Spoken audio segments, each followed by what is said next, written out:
Let me direct the committee secretary to acknowledge our resource persons for today.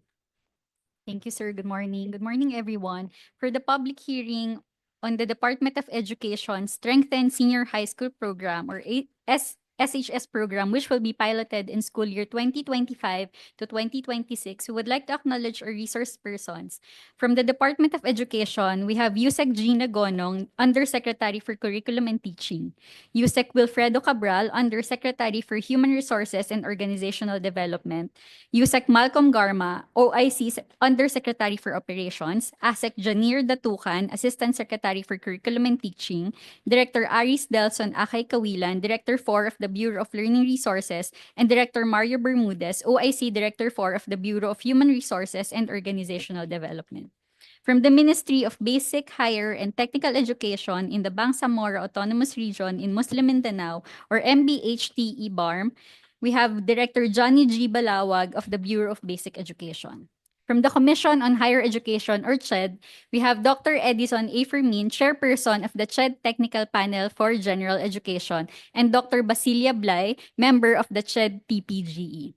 From the Technical Education and Skills Development Authority, or TESDA, we have Ms. Agnes Panem, Chief TESD Specialist of the Qualifications and Standards Office, Mr. Stephen Cesar, Chief TESD Specialist of the National Tibet Trainers Academy, Ms. Lachmi Pasho, Supervising TESD Specialist of the Certification Office, and Ms. Maria Linda Andrade, Chief TESD Specialist of the Planning Office. From the Second Congressional Commission on Education, or EDCOM 2, we have the Executive Director, Dr. Carol Mark R.E.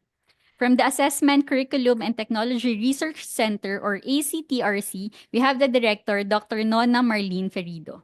From the Coordinating Council of Private Educational Associations, or COCOPEA, we have the Executive Director, Attorney John Jacome. From the National Association of Public Secondary School Heads Incorporated, or NAPSHI, we have the President, Dr. Roland L. De La Cruz, together with Ms. Maria Josefina Bueneluna, Principal of Mariano Marcos Memorial High School, and Ms. Maria Eva S. Nacion, Principal of Florentino Torres High School. From the Brother Andrew Gonzalez FSC College of Education, or BAGSET, of the De La Salle University, we have Mr. Engelbert Talunton, Head of the Senior High School of the Academy. From the University of Santo Tomas College of Education, we have Dr. Marilyn Quintana, Principal of the UST Education High School. And last but definitely not the least, we have the President of the Unified Tibet of the Philippines, or UniTibet, Reverend Father Onofre June Inocencio. Thank you, sir.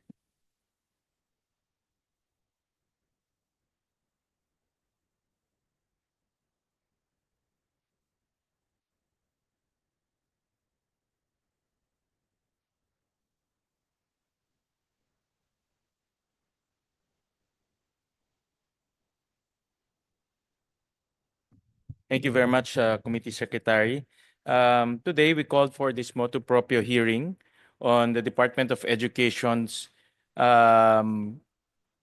program that will strengthen the senior high school program, which will be piloted this coming school year 2025-2026.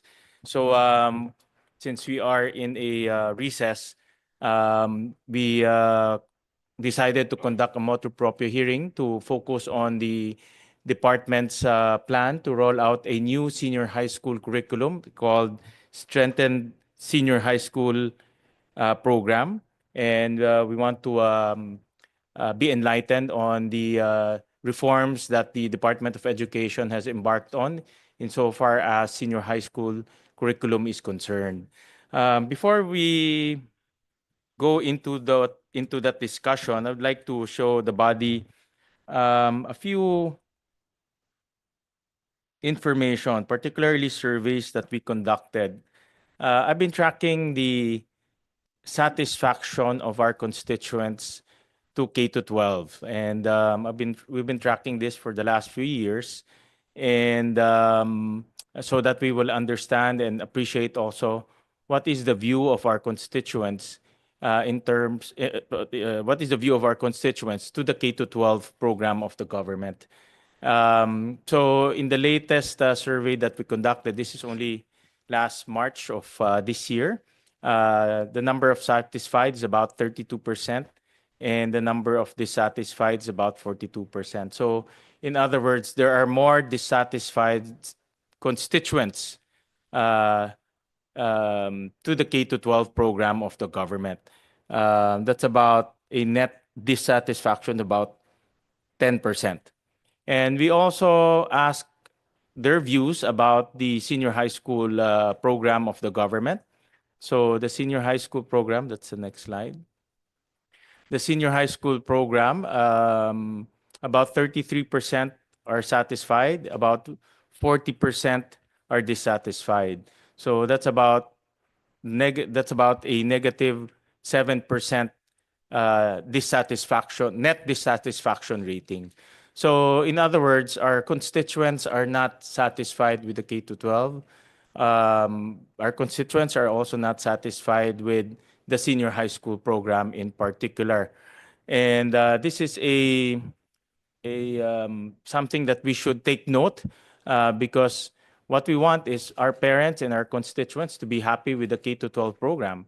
This is the nation's education program. This is the nation's basic education platform. And if our constituents are not happy with our basic education platform, particularly our parents, then they don't see any value to the nation's basic education program.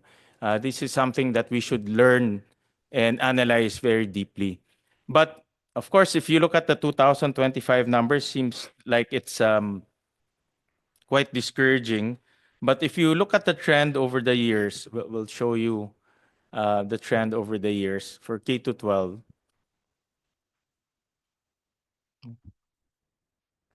In 2019, wala namang problema. Everyone was happy about K to 12. 50% satisfied, 20%, 28% dissatisfied. But everything turned around after the pandemic. The dissatisfaction went up in 2022. Unfortunately, there was no survey during 2020 because it's a pandemic year. And we failed to also conduct in 2021 because everyone was still trying to grapple going back to normalcy. But everything, the satisfaction turned around and became dissatisfaction after the pandemic. And because of that,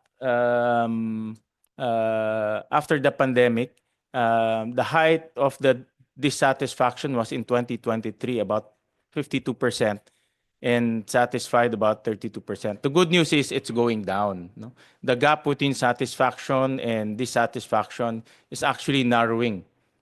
So in other words, over the years, the reforms and programs that the department is implementing on the ground, people are seeing some benefits out of it. And that's why if you look at the dissatisfaction, which is the red one, and dissatisfaction is going down, the gap is narrowing. But the thing is, it's also going to the undecided or cannot say. So people are seeing some benefit, but they cannot say whether it's good or not. But the good thing is the dissatisfaction is going down.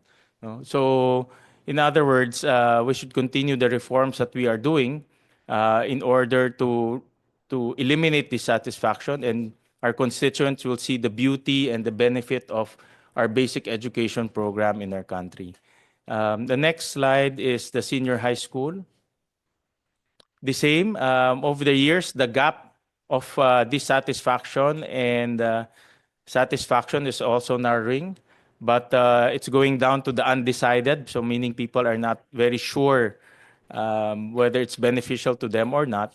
But the good news there, the number of dissatisfied is going down. If we continue that trend, hopefully in the next few years, we will see more people happier and satisfied with our K to 12 and senior high school program.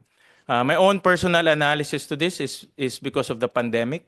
The pandemic exposed a lot of weaknesses, both economically and also in our education system. I think during the pandemic, a lot of people were jobless, their income went down, their livelihoods disappear. So because of those economic factors, the senior high school in particular became a burden rather than an asset for them, no?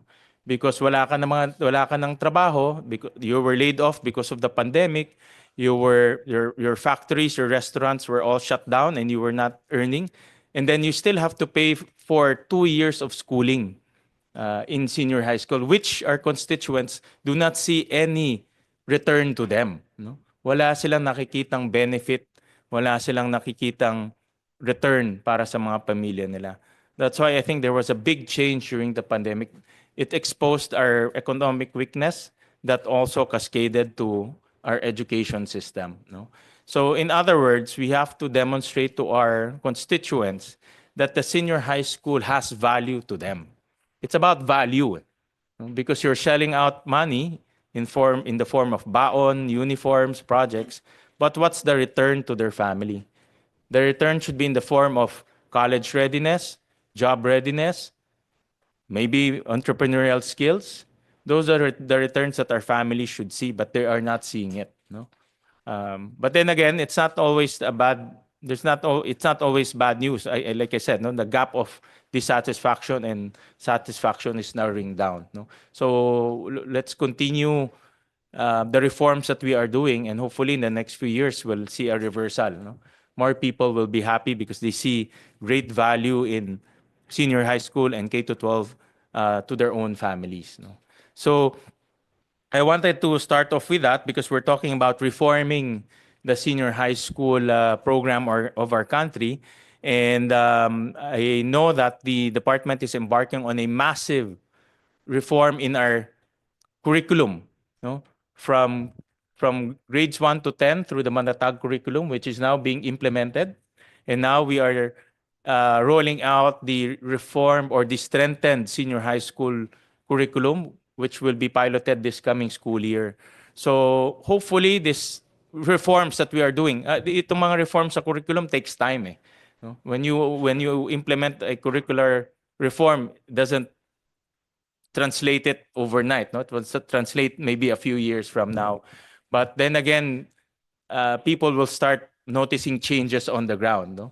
So, but now that the department has decided to implement the strengthening of our senior high school program, we would like to understand fully the reforms that were undertaken in order to address the gaps and weaknesses in our current senior high school curriculum, and how this new senior high school curriculum will create value to our constituents.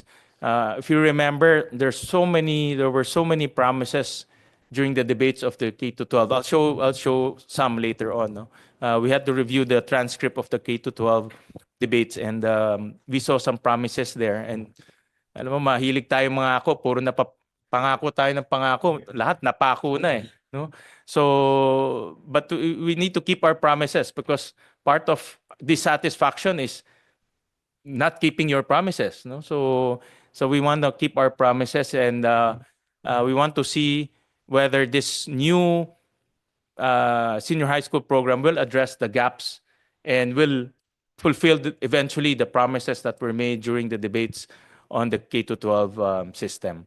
So with that, I know that we have a long discussion today, so I would like to start off with a briefing from the DepEd on the strengthened senior high school program. And then after that, we'll open the floor to discussions, no? Particularly questions. All right, so we'll call on you, Sec Gina Gonang, to brief us on the new senior high school curriculum. Thank you very much, Senator Win, and thank you very much to the Basic Education Committee for providing DepEd an opportunity to explain the ongoing reforms in senior high school.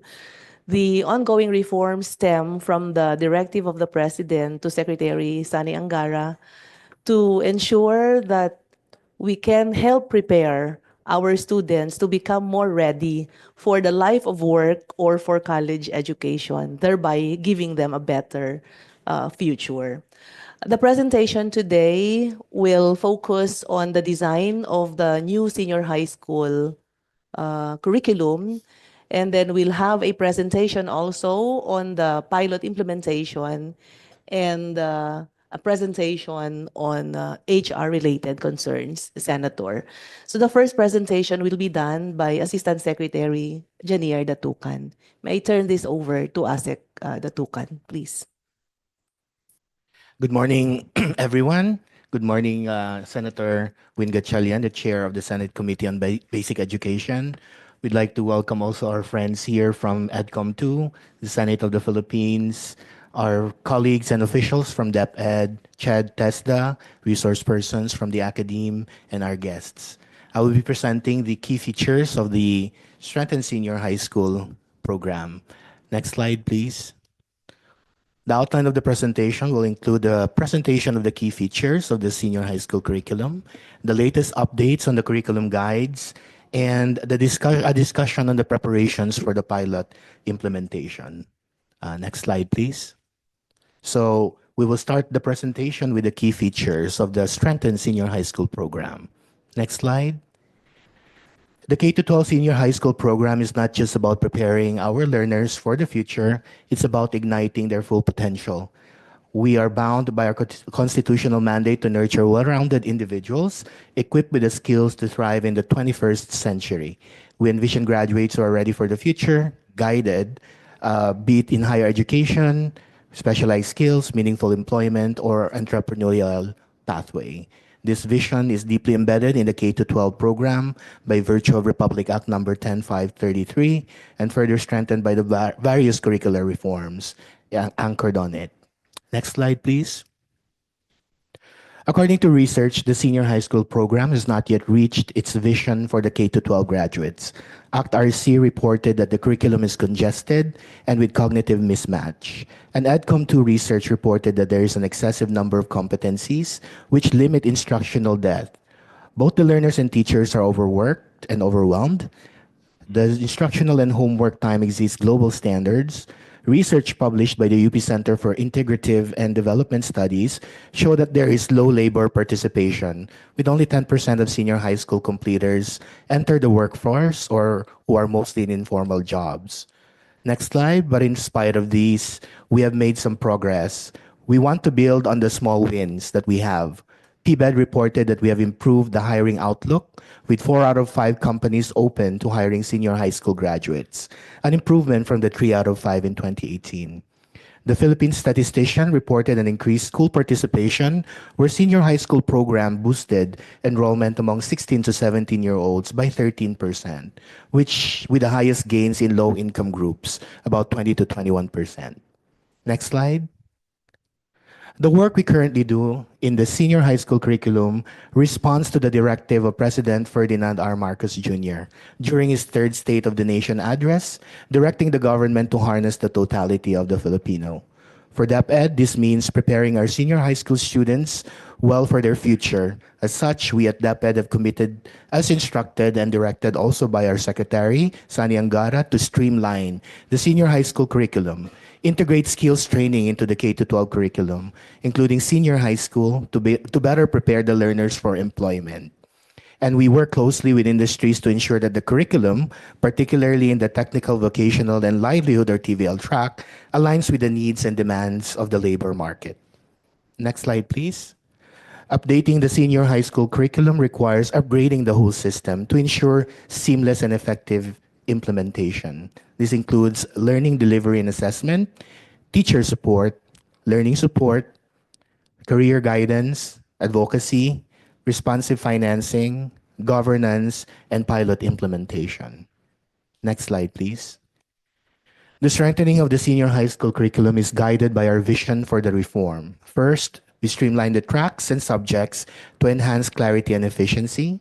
Second, we expand learners' choice to align education with individual aspirations. Third, we enhance employability by aligning education with industry needs. And fourth, we establish stackable and seamless learning pathways for continued academic and career growth. Next slide. Following this vision, these are the key features of the Strengthen Senior High School program. There's a reduction of the tracks from 4 to 2, reduction of the required subjects, streamlining the number of core subjects, academic electives, and technical professional, formerly the TVL electives, replacing strands with clusters of electives, introduction of a doorway option where learners can take up to 2 elective subjects from the other track, a revised time allotment per subject, an extension of work immersion hours from the current 80 to 320 hours to 320 to 640 hours. I'll discuss each key feature in the following slides. Next slide. The key competencies from the current core subjects have been streamlined, reducing the original 15 core subjects to just 5. These subjects will now be offered throughout grade 11 instead of being limited to just 1 semester. So this is offered to be in 1 year. All senior high school students are required to take the core subjects. All subjects that are not part of the core will be called electives. They will not be called applied or specialized subjects any longer. Next slide. The current 15 core subjects have been streamlined into 5 subjects, namely effective communication or mabisang komunikasyon, life skills, general mathematics, general science, and pag-aaral ng kasaysayan at lipunang Pilipino. Next slide. We have the course description for each one of the 5 core subjects. For effective communication, mabisang komunikasyon, this subject is designed to enhance learners' ability to communicate effectively across various contexts. It provides a holistic approach to developing learners' oral, written, and multimodal communication across personal, social, workplace, and professional interactions. It fosters an in-depth understanding of how purpose, audience, and context shape communication while emphasizing clarity, coherence, intercultural sensitivity, and ethical considerations. By the end of the course, learners shall be able to adapt communication strategies based on purpose, audience, and intercultural sensitivity, engage confidently in various communicative events, applying appropriate conventions, language, and structure, utilize digital tools and platforms responsibly to enhance communication effectiveness, and reflect on their communication strengths and areas for improvement, applying feedback to refine their skills for real-world application. Next slide.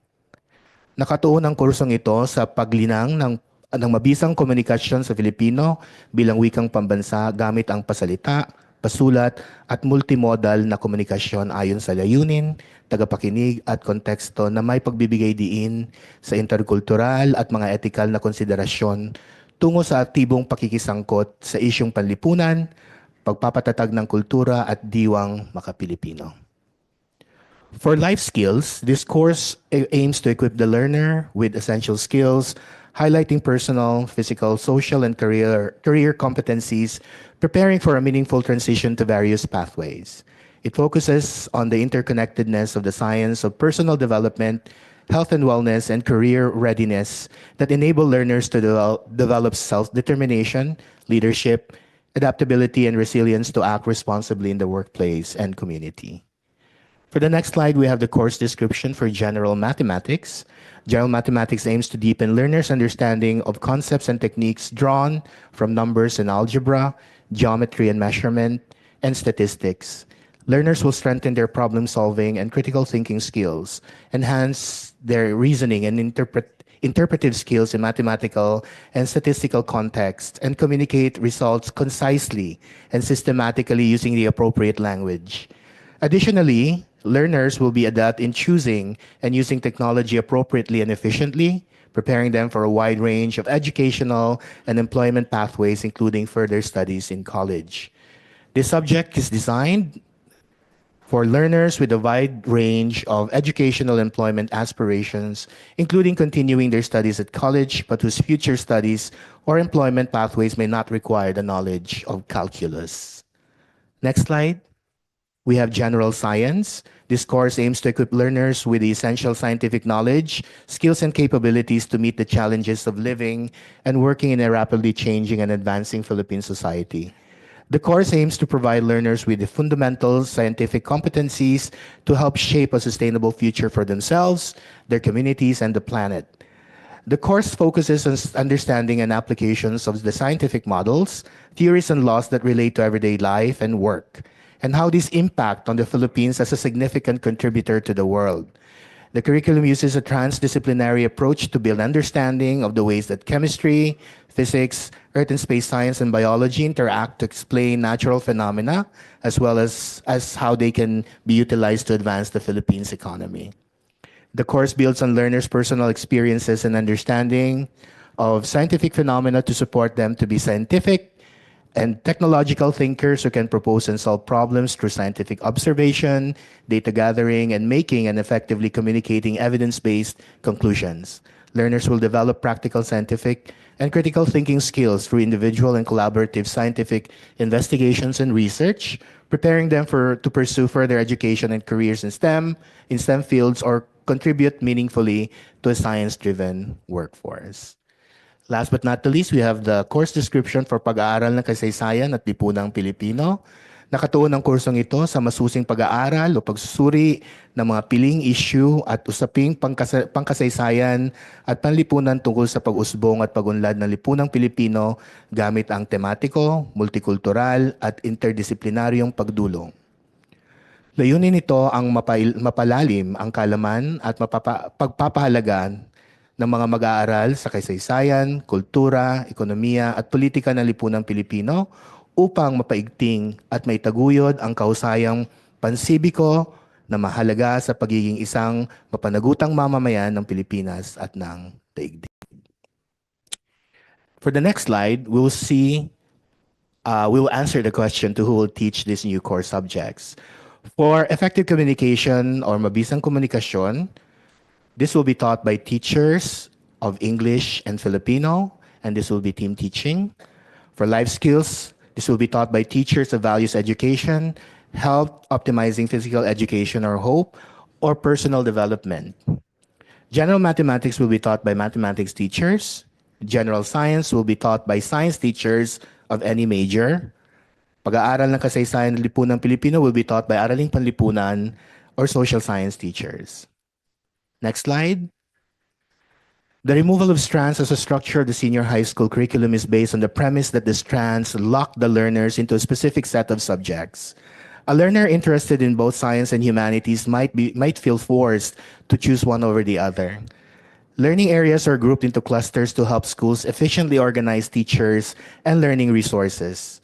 The proposed cluster of electives for the academic tracker as follows: arts, social sciences and humanities, business and entrepreneurship, science, technology, engineering and mathematics, sports, health and wellness, and field experience. The proposed clusters of electives for the technical professional or Tech Pro tracker as follows: agriculture and fishery arts or AFA, information and communications technology or ICT, family and consumer science or FCS, industrial arts or IA, and maritime. Next slide. The proposed time allotment are as follows. For the core subjects, these are offered at 160 hours taken in 1 year or 2 semesters in grade 11. The academic electives are at 80 hours taken in 1 semester. Tech Pro electives taken in grade 11 are at 320 hours offered in 1 year.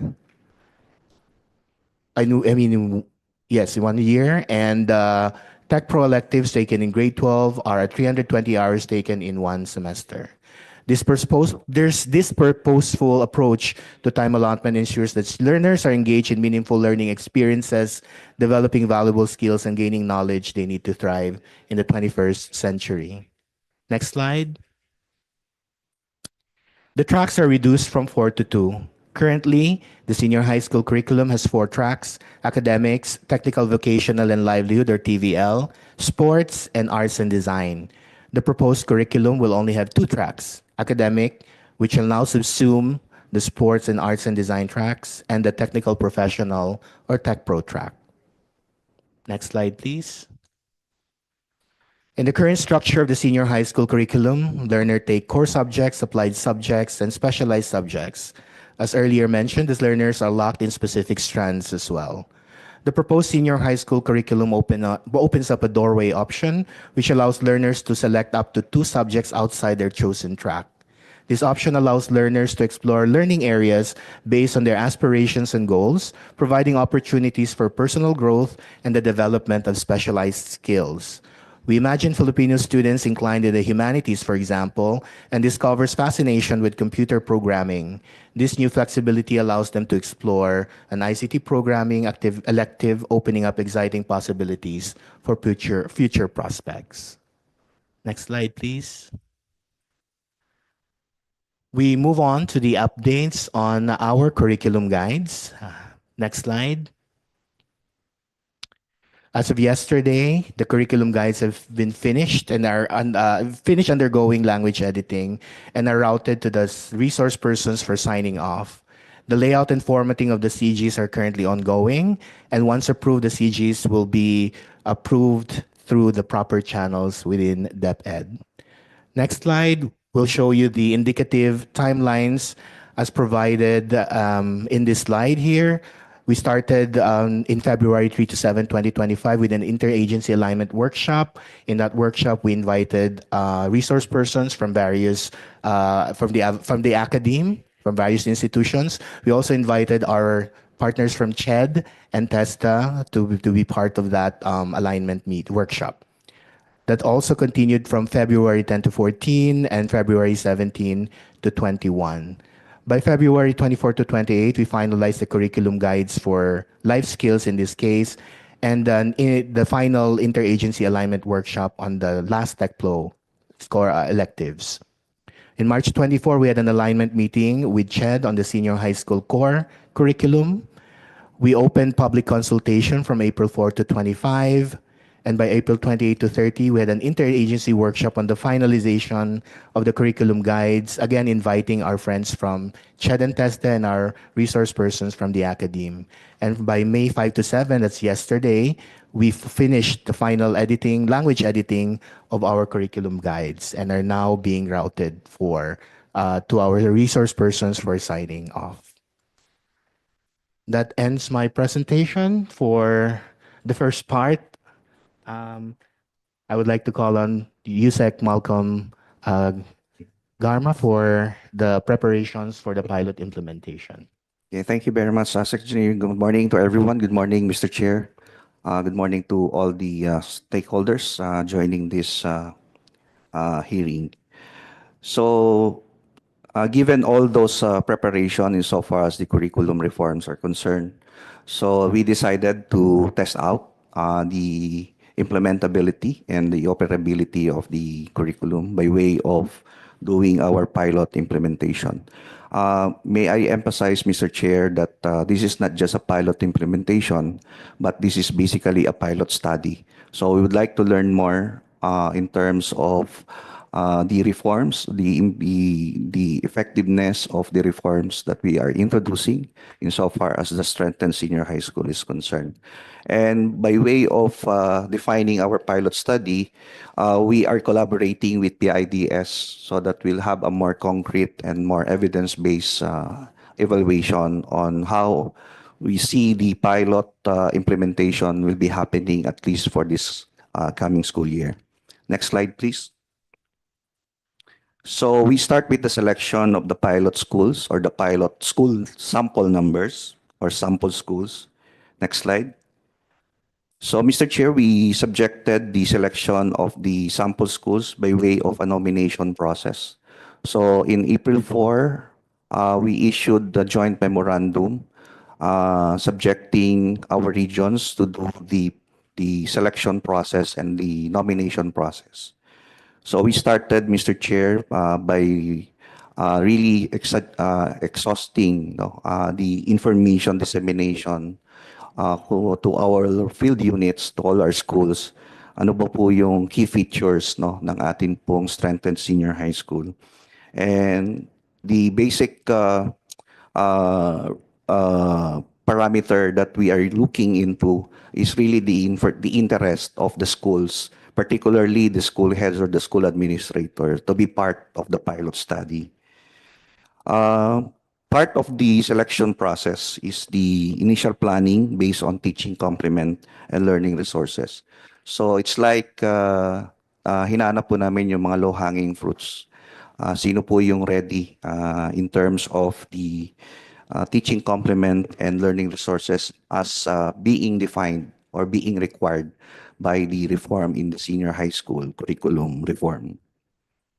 And then phase 3, we also factored in, Mr. Chair, the importance of career guidance counseling.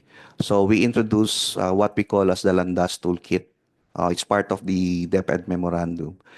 This is to give premium and emphasis on the choice of the learners and also in consultation with the parents, so as to also guide our schools who will be interested to be part of the pilot study kung ano po yung mga elective courses that they can offer at least for the first year of the pilot implementation.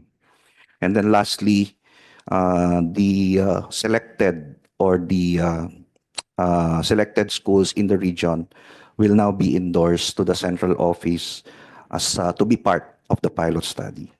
Next slide. So just to enlighten the committee on the phase 4 in terms of the selection, so we set a criteria or scoring criteria for our regions to be more guided in terms of how they select and nominate the schools. So this is the breakdown, Mr. Chair, of the criteria that we set. Diversity of electives offering, sufficiency of teachers, and then lastly, yung availability po of facilities and learning resources. And this has been transmuted to a scoring readiness index, in which 3.5 to 4.0 will be considered as those who are highly ready. 2.5 to 3.4 are those who are moderately ready. And 1.5 or 2.4 needs improvement pa. So, yun po yung naging basihan natin. Mamaya po, ibabanggitin ko kung alin po yung kinonsider natin in terms of the readiness index. Next slide, please. To further guide our regions in the scoring, nag-set din po kami ng rubrics, setting the how the scores or how the schools will be scored. So, with your indulgence, Mr. Chair, hindi ko na po isa-isahin yung rubrics natin. Anyway, it's part of the document submitted to the committee. Okay, next slide. So, we set the deadline last April 30, and after the deadline that we have set, we have received, or the Central Office Selection Committee, which we formed, has received 1,277 nominations. So these are the nominations coming from the regions. Now, for the initial screening or filtering done by the selection committee at the central office, kinonsider po namin yung highly ready. And for those that are considered or qualified as highly ready, we came up with 755 schools. Both public and private na po yan, but later on we will show the breakdown of the 755. However, upon further validation of the 755 schools, meron pa po kaming mga nakitang may mga kakulangan doon sa documentation, and hence we have came up with this initial number, initial final number of 727 schools that are considered or that will be considered to be part of the pilot study. Next slide, please. Just to see the profile of the selected school, or just to show the profile of the selected schools. So, 160 of the 727 schools, Mr. Chair, are coming from the private schools, while 567 are coming from the public schools. So pag tinignan po natin, anong percentage po nitong number na ito based on the universe. So basically, yung 160 of 4,878 total number of private schools offering senior high school. This is about 3.29%. While the 567 of the 7,743 public senior high school, this is 7.32%. So more or less, pag in-aggregate po natin, Mr. Chair, we have around 6% of the sample schools that will be part of the sample of the pilot study rather. Part of the parameters that we will be using in terms of looking at the 6%, okay, is in terms of school size. Or we also would like to see the pilot study in terms of schools located in rural areas and those schools located in urban areas. And also would like to see the variety or the track offerings, no, Tech Pro, academic, or combination. We also would like to see in terms of the pilot study yung implementation in a public school vis-a-vis implementation in a privately managed schools.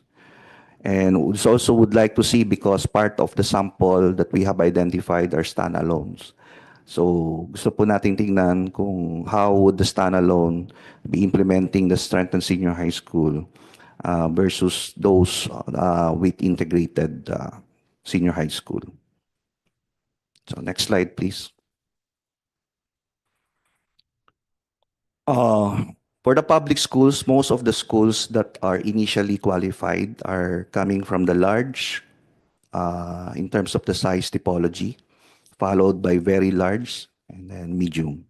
Meanwhile, for the private schools, mostly are large, followed by medium and small. Only 20 schools that were initially qualified are rural or those located in rural areas, while 707 of the schools are coming from the urban areas. Of the 727 schools, there are 60 standalone schools or standalone senior high school, while the remaining 667 are coming from integrated senior high school. Next slide, please. So this is, Mr. Chair, just to show the breakdown of the nominations and the qualified schools coming from the regions. So it's not it's worth taking note that in Region 4B, tatlo lang po yung na-qualify.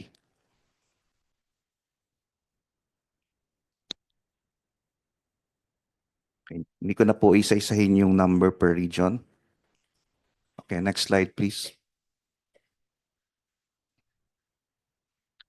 Okay, so further digest the profile of the selected schools. Majority of the schools are offering both academic and Tech Pro, while 93 are offering academic track only, and only 2 schools in NCR are offering Tech Pro only. Next slide. Again, we emphasize that more than a pilot implementation, this is a pilot study. Therefore, we really value yung monitoring and evaluation. And for this, we are we're working closely with our strategic management strand through its M&A team in terms of designing and implementing a robust evaluation study. And again, we are also in collaboration and coordination with the PIDS. The M&E initiatives aim to generate timely evidence to strengthen program implementation in support of schools, teachers, and learners. So to further guide our committee and our stakeholders, how are we preparing for the pilot implementation in terms of learning resources and in terms of the teacher complement? Sources. Learning resources. Okay.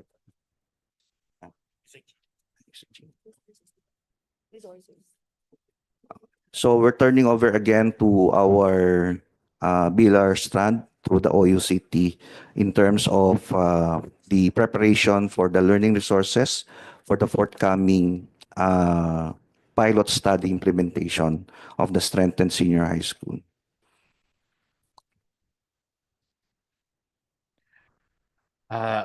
Hello again, Mr. Chair. For the preparations for learning resources, can we move to the next slide?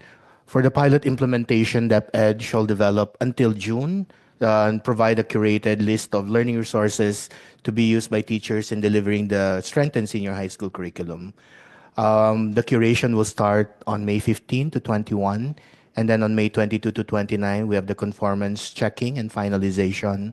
And by June 2, we'll release the list of resources to the field. DepEd shall also orient private publishers on the content of the new strengthened senior high school curriculum for the development of new senior high school core textbooks and textbook titles, which we will be ready for the evaluation in the coming year. So that's the preparation that we are making for 2025. Next slide. For the teacher workload, I turn this over to USEC Willie Cabral. Good morning, Mr. Chair and everyone. In preparation for the pilot implementation of the strengthened curriculum, we also did preparation for identifying the teacher workload. And on the next slide, you will see that we did the inventory of all the senior high school pilot schools in the public schools. And out of the 727, as earlier mentioned, we had 567 considered as highly ready for the implementation. So we did do crunch the number as to how many teachers are there in a particular school, but this one is on more on a regional level because granularization will happen once we are able to get the enrollment in each of the strand. So what we'll be doing is that we'll be providing hand-holding session to our school heads so that they can readily deploy the appropriate teacher to teach a core subject or an elective, as earlier discussed by ASEC Engineer, that certain subjects should be taught by a teacher with specific learning area.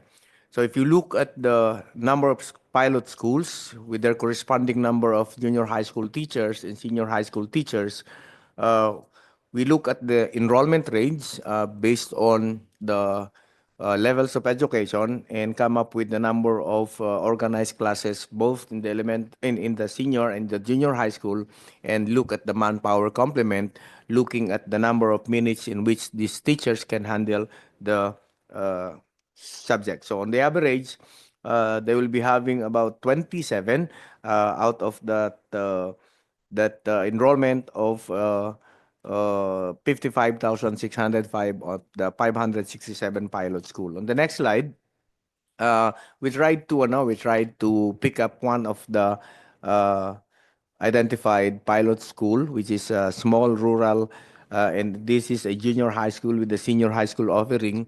We tried to find out how many students are there in junior high school and senior high school, identify the number of teachers in each of the particular learning area, and how many can really fill in the gap in case there will be shortage in terms of specialization in the senior high school.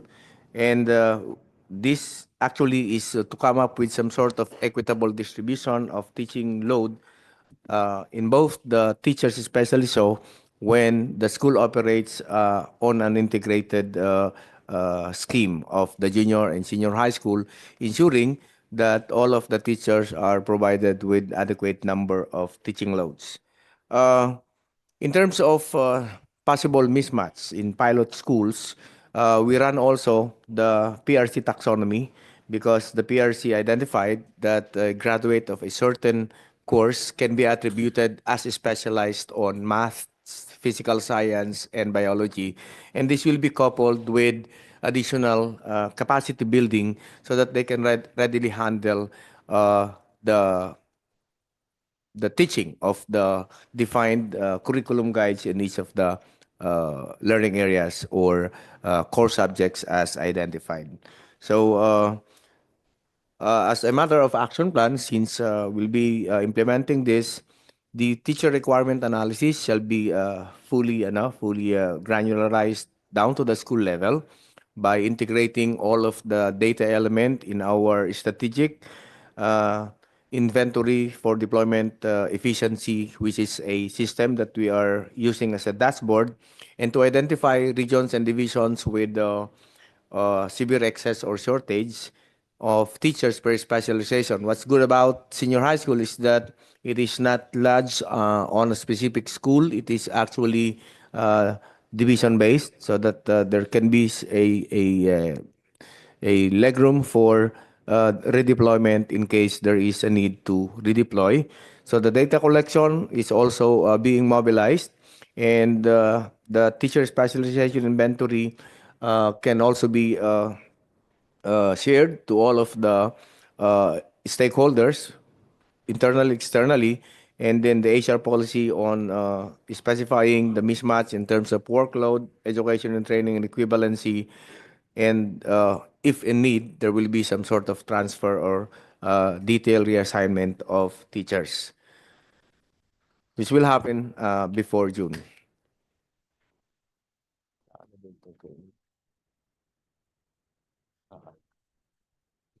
Yeah.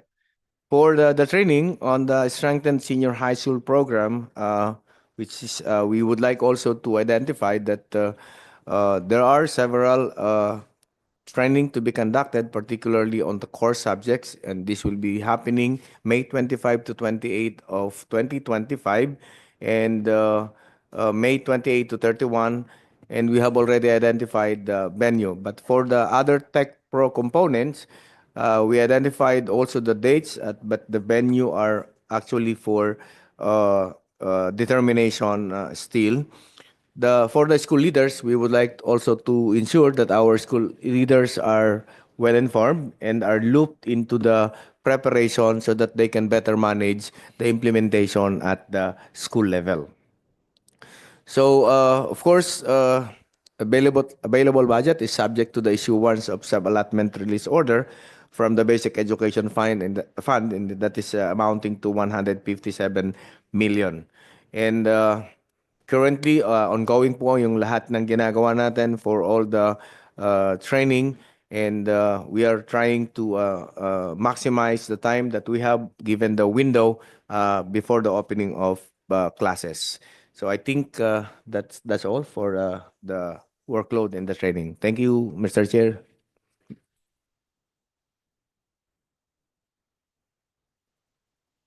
Thank you for that very comprehensive presentation on the rollout of the new strengthened curriculum. I just want to go to the basics, no, so that we'll be guided accordingly. So based on the presentation, there are about 727 pilot schools, identified pilot schools. And based on the timetable, correct me if I'm wrong, school year 2025-2026 will be the 727 pilot schools. Then school year 26-27, what will happen subsequently? Full implementation already? What will happen? Mr. Chair, may I? Yeah, go ahead. Okay, so we will be rolling out the pilot study for this coming school year, but we would like to see that the full rollout will be happening the following school year, Mr. Chair. That is school year 2026, 2027. 27. So that will be the full rollout. Yes, sir. We hope to fully roll out by the following school year. The following Yes, sir. school year. So meaning all senior high school schools will be implementing the new strengthened Yes, sir. curriculum. Okay. So that's, and how many of these 727 are considered rural or in municipalities? There's no hard and fast definition of urban and rural. No? So Yes, sir. let's just say how many of those are in municipalities. No, we'll use that as a proxy for rural settings. No. We'll check on kung saan yung location, sir, nung na-identify natin na rural. But so far, based on the presentation, we just have identified ayan. 20 schools ang rural, And 707, Mr. Chair, yung ating urban. So we'll try to provide a more detailed dissection of the 20 schools kung municipalities po ito. Kasi the point I'm trying to this is the point I want to emphasize. Based on our conversations with principals and frontliners, the problems of rural areas and the problems of urban areas are wildly different, no? Especially in terms of specialization and materials. No? So meaning later on we'll discuss about the electives and those subjects. So meaning if we will be coming out with electives and also different courses for Tech Pro, the principals will be mandated to look for specialists to teach those electives and Tech Pro. In urban setting, maybe it's easier. Maybe it's a challenge, but it's easier because you have abundance of talent in the area. But in rural setting, it's really different. So I wanted to put a lot of emphasis on the implementation in the rural areas, but based on your pilot, there are only 20 out of the 727. That might not be a good representation of the pilot implementation. Meaning, sana man lang 50-50, no? 50 rural, 50. I know that part of your rubrics is readiness, diba? But I think we should also consider the rural schools because the readiness of those schools is really a challenge. They might not be ready for the rest of for a very long time. In my conversation with some of the principals in rural schools, until now, they're having problems. Alam mo naman yan, Willie, they're having problems in the current senior high school curriculum. No? Because it's very difficult to get specialists. It's very difficult to buy equipment. It's very difficult to collaborate with industry. Some of them do not have industries at all. No? Kasi farming sila or fisheries. No? So the suggestion I want to make is let's include more rural schools so that we will have, kasi the end goal of the pilot is to learn, diba? To learn what's wrong or to learn what's right, no? And to learn and to correct what's wrongs. So in that case, if we get more rural school, we'll have richer data on how to implement or how to correct what's wrongs. No, and how to address the problems encountered by the rural schools. No, I'm more concerned with the rural schools because based on my conversations, the challenge really is much heavier. No, nasa bundok sila, in iba nasa isla, so the principals there really encounter a lot of problems. They want to fulfill the curriculum, but practically it's almost impossible, no, because of their geographic location. So my first suggestion is to include more rural schools so that we'll learn more from them and we can assist them later on what to do. No? Yeah. Yes, Father Inocencio. I think you raise a very important point, no? And that's why I wanted to see, first of all, since you are presenting a pilot study is a research. At the graduate school, whenever a student presents a research, first, he gives the title of the research. What exactly are you going to do with the pilot study? And that has to be defended. And then you are asked, what is the framework that you use in order to make the study? So that we have reference point by which we can refer our data that you might be gathering in that. Second is the sampling methodology.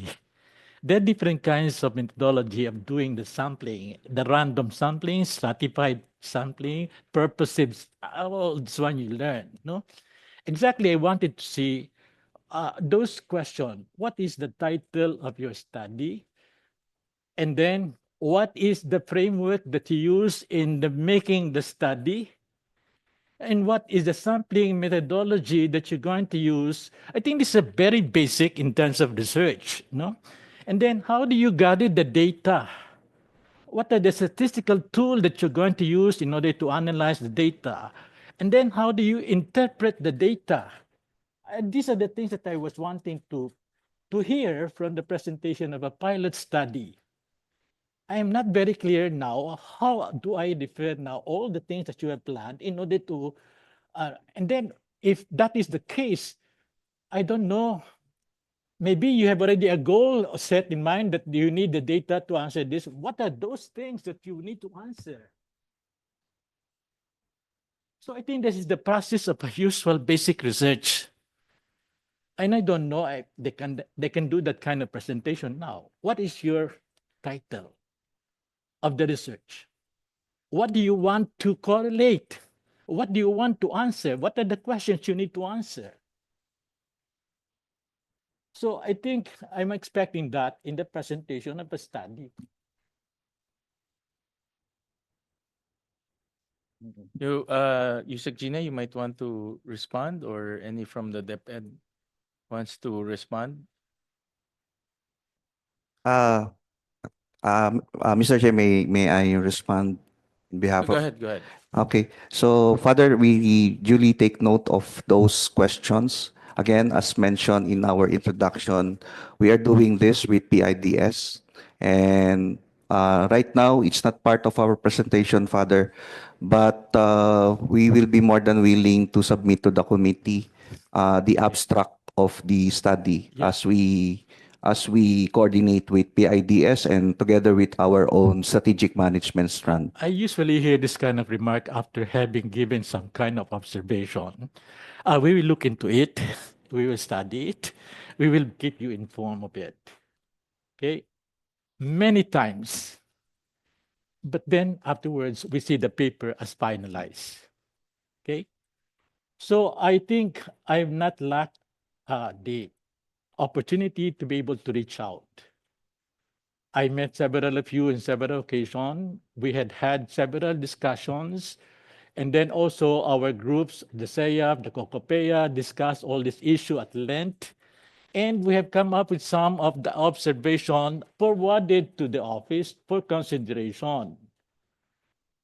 The last time I met, was that I said, I needed a framework by which I can refer to the output that you are now telling us to examine, which is already a complete output of curriculum to be implemented. But we did not know how to dissect that element in the framework and try to see how does it fit with the framework that you are now trying to engage us. What is this framework of the new senior high school curriculum? And then you begin changing some kind of concepts, Tech Pro. I don't understand Tech Pro. But I know career. Students are prepared for career after basic education. Either they go for a career where they examine more the science of it and explore the expansion of knowledge. That is the professional. And then when you have the science of it translated into practical living, that is technology technical. So I said, career can be going to the academic side of it, the professional way, and then you will have to be qualified by different, acknowledging body that you are a doctor, you are a master on this. That is the professional. But the translation of all those enlightenment of knowledge, put that into practical living, that will be technology and therefore career technical, that will be the proper way to address that area. And that is the way it's now being referred to. So, to remove the bias of tech book, as in tertiary education, it's separated into higher education and lower education, which has been branded in the mind of our people that if you take tech book, you are lower. And therefore, the aspiration is that they want to be higher. Everybody wants to go to college with a degree. But we know that industry said you don't need a degree in order to gain a gainful employment, even higher than the engineers and all these ones. So I guess those things are supposed to be very clear for us. What do you mean by career? What do you mean by professional? What do you mean by technological? What do you mean by technical?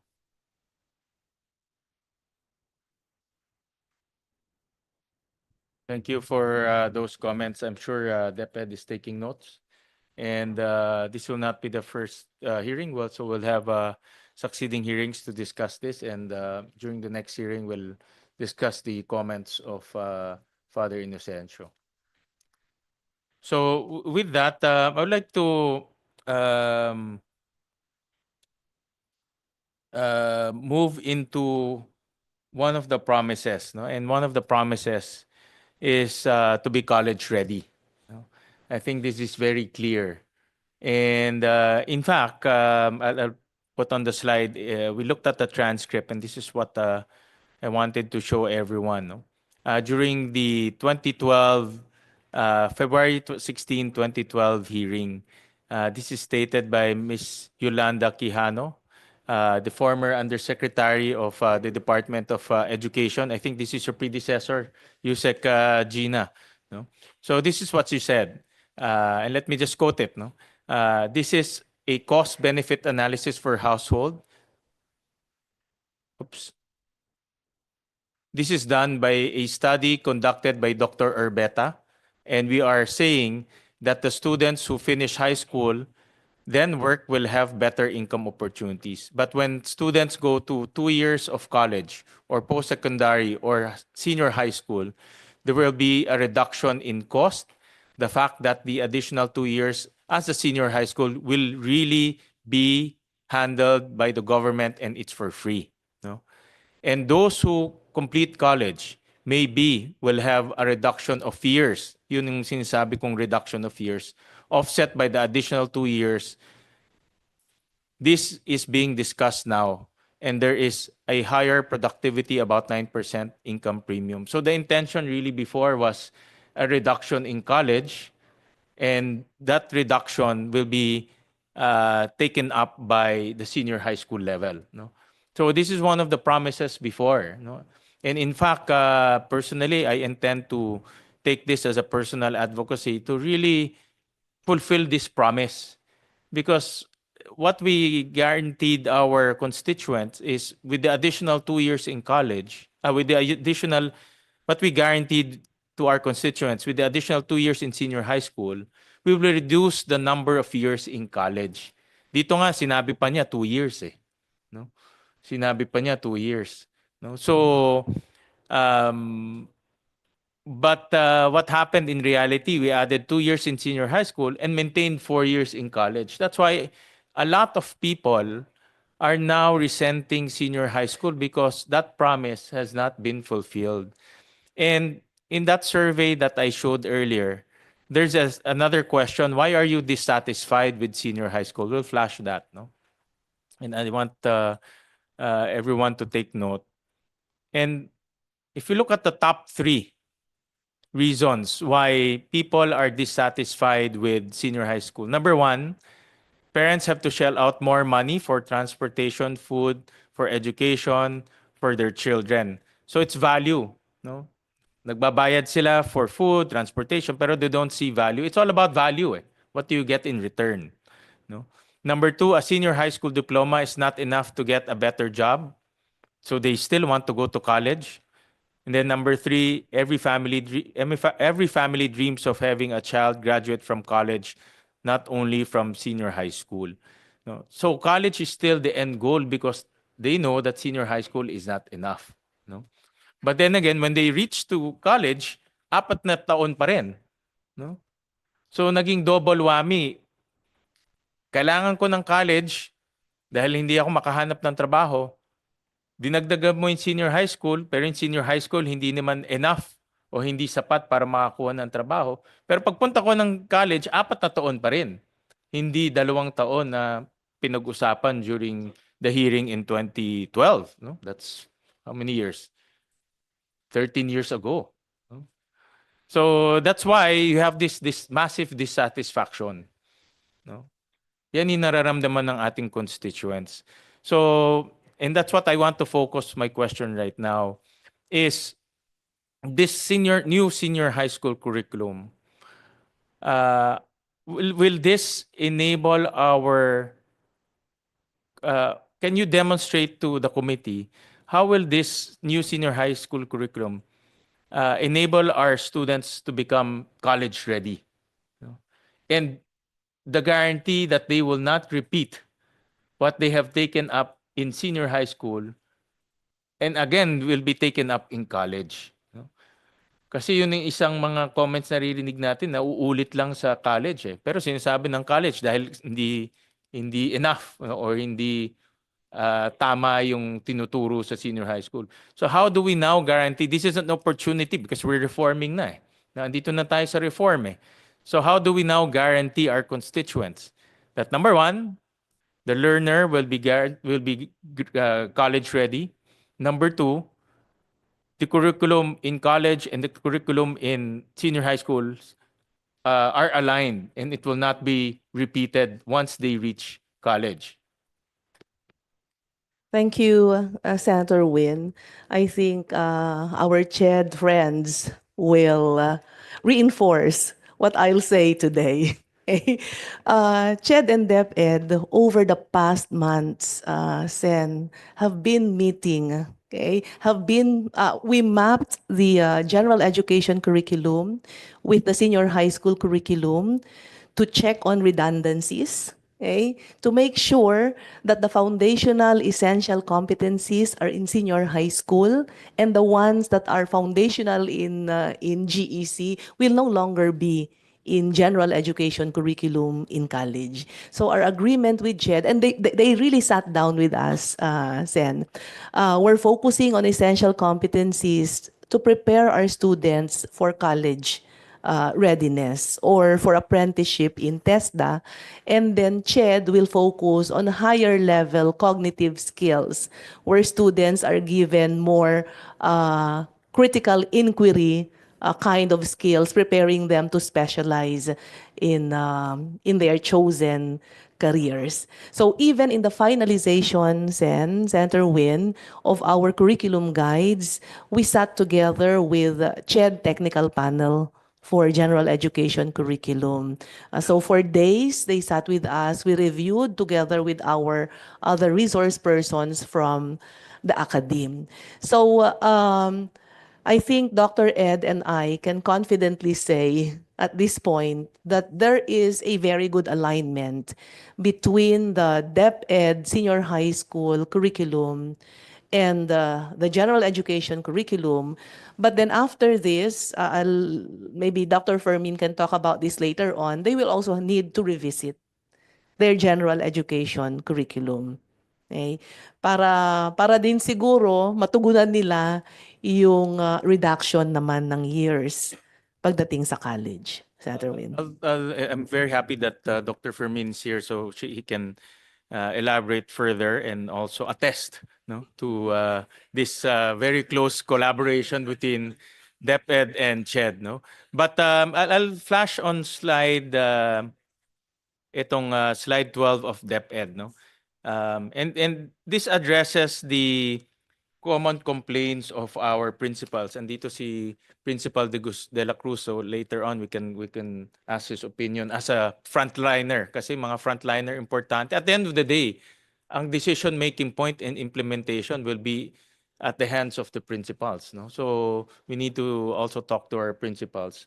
I'll slide 12, please. Yan.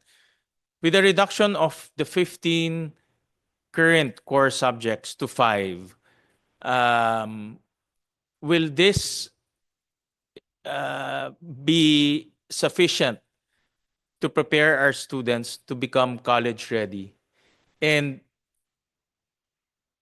can you assure the committee na wala ng bridging program? Kasi before, meron tayong 15 na core subjects, pero nagkakaroon pa ng bridging program.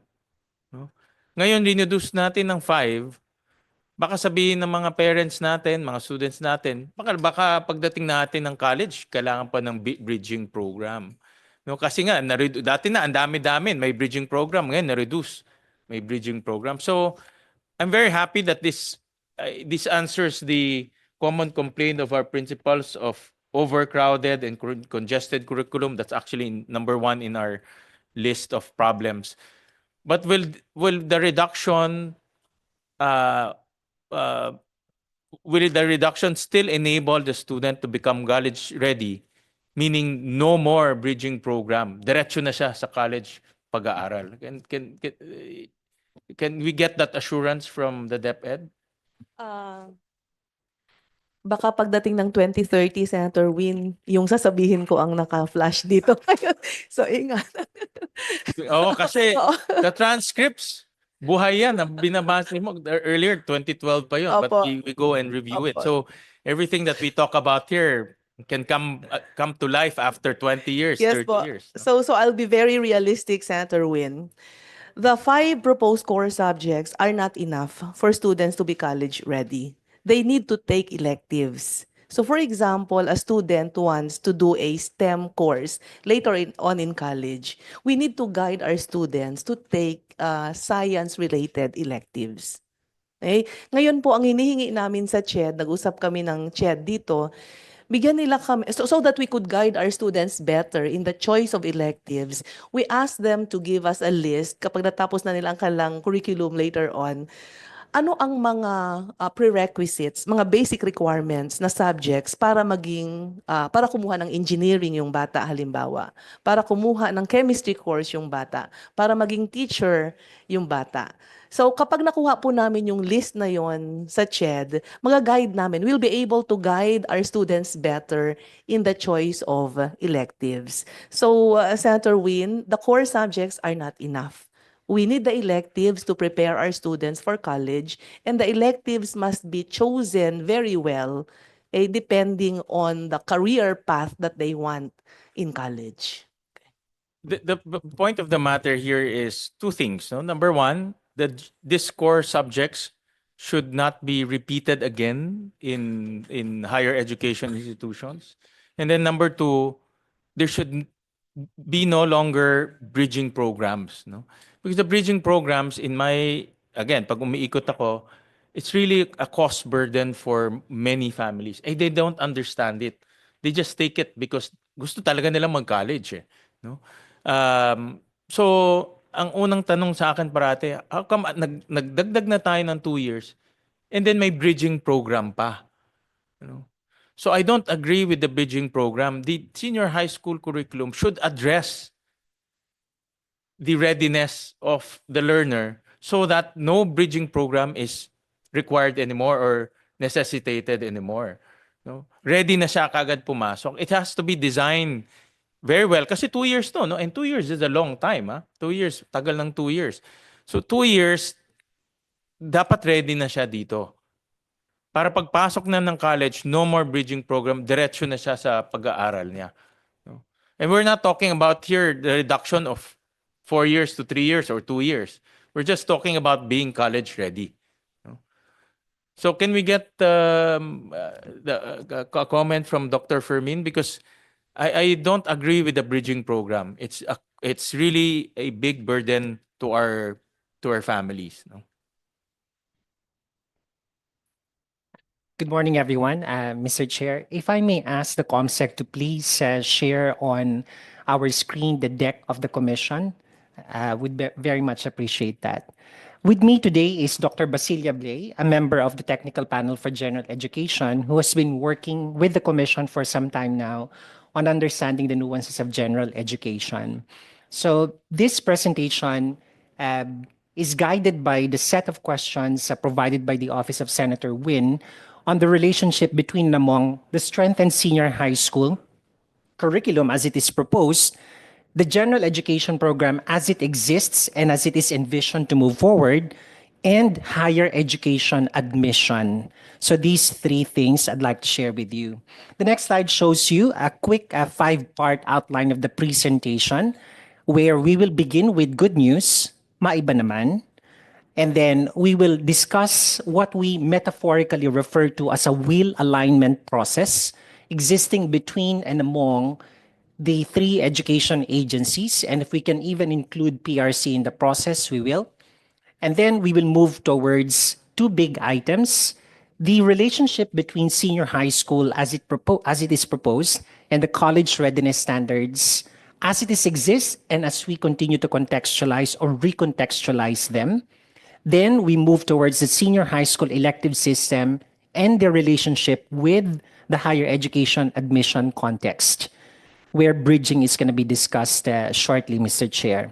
And we will end with some more good news on feedback coming from the latest interagency focus group discussion that the Commission has conducted in light of these developments. Mr. Chair, for your information, beginning May 23rd all the way to May 30, zonal consultations on the impact of the proposed senior high school on changes in the general education curriculum will be conducted by the Commission, particularly through the Technical Panel for General Education, to get more inputs on how we will move forward.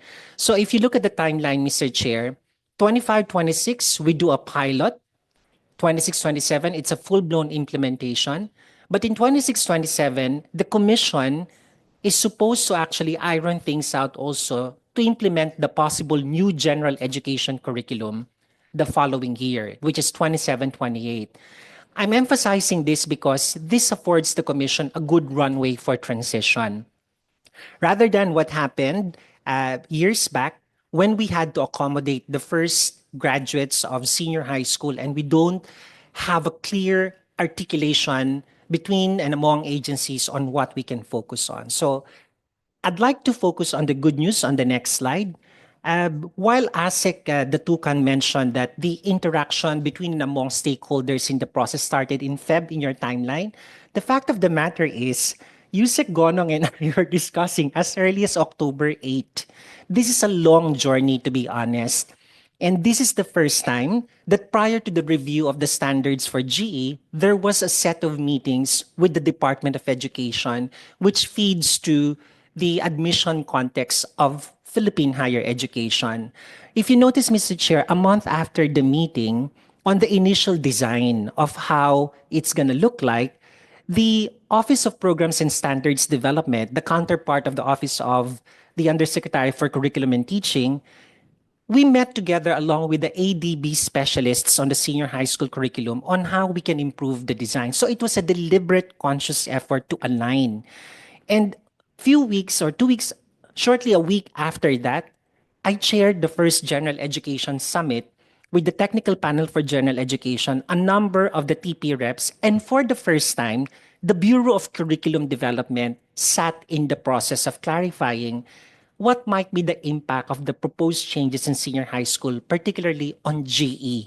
So it was a good series of conversations that led, next slide, to the BCD specialists and the TPGE specialists coming together to review the curriculum guides, particularly in the core curriculum of senior high school, which I will declare as very impactful on the nature of changes that will happen on general education. But in the subsequent stages, as you will notice on the next slide, the curriculum guide development workshops for core subjects led us really to refining and answering questions on alignment. And as those meetings are happening, all our specialists at SHED in the Technical Panel for General Education are moving at least 2 steps ahead because we are wanting to answer, as evidenced on the next slide, in the presence of other agencies, PRC, the quality assurance agencies, we are presenting to them what DepEd and SHED had in mind to change or reform the context given the realities that we are dealing with. And fortunately, on March 17, next slide please, acting on EDCOM 2's recommendations forwarded about senior high school, 5 items were discussed by the Commission and Bank led by Chairperson De Vera. And Mr. Chair, I'd like to tell you and the public that there were 5 items that the Commission really wanted us to focus on. The first is to ensure the alignment of senior high school core courses with the college readiness standards.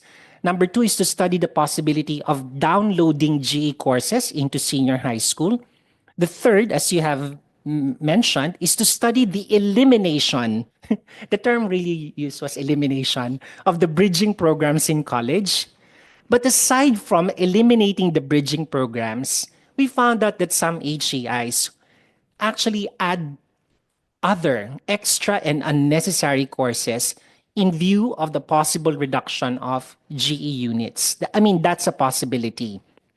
And then analyze the implications of a possible reduction of the duration of degree programs by at least one semester in our calculations for the time being, Mr. Chair, because we're only looking at carving out the GE curriculum first in the reduction process. So moving on, a month after, last April 23, during our FGDs, 3 questions framed the way we will approach the relationship of senior high school and higher education. The first is to answer the question, how responsive are the design and content of the proposed strengthened senior high school curriculum to the demands of college readiness? And number 2, given the collaboration between DepEd's BCD and CHED's TPGE in the design and the content of the core courses, what changes can we envision in the current design of the GE curriculum? And finally, in light of items 1 and 2, what 3 or 5 major issues should CHED address relative to the GE component of higher education degree programs?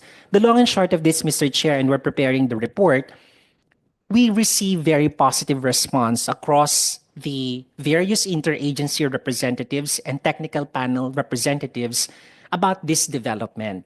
The common response is that finally we are talking in terms of how we align the exit stage in basic education and the expectation of higher education.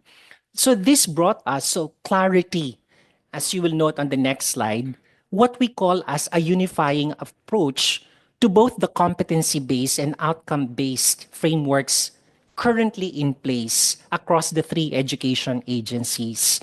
And the co-chair of the technical panel for general education, Dr. Jonathan Makayan, actually underscored that this is a good start for us because we're trying to see how the pieces will fit in as we reform things. Unfortunately, in the process of the technical panel for general education, the wheel alignment process is contingent on how we appreciate the generation of higher education learners right now. And on the next slide, I will introduce to you the term multi-hyphenates. Our higher education students, actually even senior high school students who are college age, are developing into what we call as the multi-hyphenates. They want to become a doctor musician. They want to become an entrepreneur engineer. Or if they could add another 1 or 2 hyphens, they will do that. Go ahead and ask your nephews and nieces. They might have appreciation of this. And we would like to emphasize that the Commission is keen on understanding the freedom of choice, the pursuit of reinventing themselves, their investments in technology and upskilling themselves in more ways than one, and their changing vision of themselves engaging in the future. Typically, for our generation, we regard people who have actually shifted jobs 5 times within a period of 5 years. But this is the trend that our students are moving towards because they see the richness of experience across different ecosystems or workplace environments as adding up to their vision of who they can be in the near future, the near far future.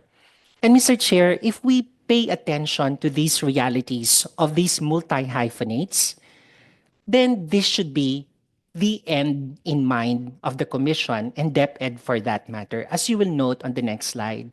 In the National Development Plan, you'd notice that CHED has already been mandated to actually look at 7 priorities that require a different type of competencies that higher education learners need to possess. They will be engaging in transnational knowledge, co-creation of knowledge, and so on and so forth. The qualification system will shift, but in the Philippines, we are governed by, next slide, PQF level 6. This is at the very least what we want to see among graduates of higher education institutions. Now, when we articulate the PQF as our guiding document, Mr. Chair, we at the Technical Panel for General Education said that originally the first 2 years of college, which or the students who are in senior high school are students in the first 2 years in college. So it's but natural that we actually work towards seeing what's happening in senior high school so we understand better what's going to happen in the framework of structuring degree programs in higher education. And on the next slide, we'll show you how we envision the transition. So we were describing how senior high school students will exit vis-a-vis the documents turned into us by DepEd, and how we will now reframe GE, Prof Ed, and majorship, which are the three dimensions of a degree program in higher education. So if you notice, Mr. Chair, as we move towards majorship, that's exactly what level 6 in PQF wants us to focus on. To have Filipinos who create solutions, services, and systems that address personal, communal, and global issues and needs. These are still big words, but we need to have a system that will drive our learners towards the achievement of these attributes. And the way to do that is to map out the curriculum transition model that will help us really decide which ones are necessary, essential, and which ones we could forgo. And we pick up from the model of the senior high school curriculum as shown on the next slide, how that's going to happen.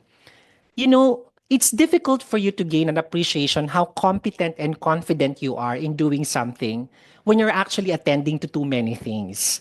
You cannot say you are concentrating on a set of essential skills, competencies, when there are 15 subjects to begin with. Core pa lang po yun. So we welcome the idea, let's focus on 5 proposed core subjects. And the agreements that have been made since October have been very fruitful as far as our exercise is concerned.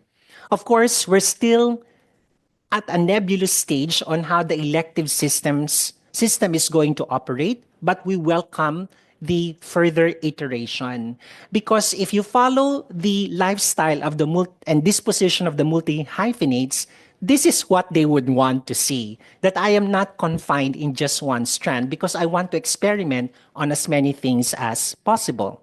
So what matters at this point is that we ask whether we are responding to the declared college readiness standards. Mr. Chair, on the next slide, we're showing you essential details of resolution number 298-2011. So this is more than a decade already. These are the college readiness standards. If you sit down and pay attention to the details of the CRS, these are really enduring characteristics of people engaging in higher education disciplines. But what we would like to focus on, as shown on the next slide, are the real articulations of who are the K-12 graduates that we want to accommodate in the higher education context. If you look back at curriculum development documents of the the then Ministry of Education, now the DepEd, and then we have TESDA, Mr. Chair, these are 5 very broad expressions that we all really want to have in place in the first place. So they're not so much immutable as mutable, I would say, because they are enduring competencies which have been designed to become interdisciplinary but broad enough to accommodate a range of perspectives and approaches. We've got all of them in the roster of expectations here to produce all forms of text, apply knowledge, work comfortably with technologies, communicate with local and global communities, and interact meaningfully in a social setting. So if we use this as basis of determining how much of the proposed senior high school has been mapped into and has been made relevant to higher education, we go back first to the next slide, the evolution of Philippine general education. So, Mr. Chair, we are all aware we came from an era where nearly half of a standard degree program is spent on general education with 63 units. Then its iteration in 1997, a year after, became 51, and now it's 36 under the 2013 CMO. But take note, dear colleagues, that the 36 units here, they do not include the 14 units that are mandatory. So in effect, Mr. Chair, we still have 50 units in GE. So last week, the discussion on the legislated subjects, 2 weeks ago, was run, and the observation is that we might need to look into that because, Mr. Chair, as you notice on the next slide, from the series of collaborative meetings of the BCD of DepEd and CHED's TPGE, you notice, Mr. Chair, the broken line between the proposed senior high school core subjects and the existing general education subjects. They're broken because, on the one hand, one team would say, no, they're not apples to apples. But I would say that I think they both contain vitamin C. So to be metaphorical about it, if you really examine it, they are related. That's why I couldn't blame the students and the parents who'd suddenly realize, why am I repeating certain subjects? Okay, of course, the discipline-based experts in CHED would say, no, they're different. But that's the academics in us talking about how we name things and how we roll out things. But notice, dear colleagues, there seemed to be a one-to-one correspondence for these 5 subjects in GE alone, right? So this is the reason we engaged in crafting the standards of the core curriculum of senior high school in its strengthened version to really show once and for all.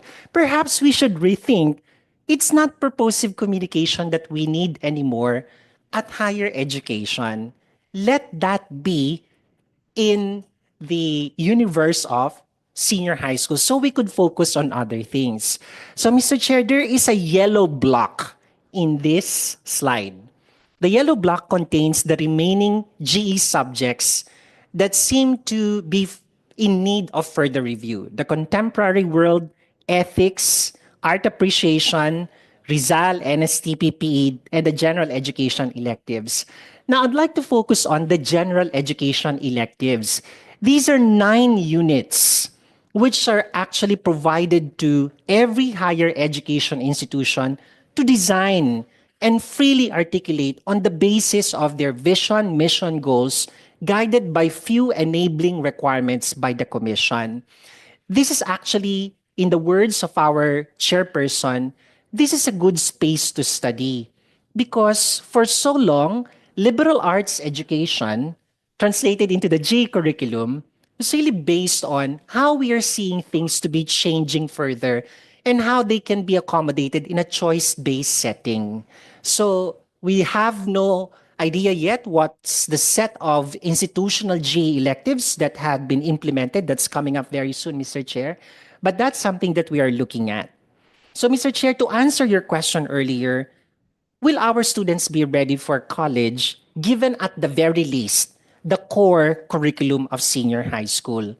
I'd like to show you on the next slide, for the first time also, a public consultation copy of the curriculum guides of DepEd bore an imprimatur from CHED.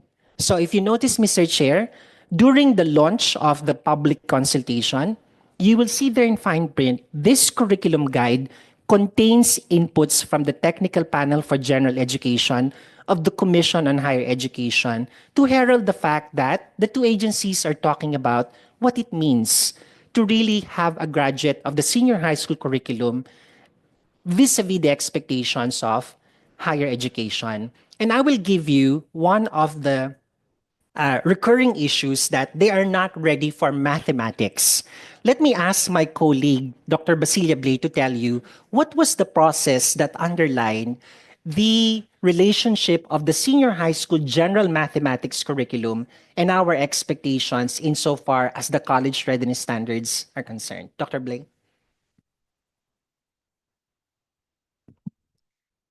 Good morning. Good morning, sir. Good morning, Sen.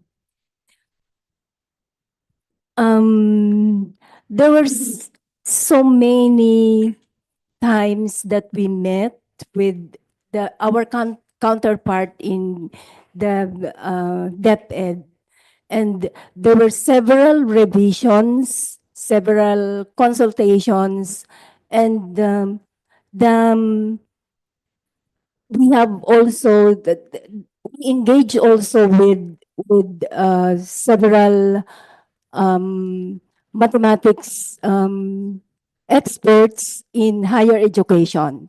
So from then we the DepEd our DepEd counterpart made some revisions. We made several consultations, several revisions, and there were additions, and there were several deletion. So I think sabi nga ni Doc Ed, it's not actually apple to apple, but they are parallel. They are parallel. So we cannot say that they are 100% ready for the math. However, there are electives that can augment the shortcomings of the general education mathematics. So with that, we are confident in the math area, in the math that our students will be ready to take up more mathematics courses in college. So that's it. So, Chair, remember there's several of us experts overseeing the work technically of the BCD at that time. And the experience led us to actually saying, okay, maitatawid nito ang mga mag-aaral ng senior high school sa kolehiyo. At least in the core curriculum. The electives component, I will dwell on that in a little bit. But Mr. Chair, I'd like to share with you our concerns on the next slide. These are the subjects in the G program that need to be reviewed further. For instance, Mr. Chair, the contemporary world is a smorgasbord of several issues and concerns, which we have found to be covered even as early as junior high school. So there are some items there.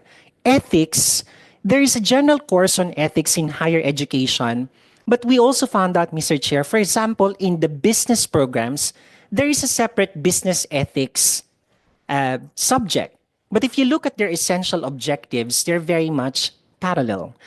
The same is true for teacher education, for instance. We have a different ethics course for teachers, which we thought, shouldn't that be the case? You have to teach the college students the ethical considerations of their chosen profession rather than a more general ethics course. Because in edukasyon sa pagpapahalaga in DepEd, you will find nuances of ethics also embedded already. Art appreciation, art as a platform or a springboard rather for learning the other areas in not in junior high, as early as first grade or even kindergarten, it's there. But the standalone course on art appreciation or related to art appreciation in senior high, that's already gone. But for those wanting to move towards the arts, it's actually expanded in the set of electives. Then, of course, I said the GE, it's a green light because it's an area of growth that we haven't really studied. So, Mr. Chair, if you notice the orange or light orange, these are our ways of creating a heat map of some sort. Teka, baka dapat pag-isipan na natin kasi they have evidence of their existence in the basic ed curriculum. But Mr. Chair, if you look at the red dots, those are the mandated courses. Accounting 4, Rizal has 3 units, NSTP has 3, PE has about 4 units. That's still a considerable number of units that we have to think about. 8 units in all, right? And we are guided on the next slide, much like what EDCOM has found out, by the OECD report on the Learning Compass. At higher education, we also need to be concerned with overload, gaps, content, inequity, and implementation, which we found out, Mr. Chair, as the same issues that were originally addressed, next slide, by 3 ASEAN member states. These are Malaysia, Singapore, and Thailand, who actually shifted their higher education ecosystem to a minimum of 3 years in terms of duration and a maximum of 5 or 6, particularly for those degree programs covered by international accords, which is understandable. We have them in the Philippines also. But moving towards a shorter duration of time in college, where their secondary program ends or their basic education program ending at about 11 or 12 years, there's something that probably they're doing right because their economies are advancing quite fast. So, given this, we also heeded the call and observation. In fact, even prior to the uh, discussion by EDCOM 2, as shown on the next slide, there's one degree program, Mr. Chair, who's actually seen that it's possible to reduce further the duration of the degree program. This is the degree program in tourism management and hospitality management. If you notice, Mr. Chair, if they're coming from the ABM track in senior high school, they have lesser number of units. The question is, why was it only these 2 programs who moved towards the recognition of the credentials in senior high school? The reason? Because the articulation between GE, Prof Ed, and majorship back in the implementation of K to 12 as it was designed was absent. So we have high hopes that the current context affords us the opportunity to rethink and see how the model that was created by, for instance, BSTM and BSHM may be replicated. And the reason why I'm saying this, Mr. Chair, is that on the next slide, if you look at the senior high school elective system as it is proposed right now, we have just not finished our work here, but Mr. Chair, we are wanting to identify, for example, in the arts, social sciences, and humanities strand, or electives cluster rather, sorry, I'm transitioning to the terms. Mr. Chair, there is a higher education course that is related to citizenship and civic engagement, creative industries. Creative writing is an actual course with 4 variations in a standard creative writing program in college. So if DepEd is mindful already that these can actually be part of the electives program in senior high school, then we can free up higher education degree programs to actually account for the more industry related or industry demanded skills, competencies, knowledge sets that we cannot do so much of right now because of the constraints in the design of a degree program as they exist. So if you look at STEM, for instance, Mr. Chair, if you look at some of the existing engineering programs, you will find some of these courses in their curricula. But DepEd is offering that those people who have competencies in STEM, take them early on so that you could advance a little more when you enter higher education. So the issue here, Mr. Chair, is that we need to fine-tune the senior high school credit recognition process because some of the elective courses have equivalents or related courses in the existing PSGs. Now, if we do this, Mr. Chair, the next question to answer will be, what can we do to optimize them for admission and program placement? What do I mean by this? Imagine a STEM student who was able to take, Yusek Gina, how many electives should they take? About 5? Average of 5. Average of 5. If you've taken already, of the 5, assuming that you already explored also the other areas, how do we call them? The doorway option. Let's say you have taken 3 of the STEM courses. Shouldn't those 3 STEM courses matter in your application for admission to a STEM-related degree program? And therefore, if you earn that credit, don't take the subjects related to those subjects anymore. And hence, you will be measured as, okay, you're clear to enter STEM. Of course, it's easier said than done because that will require an upbeat, more enhanced admission, a set of admission protocols. That's where I will bring this short presentation to its conclusion. On the next slide, Mr. Chair, 2 questions are now important to us because we will be meeting all the technical panels soon. Because this means that we are already in agreement at the level of the technical panel for general education. Now that GE is likely going to change, hopefully for the better, we need to really underscore how Prof Ed and specialization will naturally evolve. Will this mean a reduction, an enrichment? How is it going to look like? Vis-a-vis the regional and global trends in terms of the design of higher education curricula. I remember in one Philippine mission to the United Kingdom, there was an articulation that we graduate our lawyers very late because there's just too many things that we take at pre-law and then law proper and so on and so forth. Of course, I commented that, well, we should go back to basic ed as well because we could have provided a more efficient way to make those early credentials recognizable. And then what are the considerations in recognizing the credentials from the strengthened senior high school within the qualification and admission context of each degree program or a cluster of degree programs? So for the information of the public, a PSG or a Program Standards and Guidelines in CHED will have a separate articulation of admission, defining admission criteria, what needs to be taken, and so on and so forth. However, if we actually place that admission criteria specific to a degree program, there's some room of interpretation or misinterpretation or over-interpretation that might happen. This is precisely what happened to the earlier graduates of senior high school. They graduated from GAS and they wanted to apply to a STEM program. GAS has X number of units in STEM to begin with. But the understanding is that you should have taken the full STEM program. So, Mr. Chair, these are dilemmas in terms of curriculum design that we're looking at. But there are two interesting insights that we would like to put forward coming from the April 23 Interagency FGD. So, Mr. Chair, and our friends from Cocopea can actually confirm this. Next slide.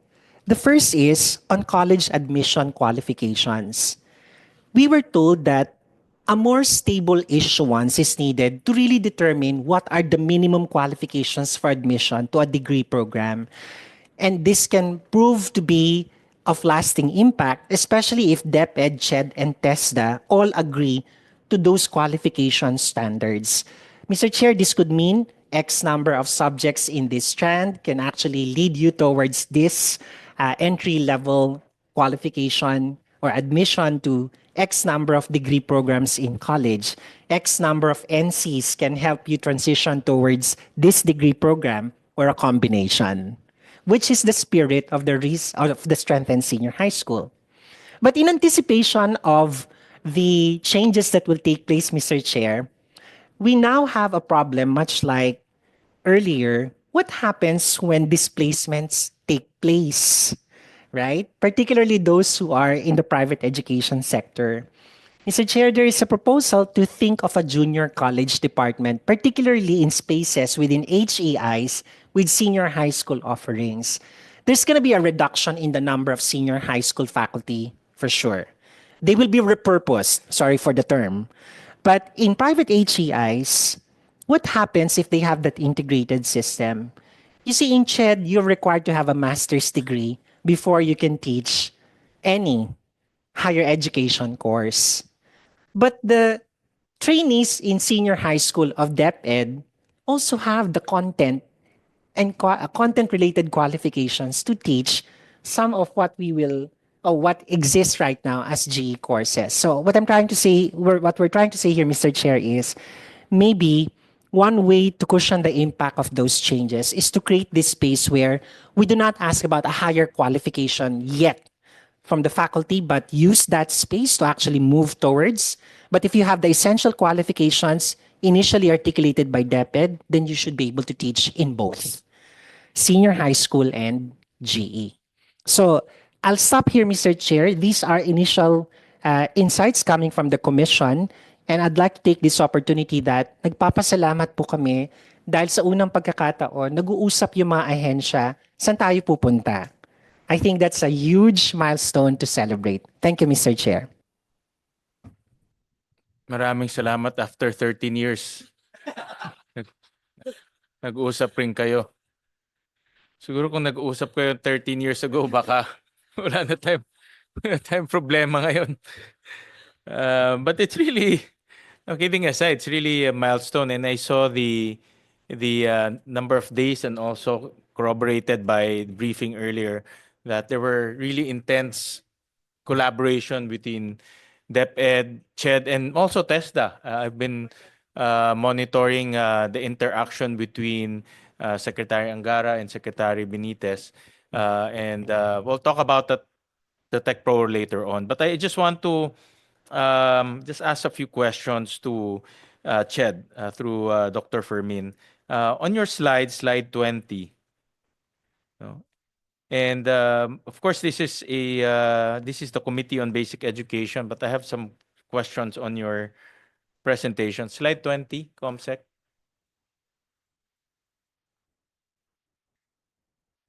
On the CHED presentation.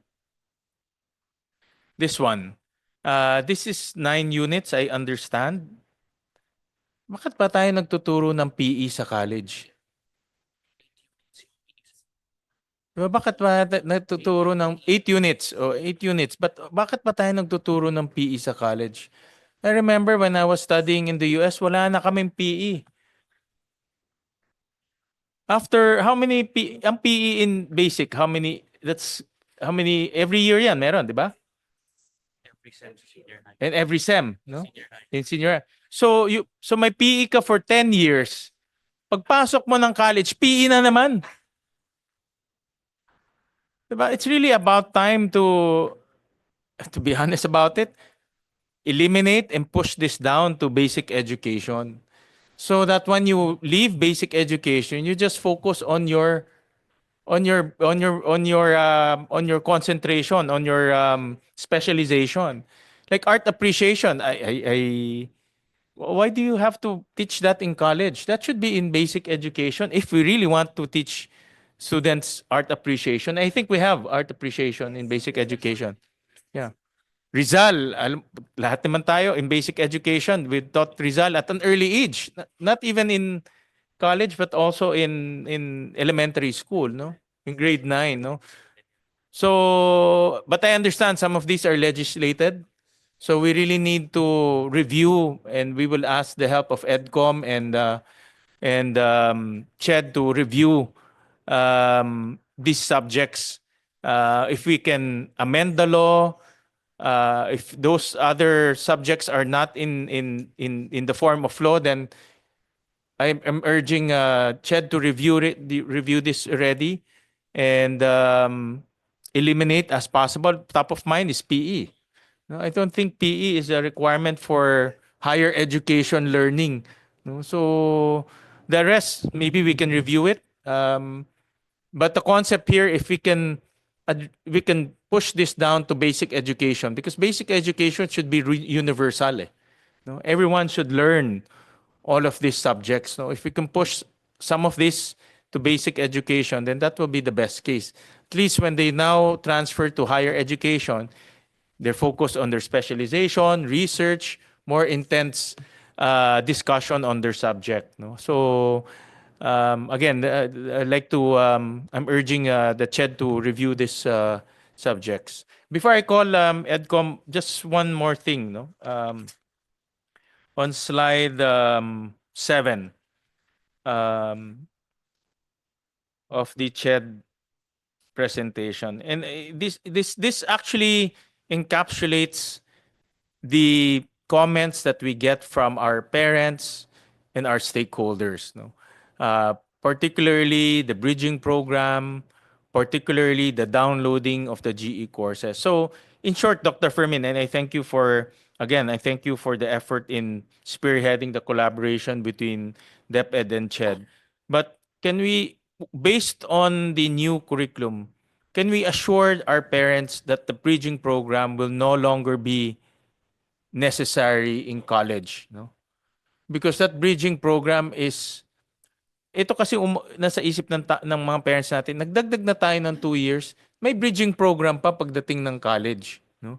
And the bridging program is not free, no? In most cases, they have to pay for the bridging program. So can we assure our parents that with this new curriculum, we will no longer need the bridging program because they will be ready to enter college, no? Mr. Chair, I will respond to that in the shortest way possible. Yes, it should work that way. But we will need that joint order, Mr. Chair, to articulate what the minimum qualification really is so that universities may be guided, oh, wala namang sinabi dyan na magbe-bridging kayo whatsoever. Then let us lay that down very clearly. But Mr. Chair, one thing that I'm seeing is that the part of the academic freedom enjoyed by HEIs is to enforce some mechanisms that make their admission and retention policies move towards excellence. You know, they will impose higher criteria for admission. They like, I think that's fine, but the HEIs will also have to mature in understanding at entry level, and you have the minimum qualifications.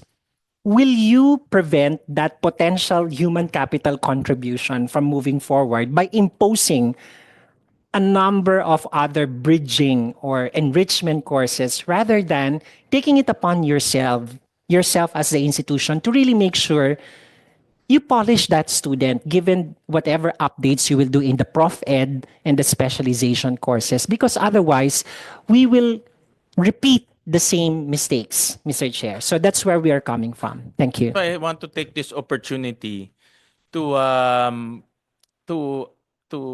make sure that this new curriculum, the strengthened senior high school curriculum, will address the bridging program issue. No, and that's why because we're already reforming the curriculum, so that by reforming it, we're now assuring the public that this bridging program will no longer be needed because we have already reformed the curriculum. We don't want a scenario wherein we reform the curriculum, but the end goal is the same. May bridging program pa rin, no?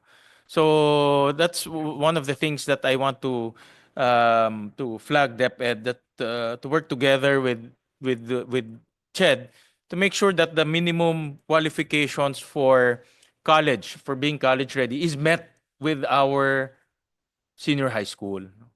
The other question, Dr. Fermin, is number 2. No? Downloading of GE courses senior high school. Again, with our new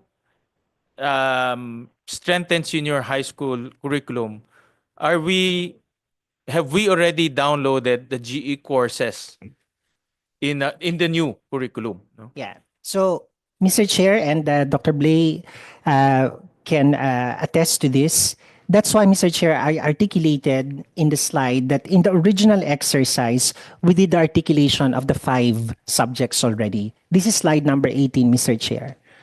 So the initial direction is that if you notice those 5G courses, they have semblance and similar directions as the proposed senior high school core. The secret, Mr. Chair, is the people who the people who are delivering and designing those 5G courses sat with their counterparts in senior high school to really once and for all answer the question, oh, why are you teaching that in college? Meron pala sa senior high school, and so on and so forth. So that one we could guarantee, Mr. Chair. I don't know if the other technical experts in higher education listening to me will disagree, but let's call it like that. Sa totoo lang, may relasyon po sila. Huwag nating ikubli yung relasyon. Thank you. Thank you. Well, that's good news. And I think a lot of our parents will be very happy. This is actually showing our students that they are now enjoying general education subjects at the senior high school level. So naibaba na natin. This is actually a clear illustration na naibaba na natin. And the promises are now being fulfilled. No? Pero parang awa nyo na yung PE, tanggalin nyo na yung PE. It's really parang mind-boggling that it's there. No? So, yeah. You see Gina and then si Dr. Yi. Very quickly lang po, hindi lang na-update ni Doc Fermin yung mga titles natin ngayon. Kailangan lang po i-update ng CHED yung mga titles natin dito sa history at saka doon sa life skills po. Pero yun po, ganun na po talaga ang alignment ngayon. Just updating of the names. Thank you po. Yeah, Dr. Yi. Carol. Thank you, Mr. Chair. Just to add to the discussion about PE, last week we had a very fruitful discussion on legislated subjects and activities in basic and higher education. Panimula pa lang po yun, Mr. Chair, kasi hindi pa exhaustive yung pag-aaral na nagawa natin. But we'll flash the number of subjects that are required for basic and higher ed to integrate. So what we found so far po is 21 subjects. 21 laws have been passed to integrate specific subjects or topics into the curriculum. The blue is required for basic and higher education, the red is for basic education only, and the yellow is for higher education only. What we also noted in that conversation, sir, is that hindi lang po mga batas na diretsong nagsasabing basic and higher ed yung talagang kailangan. Marami pong batas sa PRC, sa mga professional boards, and there are 46 of them that somehow even indicate what exact subjects with no room for flexibility. May 6 po out of 46 na kung ano yung nakasulat sa batas, yun lang talaga. Magbago man ang panahon, magbago man ang mundo, yun pa rin yung kailangang ituro. There needs to be room for flexibility. Some of these laws were also rigid, and ironically po, baka hindi kasi siya dumaan sa committees on higher education kasi diretso siya sa committee na nag-handle ng PRC governing boards or professional boards. Yung iba po dito, nakasulat pati length ng program. So kung nakalagay po doon na yung program na yun ay dapat 4 years, kahit gustuhin nating iksian siya, hindi ka makagalaw. May mga programs po na nakalagay dapat 2 years. So kahit kaya mong tapusin in 1 year, bawal po dahil dun sa batas. So, I think the consensus was that CHED and PRC will work closely together to review all of these 46 laws and then to propose which ones might need to be updated to conform to the realities of today and what are actually needed. Kasi po, even if it has good intentions naman, there needs to be language lang on flexibility that allows PRC and CHED to evolve and to update these programs and topics to be able to enable our professionals to actually be responsive. So just to note that for higher education, what is actually required talaga po is marami naman talaga, Rizal Law and STP, topics po yung labor education, according to our representatives from CHED last week, kung topics, kayang gawa ng paraan kasi ipapasok lang sa mga existing subjects. Pero kung stand-alone subjects talaga, doon medyo mahirap. So, Mr. Chair, ayan po, Rizal Law, Constitution, Rule of Law, IP and Philippine Muslim History, Safe Spaces Act, Philippine Cultural Heritage. So, medyo marami po talaga. And meron pong 138 bills filed in the 19th Congress to legislate additional subjects. So, kung ito po lahat pumasa, kahit po mag-decongest tayo, dadagdag ulit. So baka po kailangan nating mag-isip ng paraan para talagang ma-manage ito so that there is a framework and actual coherence as it relates to our desired competencies for our graduates during the time that we are actually doing it. Kasi some of these laws are 1950s, 1960s, sir, na hanggang ngayon bit-bit natin sa 2025.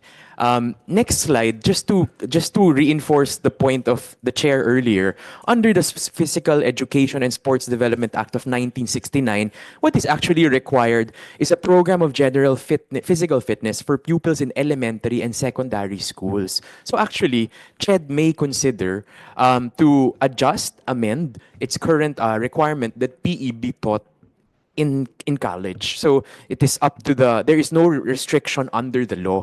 What is stated under Section 11 is there shall be charged an athletic fee of an amount not exceeding 10 pesos per annum from each college and university student. But this naman could go towards competitive athletics, other sports initiatives, but it doesn't explicitly require that there has to be this number of units for all students in college. So just to share this point, Mr. Chair, and the work is ongoing, and we hope that we will be able to present to our EDCOM commissioners once we are done with our comprehensive review together with our DepEd, CHED, TESDA, and PRC partners. So yun lamang po, Mr. Chair. We have other comments later for senior high school, and we have a prepared presentation later. Thank you. Thank you. And it's really about time to review all the laws, and I commend EDCOM for taking the cudgels in reviewing the laws and especially those laws that mandate subjects in basic education and higher education and in both. No? There are laws that the country feels it's important and it should be taught no matter what, just like GMRC and values education. But because times have changed and curriculum delivery is also evolving, some of the subjects can be adjusted. No? For example, nga, yung Constitution or Rizal Law or itong physical education and sport development, maybe it can be adjusted, no? So that it will be attuned to the times. No? So we'll request EDCOM to brief us on this on a later date. No? With that, we'll now pursue. We'll call on EDCOM, no, to give their comments on the new senior high school curriculum. Thank you, Mr. Chair. Could we request the Secretariat to please put in the slides? Mr. Chair, what we tried to do was to analyze all of the comments, studies, findings that we have found on senior high school as it relates to the challenges, and then how it is juxtaposed against the proposed reforms of DepEd, and then just ending with several questions for clarification as to how we will actually implement it. Next slide. Next slide, please. Mr. Chair, this summarizes the three clusters of challenges, as you also alluded to earlier. Curriculum and student support issues, that it is congested, there are too many required subjects. At a certain point, there's 21st century world literature required, even of TVET students pursuing TechVoc track. So kailangan po talaga siyang pag-isipan.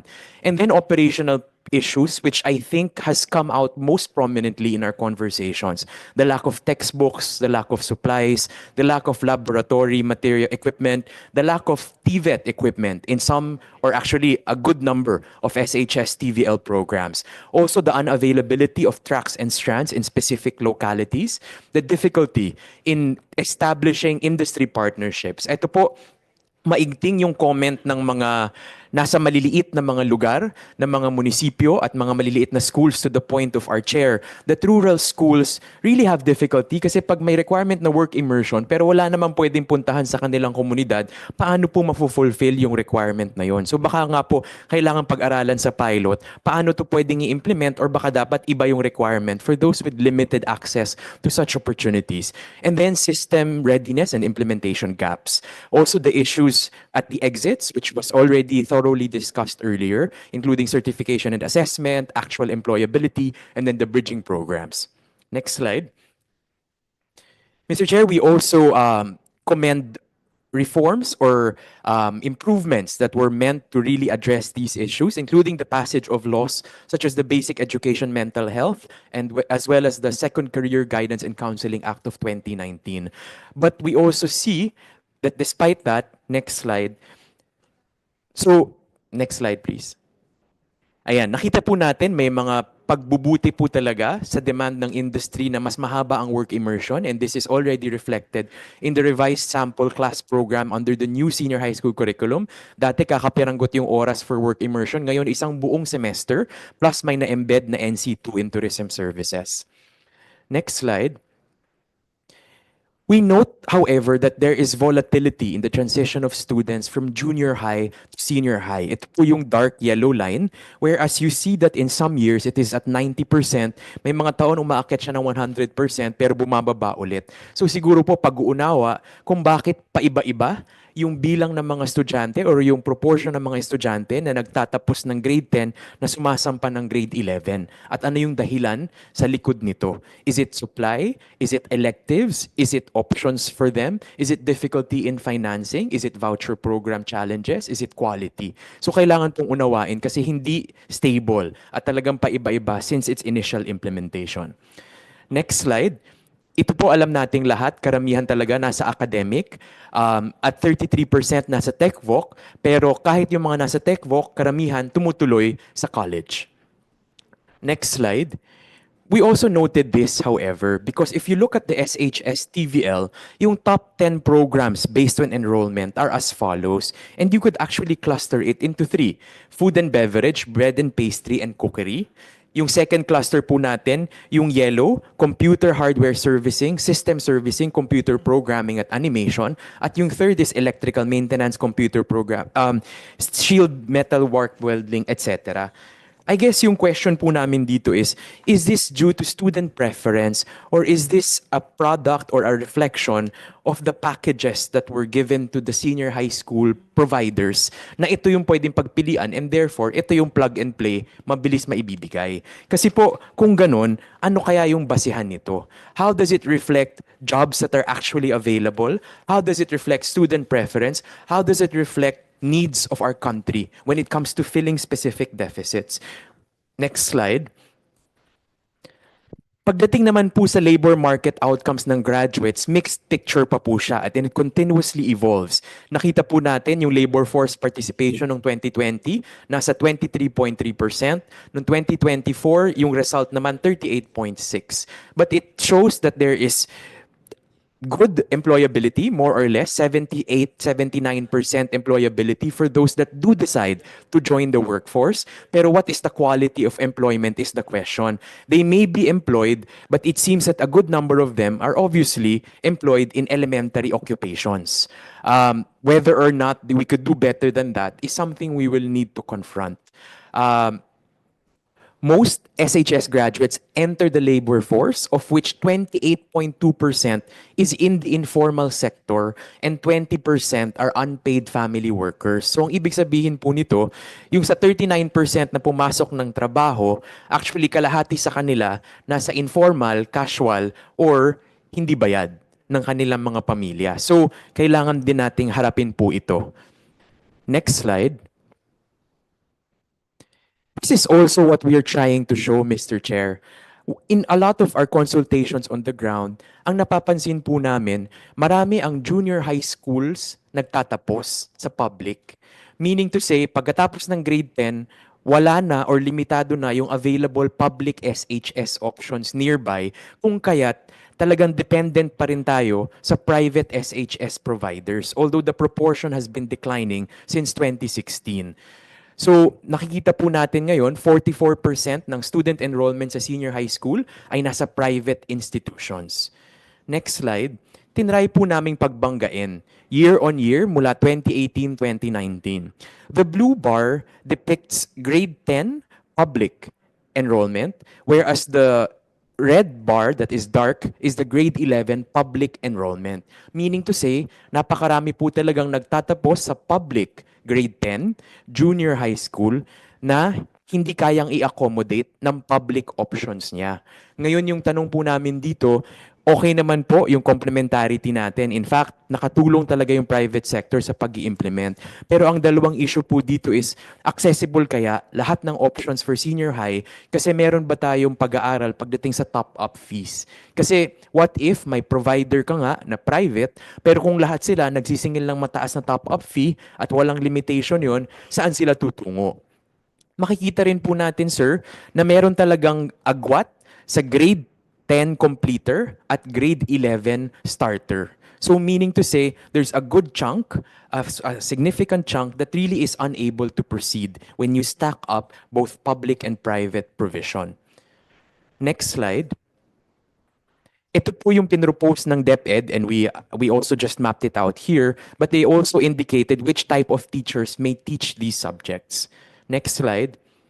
Ito po pinresent na rin namin before, pero uulitin lang po namin at talagang kinonform na namin siya sa current core subjects. Yung life skills po, malamang sa malamang kung pagbabasihan natin yung S-Form 7 ng grade 11 and 12 teachers ngayon, 85.11% of them will be teaching a subject that they did not train for. Kasama sa 13.9% na kukonting blue ang MAPE teachers. Ibig sabihin, PE major, music major, siya yung pagtuturuin natin ng life skills.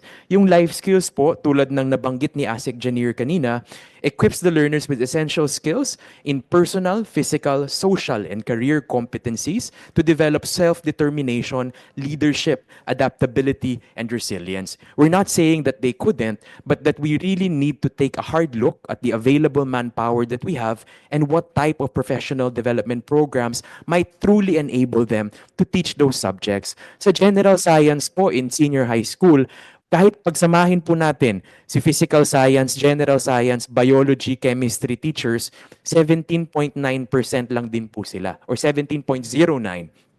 82% are still going to teach subjects that they don't have a background for. So, hindi lang po siya kasing laking problema sa math.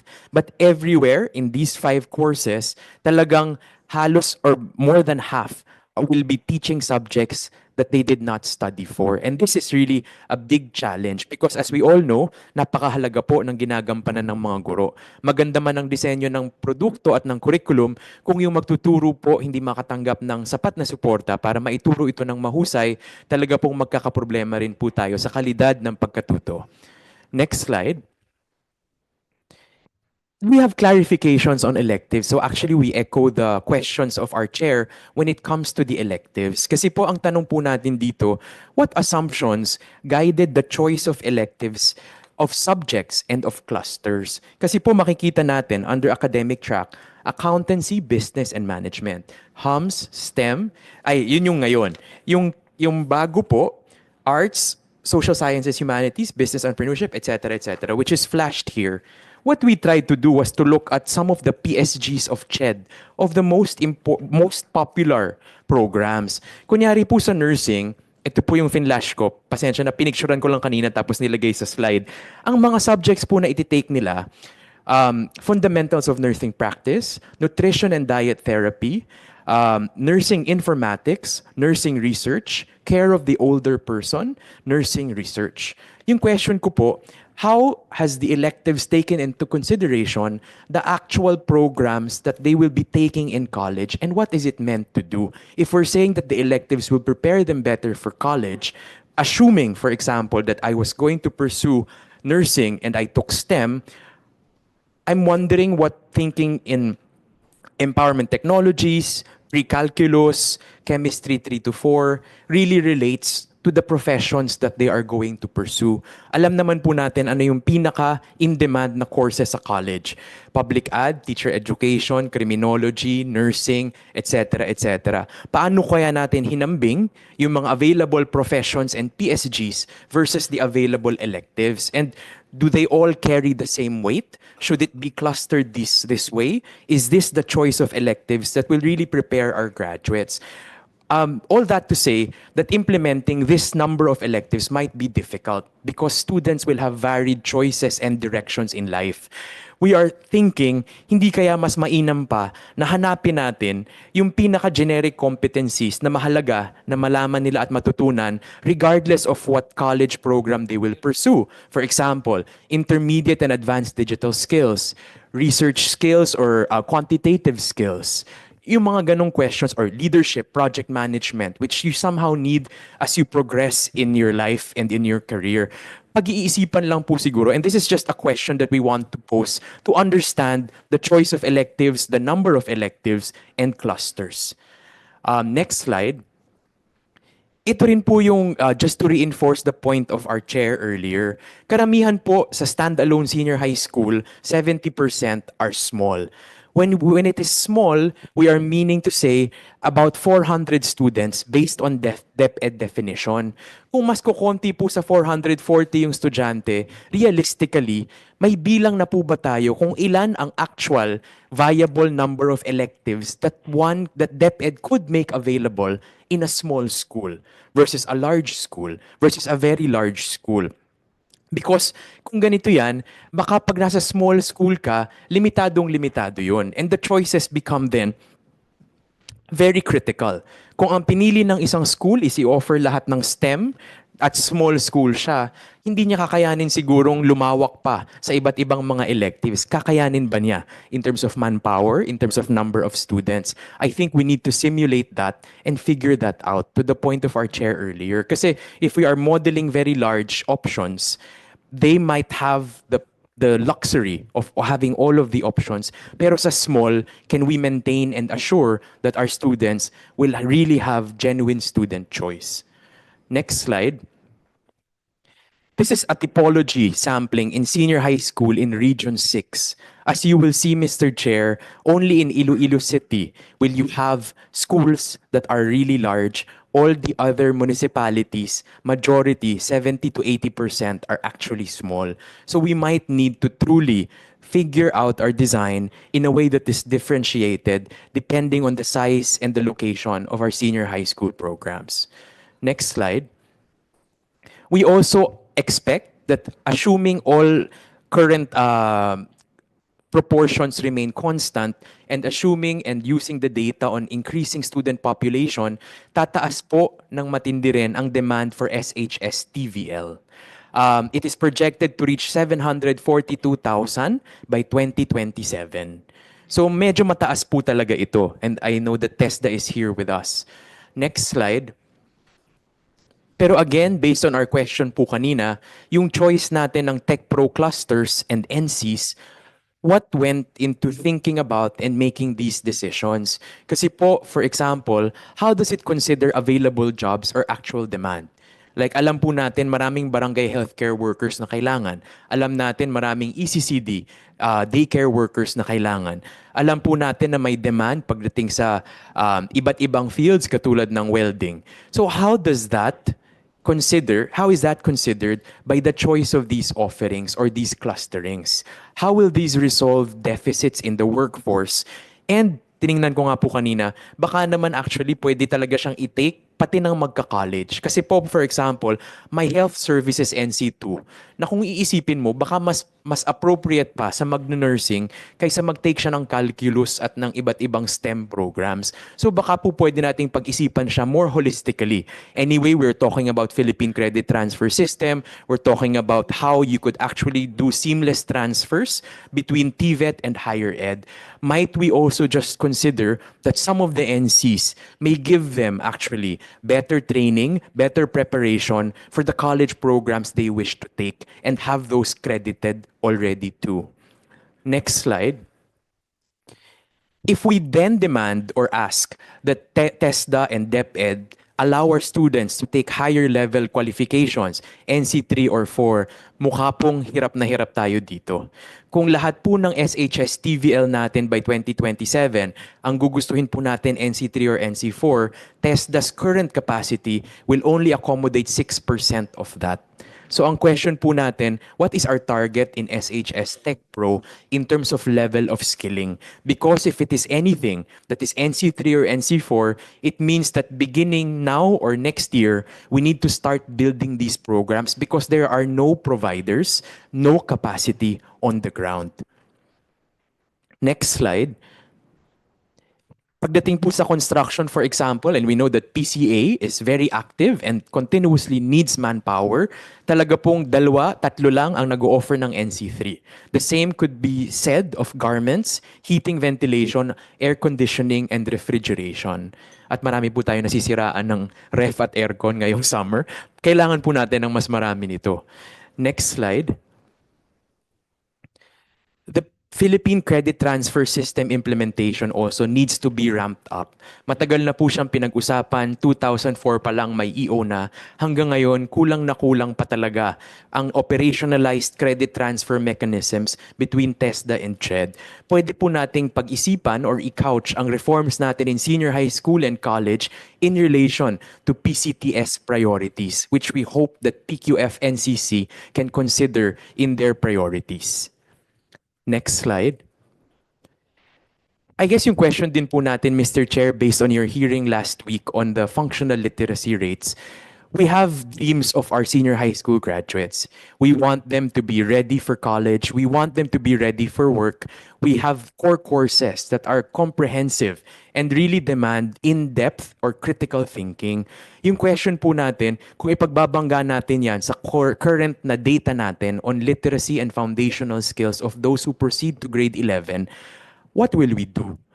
ano ba ang data ng grade 10 completers natin ngayon at pagsampa nila ng grade 11 kasi hindi naman nila automatically magigain ang foundational skills or functional literacy pag akyat ng grade 11. How will interventions be embedded? Because we could not think set in a tabula rasa way. We could not think of an ideal scenario. We need to accept where we are and meet our learners there. If, for example, 30% of our students from grade 10 don't have foundational skills or functional literacy and they proceed to grade 11 with the 5 core courses, what will we do? How will they imbibe that? How will they learn that? How will we include that in the design? Because that seems to be a major consideration as we are seeing in our data today. Kita din po natin sa grade 2024, grade 12 NAT results, most of our learners demonstrated low proficiency level in all learning areas. How are we considering these results, all of this data, in the current design of senior high school? Next slide. And finally, Mr. Chair, guidance counseling and also NCAI.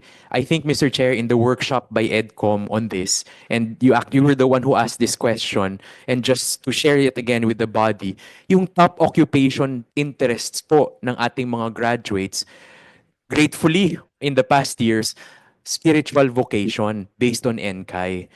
Kung ito po ang pagbabasihan ng mga resulta ng pagpipilian nila sa senior high school, should we adjust to this or should we adjust our tools? And our question is, how will the Landas toolkit also conform to this, or how will that move alongside the change in the NCAI and whatever tools are available on the ground?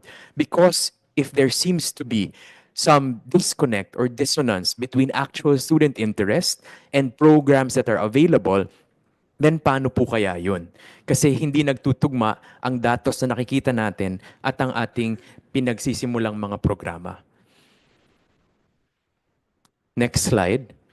So, Mr. Chair, just to highlight our 7 main questions for DepEd, also to just reinforce the questions of our chair.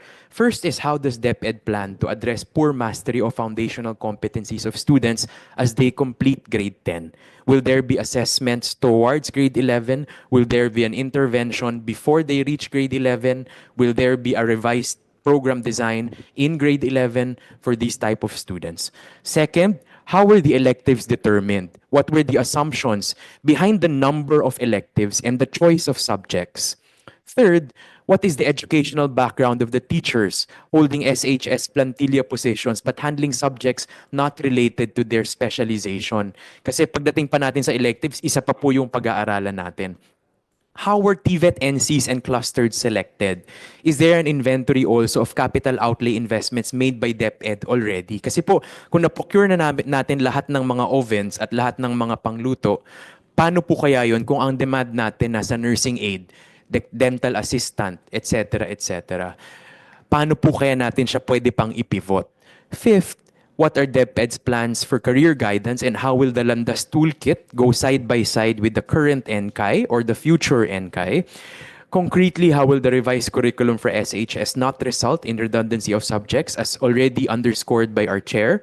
And then finally, what are DepEd's plans in relation to senior high school recognition and quality assurance? Just to stress that we have been working on provisional permits, many of our private providers of senior high, since 2016. Thank you, Mr. Chair. Thank you for that, ED Carol. We're doing working lunch, so please feel free to have your lunch while we discuss this topic. We'll go to the slide before. Yan. Matutuwa si Father Inocencio dito. Number 1, spiritual vocation. Maraming gusto magpare. But it is actually quite out of curiosity and interest. This is quite interesting. This is spiritual vocation. Yeah, but this is what they gathered from their NCAE, no, the guidance counselor test. No? Okay, Father, go ahead.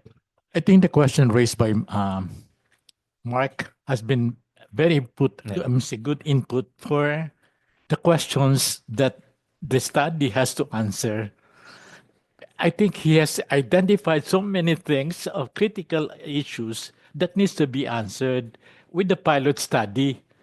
And that's why I think it's very important. What are the questions you want to answer in your study when you do the pilot? And I want to reiterate that, no? Because without that proper guidance, you don't know what data you're going to collect and what means we are going to gather the data and how do you interpret the data. Those are basic thing that has to be ironed out. And he has raised so many questions already and many considerations given in this discussion. So I don't know what is your framework now of making that kind of study. You raise a good point. In our experience dealing with DepEd in general, I'm not pointing to a specific administration. Like for example, the discussion on mother tongue. There was also a pilot test, during that time. I think this was 2012, 2013. But we also requested for the output of that pilot. Because you do a pilot because you want to test the implementation, you study the pros and cons, and you address the downside. But unfortunately, documentation was not as was very poor at that time, so they couldn't show us the output of that pilot. So we're also we're urging DepEd that pilot testing should serve as a research output or a research activity, Definitely. and we learn from that. No, I agree that we need to implement pilot approaches. No, because of DepEd's massive number of students, implementing it all at once is going to be very difficult. So a pilot approach is it's a rational approach. No? But we need to learn. You need to learn. Father, your microphone.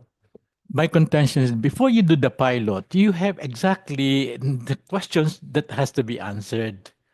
And therefore, we need the framework by which all those questions will be anchored. So I think that's very important process. You just don't do a pilot of nowhere or just your own thinking, but rather it should be guided by a particular framework that you are operating on. And therefore, even before you do the pilot, there is that consideration. No? What is the question I wish to answer in this pilot? Okay. And what is the framework that I'm going to use in order to do the pilot? I think it's a very important process. We'll have further discussions on that, Father. But I'm sure DepEd is listening, so we'll request for their feedback during the next hearing. So we'll go on to before I have questions and items to discuss with EDCOM, but I'll go to another expert who have studied the senior high school curriculum extensively, and this is ACTRC, headed by Dr. Frido. So we call on Dr. Frido for her comments and feedback. Good afternoon. I don't have any prepared slides, but the Assessment Curriculum and Technology Research Center completed the review of the K-10 curriculum way back in 2021. And then a few months ago, also completed the senior high school curriculum review. So in all the discussions raised today, I just like to point out that in our interviews with parents, students, teachers, principals, employers, really there is a need for not just the design, because we're talking now about the design of the curriculum, which is the intended curriculum. But our findings also show that the implemented curriculum has to be considered largely. Even in the K-10 curriculum, there was a need for students to keep the pace of the entire curriculum in their grade level because there were just too many topics. But with the revisions, there is already a reduction. Also, another important factor, and that was raised by Doc Carol, is the qualification of teachers. It's very alarming. I am in science. I sat with BCD as a resource person together with the Australian consultants, trying to strengthen, refine the core curriculum and even the electives. I must say that it is a very big improvement compared to what we have written or developed in K to 12. Of course, a curriculum is very dynamic. It has to address issues that arise. But in the core general science curriculum guide, I just signed it off yesterday. Even the electives for Chemistry 1 and Chemistry 2. As written, they're good. And if students are good, they will be able to, as you have asked, they are ready for the STEM in the GE course of the college curriculum. But we think in the research center that a bigger factor is the implementation, the teachers themselves. What about our teacher education institutions? How are they being prepared? Because if these are the percentages in the report of Doc Carol, we have a long way to go. And when we were interviewing parents, they did not categorically say that we don't like senior high school.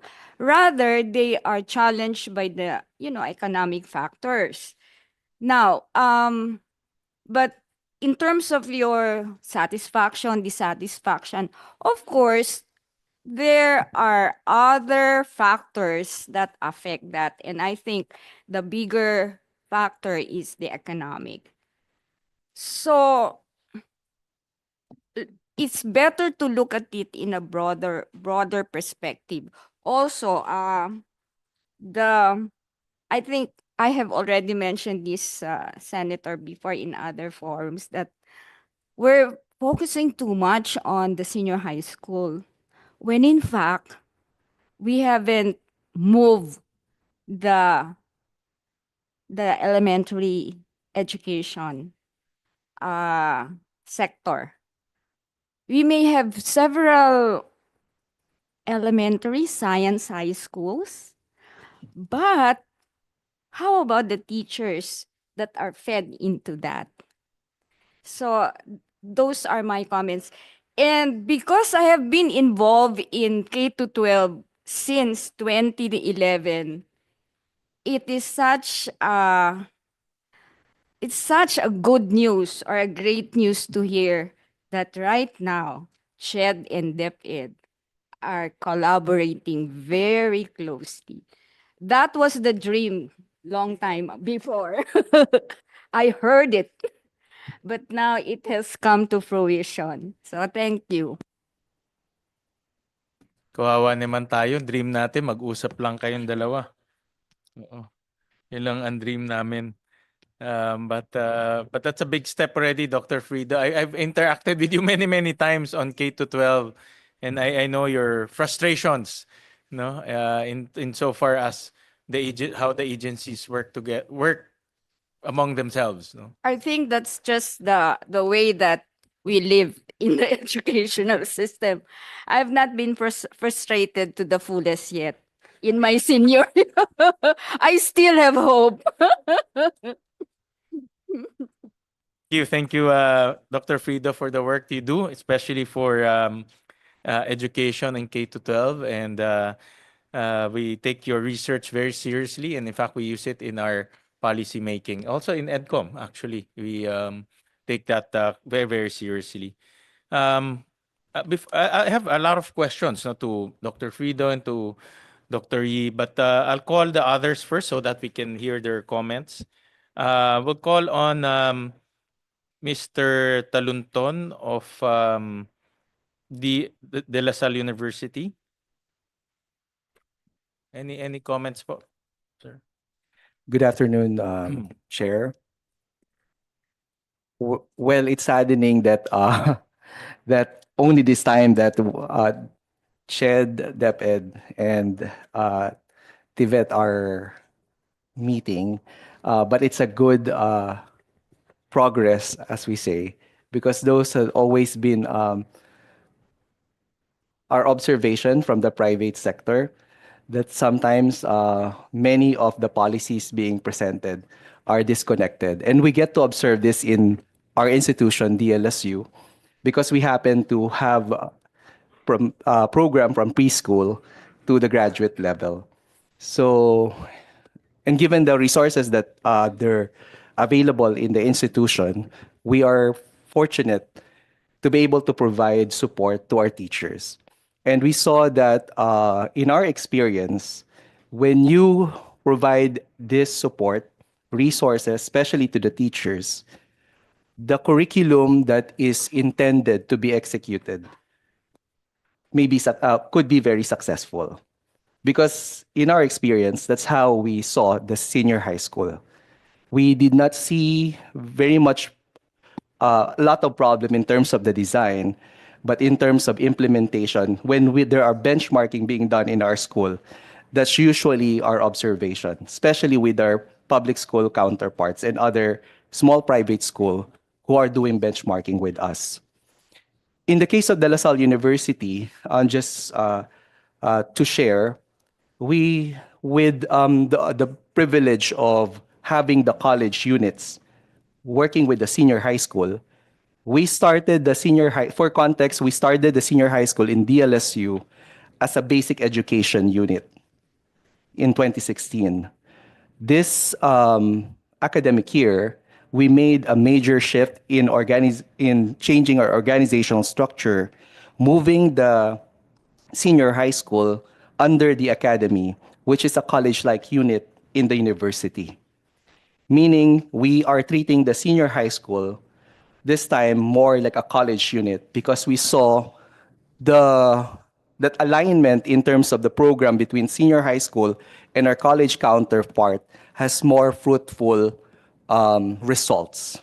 Talking about the value that our clients are getting, the premium of our senior high school program in De La Salle University is the seamless connected program of our senior high school to the college program. When we implemented it in 2016, we already introduced the credit subject program. For example, in the ABM strand, almost all the specialized subjects are already credited in our College of Business program if they study in DLSU. And I think this is one of the reasons why parents continuously enroll in De La Salle University because of this value. Maybe it's in the context of a private school, but imagine if this is also done in nationwide when you get to create that seamless connection for the students. Hence the reason why we moved to the academy, because our plan is to really do advanced placement because of the duplication of the subjects.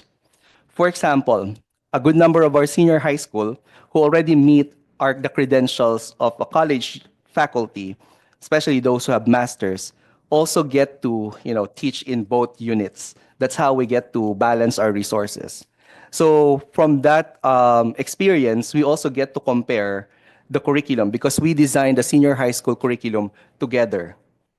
This time, we're working even in the GE courses, meeting together, how do we align the courses? And what we found out is that, for example, in PE, because we're talking about PE, all the PE subjects in senior high school are actually the same in terms of content in college. And no wonder why our students, even our own students, have been complaining and telling us that it's the same subjects that they're taking.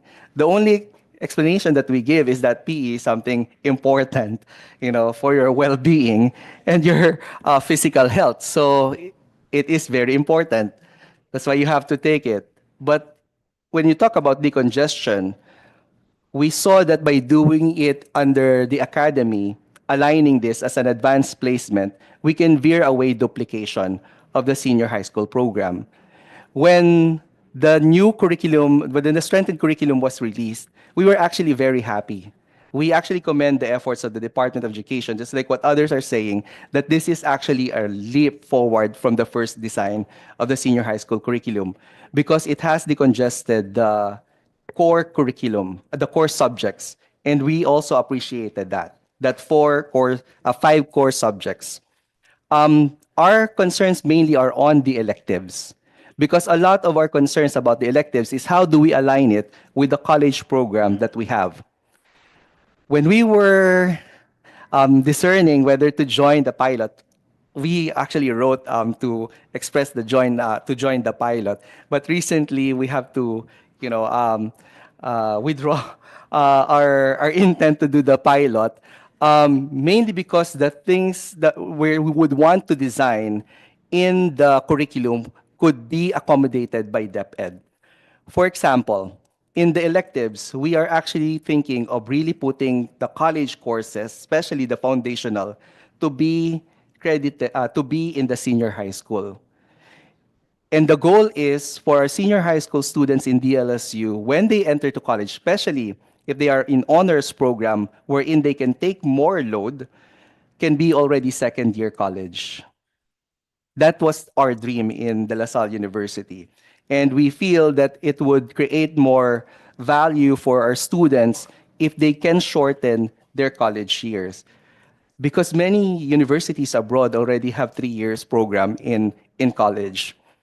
I believe this is the second time we were invited in consultation. Our dean already expressed what's the secret in the implementation. It is our situation where our senior high school faculty and college, basic ed and college, sit down and design the curriculum together.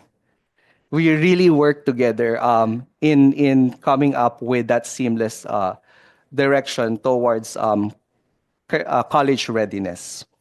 I also would like to share that in the senior high school program, in the recent design of the senior high school program, we were happy that there are electives, but recently with the update, we felt that there are certain subjects that need to be certain electives that we need to design or map out so that we can properly guide the students. Because letting them just choose, because I do understand that we want to value the choices for the students to choose whatever they want for the electives. Our concern is that some of these electives could actually be foundational already for certain programs. And I think that guidance on the selection and mapping out, clustering these subjects so that they could be credited for college, at least in our context, is crucial. So right now, just those are the things that I would like to share at the moment, but we really commend the developments, and we do hope that we'll be able to iron out the implementation of the electives program. Thank you. Thank you, Mr. Talunton. Just a few questions. You mentioned earlier that you transferred the senior high school unit to the college unit. Yes, that is internal structure for Yeah, the internal university. structure. And That's right. the reason for that is to really make it more Okay. synergized and If seamless. I may share the structure, the academy is not just only the senior high school. So senior high school is one unit, and the other unit is the Department of General Studies.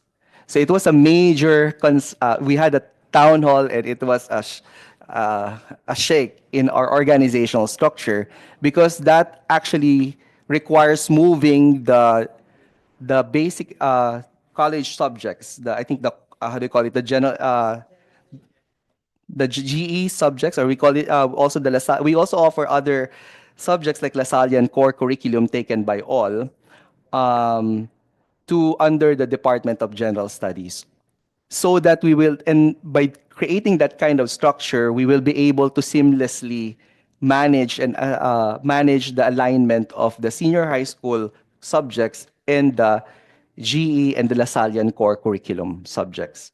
So that's one of the approaches that we did. And you said earlier that it's quite successful. Can you give us an example of? It is on its. We haven't had completed the first year. We just had it last September, Chair.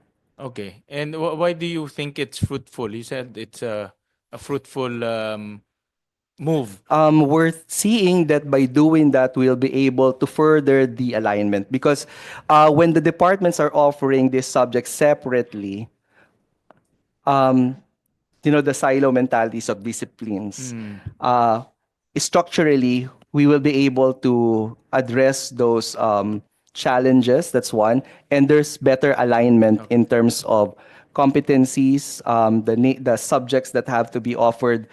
And one thing that we're also thinking at the moment, but we haven't implemented this, we realize that within the colleges, let's say the College of Business, there are actually different foundational subjects that are offered for the different courses and departments under a certain college. So we were actually thinking of coming up with a common foundations, for example, for all computer science programs, so that we can also bring this to the level of the senior high school. So that when a student moves to, let's say, College of Computer Science, regardless of the program, those foundational could easily be credited, if that would be the case. But those are just the initial plan design. That's why we don't know if we fit those designs could easily fit in already with the current piloting design of DepEd. I think that's one of our reasons. Does LaSalle have a tech voc track? We do not have the technical vocational track, Chair. So you only offer academic track? Only the academic track. In the hopes that they will transfer to the LaSalle University? That's true, Chair. Okay. Because we also found out, Yusek Gina, this is from DepEd, that for private school, 58% of our private schools do not offer tech voc. Almost half of the private schools do not offer tech voc. So I think the thought process here also is investing in tech voc, kasi tech voc, offering the academic track and the tech voc track takes two investments. That's correct. Since majority of the students are thinking of going to college anyways, so most of the private schools probably decided just stick with academic because you're just investing in one track. No? Yes. Tech voc is more expensive than academic because of the equipment and specialization. No? So that's something to consider as well, because I'll show a slide. Number of people going to college. CSB. Because, and Carol showed this earlier that 70% of our students are pursuing college degrees. We'll show in a PIDS study 2019, it's 76%, 74% of students who took the academic track will pursue college, and then 76% in TVL track will pursue college. But there's a later study, this is a tracer study by DepEd, that, where's the next one? That 82% of senior high schools actually went to college, no? Based on the tracer study. So in other words, if you are a private school and this is the number, you might as well invest in academic because they all end up in college anyways. No? Even the ones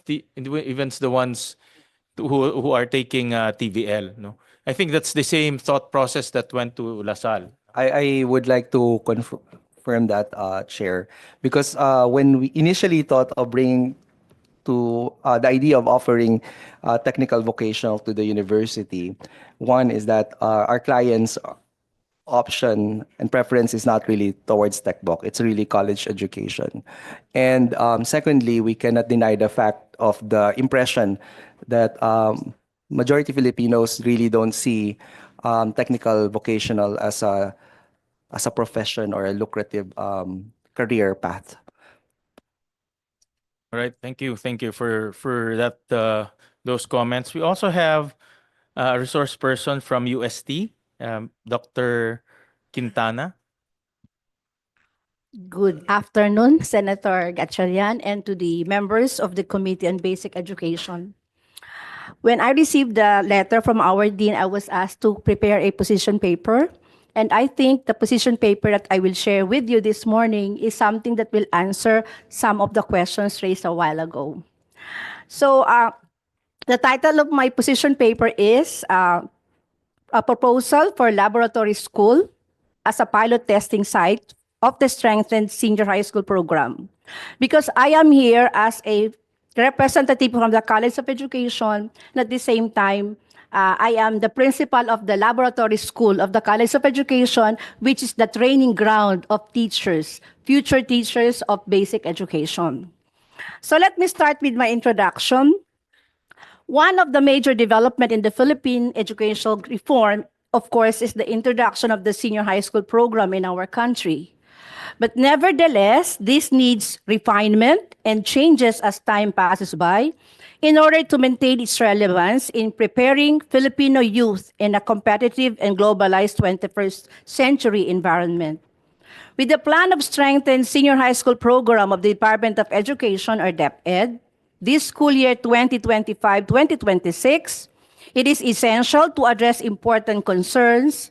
And moreover, it is necessary to focus on improving foundational aspects of teachers' preparation because effective educators serve as the backbone of an engaging classroom.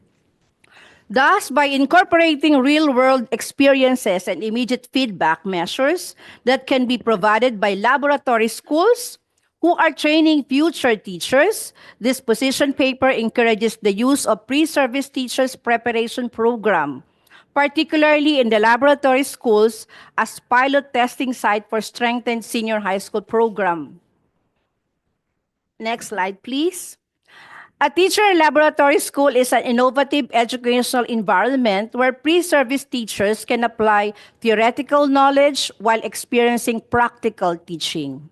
These schools act as training grounds where aspiring teachers can work with mentor teachers, try out numerous instructional principles, and get candid, constructive criticism on their methods. The goal is to enhance the quality of teacher education by providing an authentic, supportive setting that fosters growth and development in teaching skills, the curriculum that they deliver. Now, this form of integration could enhance teachers' readiness, which will eventually impact senior high school students' academic performance that will have an implication in the strengthened curriculum. Next slide, please.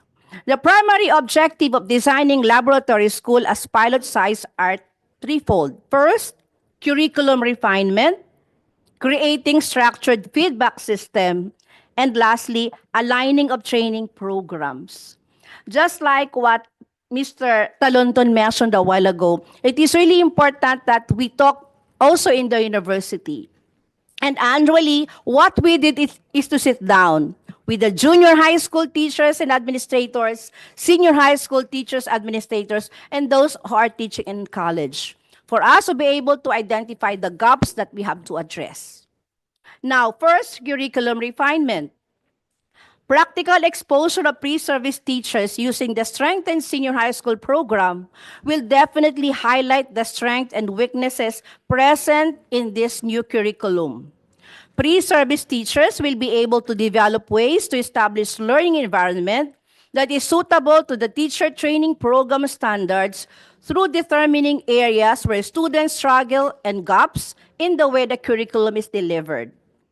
feedback from supervising teachers who are constantly observing the delivery of the lesson, who are mentoring pre-service teachers, is very crucial in ongoing curriculum development since it maintains the learning material current, interesting, and useful. Now, in the study of Wilson 2017, it is emphasized that active engagement of pre-service teachers in the real classroom environment leads to meaningful enhancement in curriculum design.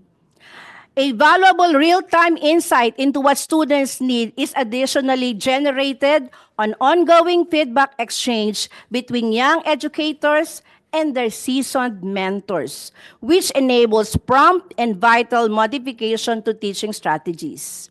Now, pre-service teachers, on the other hand, gain from practical experience in this way, and it will also make the curriculum more engaging. Second, the main objective is to create methodological framework, okay, in assessing the effectiveness of the strengthened senior high school curriculum. How can we do this? Through regular assessments in the laboratory school that will enable the pre-service teachers to adjust strategies and curriculum in real time while taking classroom dynamics into consideration. In other words, direct interaction between the students is made possible by the pre-service teachers' engagement in the laboratory school as they implement the curriculum.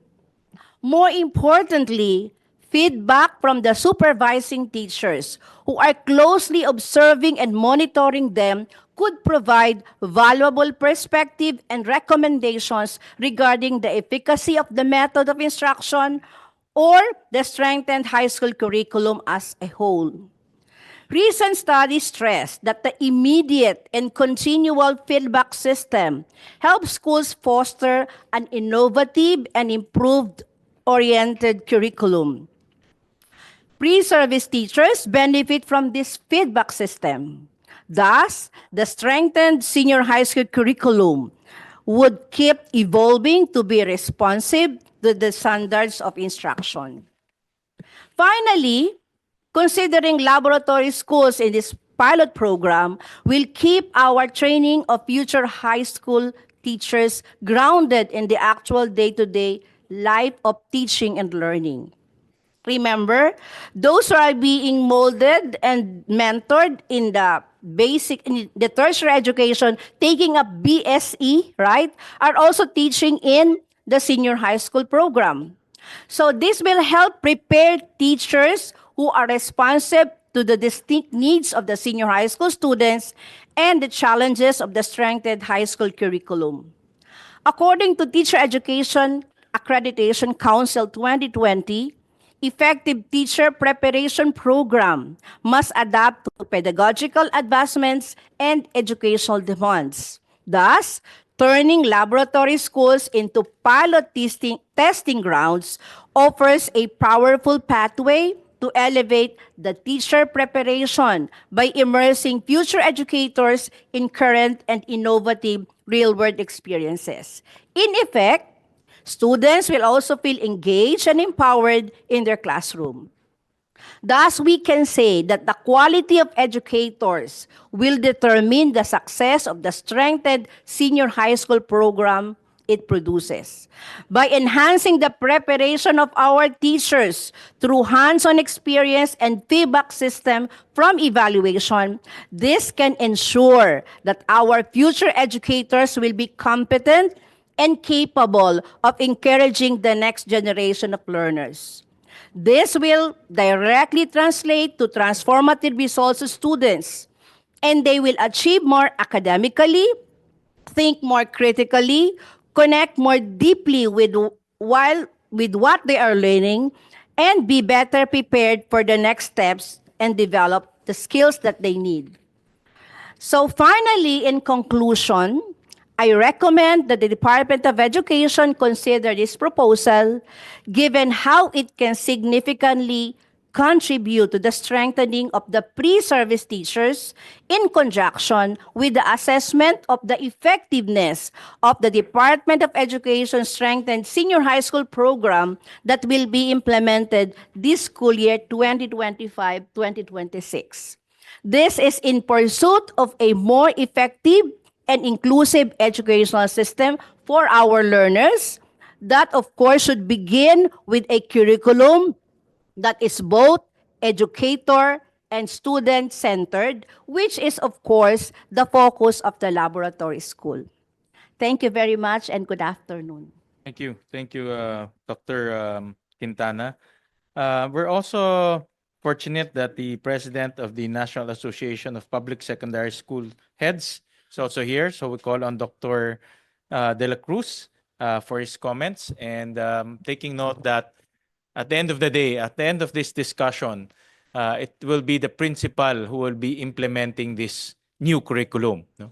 So she or she will probably bear the brunt or the success or the accolades, whether if this curriculum is implemented well or not. But she will also be responsible in making sure that the curriculum is implemented as close to the intention as possible with meager resources. Yung resources kasi yan ang yan ang alam ko sa mga principals natin, yan ang pinakamalaking challenge, no? So so we want to hear from Dr. De La Cruz, being a frontliner, his comments on the new curriculum. Maraming salamat po, Mr. Chairman. Una-una po, nagpapasalamat kami at naimbitahan kami. Kasama ko po ang dalawang punong guro sa DepEd Manila. Sila po ay implementers din ng senior high school. With us is Ma'am Eva Nacion of Torres High School, a very big school at Tondo, and Ma'am Luna from Marcos High School. Unang-una po, nagpapasalamat kami dahil napatawag kami rito. Pangalawa po, nagpapasalamat kami sa aming mga boss sa DepEd Central dahil po sa pagpapa-implement ng pilot class. Mahirap po sa aming mga punong guro kung lahat kami ay sabay-sabay na magpapa-implement ng bagong programa. Napakaganda po ng naging adhikain o naging panuntunan ng DepEd Central na magpasimula lamang sa mga bilang na mga paaralan na handang-handa na. Kasi po mahirap para sa aming mga nag-i-implement na by opening of the school year, eto na, Bulaga, nandito na ang bagong strengthened senior high school. With that, maraming salamat po sa aming mga boss sa DepEd Central. Pangalawa po, nagpapasalamat kami kung sino man po ang nagbalangkas nitong core subject dahil po ito ay malaking kaginhawaan sa mga mag-aaral.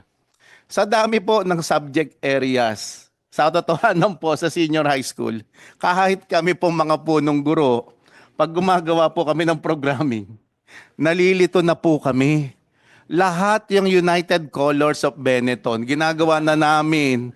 Kasi po, revise kami ng revise until such time na simula na ng klase, nagre-revise pa rin kami. Now that there are only 5 core groups at yung subjects na elective, mas madali po sa hanay ng mga punong guro na makagawa kami ng programa. Yun po ay mga pinagpapasalamat namin. Ito naman po sa akin po ang mga request ko sa aming mga pamunuan. Ganun din po kay Mr. Chairman. Sana po ay magkaroon ng maraming trainings sa mga teachers. Alam niyo po, bagamat ang mga guro natin ay laging handang sumabak sa lahat ng pagsubok, kahit bukas, pagturuin mo yan. Kahit hindi niya subject area, tuturo niya yan. Pero ang hiling po namin, yung specialization. Bagamat nangyayari po na ang mga guro, lagi yung nagsasabi ng oo.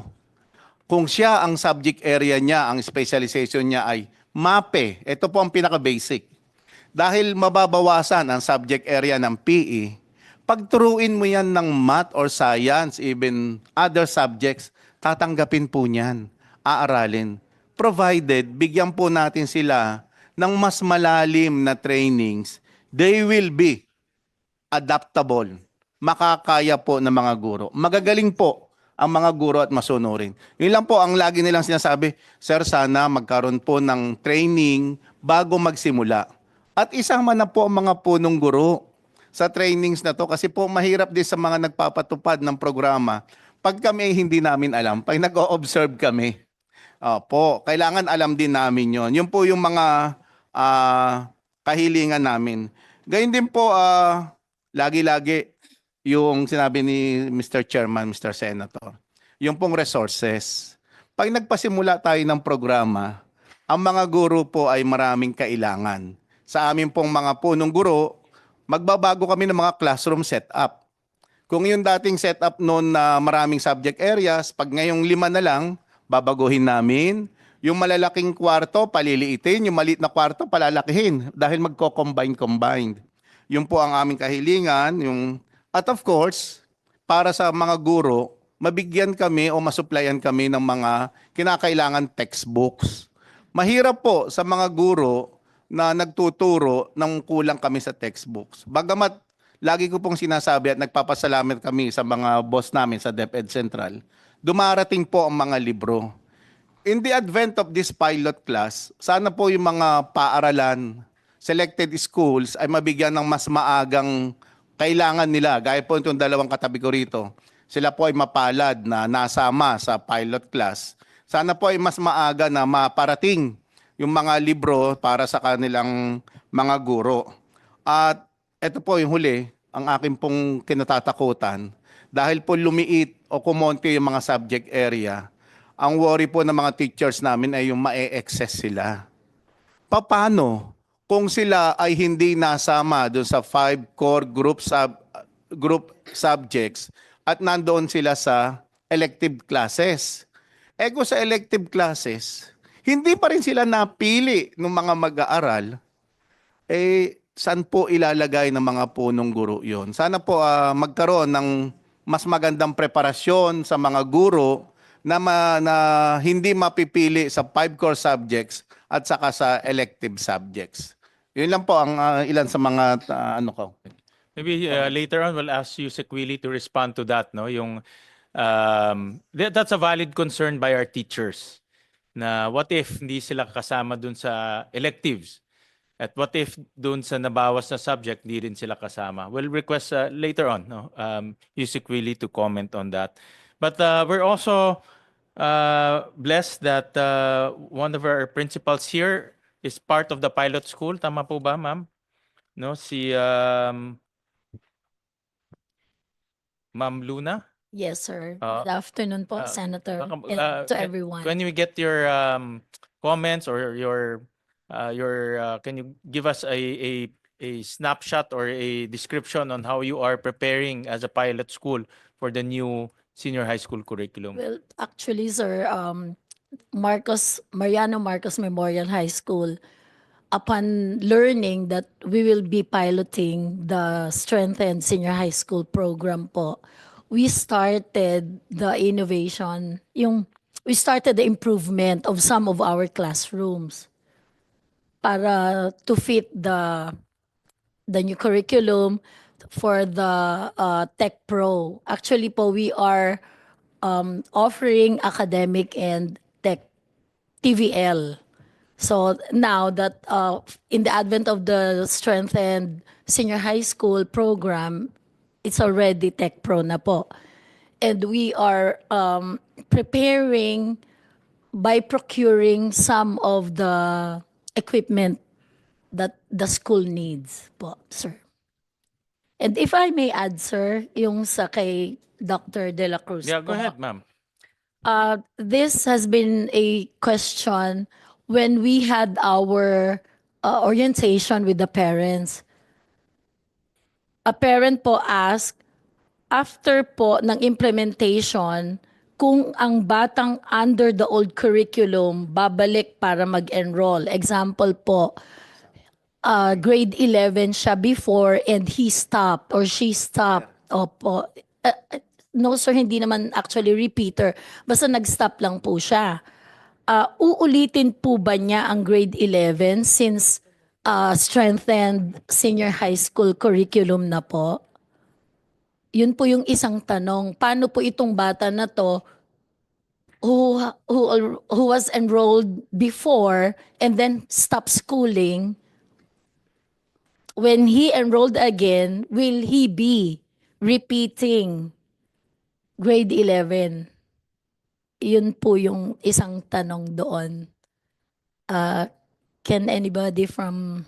Yeah, Ma'am Luna, before I direct that question to DepEd, paano kayo naghahanda as a pilot school? Sir, we attended series of orientation po through our division focal person, senior high school focal person, sir. We had orientation with the other co-pilot implementers like De La Salle, UST, J. Abad Santos, and what's the other one? Recto High School, sir. We have had series of orientation programs, and then we were given yung slides and the guidelines po for us to prepare. Preparation is largely the responsibility of the principal, diba? Typically, The principal, sir, the assistant principal, and with the help of our PSDS, with the help of DepEd Manila, Yep. we were able to, little by little, we are taking baby steps, sir. Yeah. I to want to get the prepare. comments of our principals. Any of the principals. I'll show a slide. Ito yung mga electives. There are about 50 electives, academic electives. Yan. No? And then I'll show the tech voc. 53 tech voc, no? Masaya tayo na yung 15 core subjects na reduced to 5, 'di ba? And I heard si Dr. De La Cruz earlier that he's in favor of that because it will make the lives of the principals and teachers easier, but more importantly, it will make the lives of our students and learners simpler as well.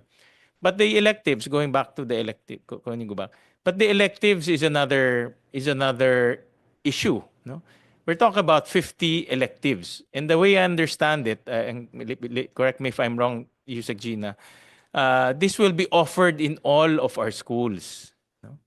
No? So that the student has a choice. Diba?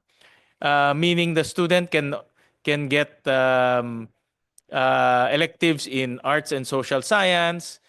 He can get also an elective in business and entrepreneurship and STEM. No? So in other words, to give him choice, all of this should be available. If it's not available, then that's not choice. No? Diba? I mean, diba? So you have to make this all available. That's the way I understand it. No? And then the other one next in sa TechVoc. The TechVoc is also, this one naman, the way I understand it, these are the 53 TechVoc or Tech Pro courses that a school can offer, but the principal now has the responsibility to consult, diba? Consult your students, consult the parents, consult the industry on which course is in demand in your locality. No? So there's a process. But of course, pag sinabi nila, let's say, ang gusto ko ay ito nakita ko dito, gusto ko ay animation or computer programming, then the principal should also make sure that that course is available and you have people who will, or you have teachers who will teach that. So my question is, tama nga ho, nabawasan yung core subject, but looking at the electives and the Tech Pro clusters, mai-implement ba yan ng ating mga principals? Considering that yung specialization is a challenge now?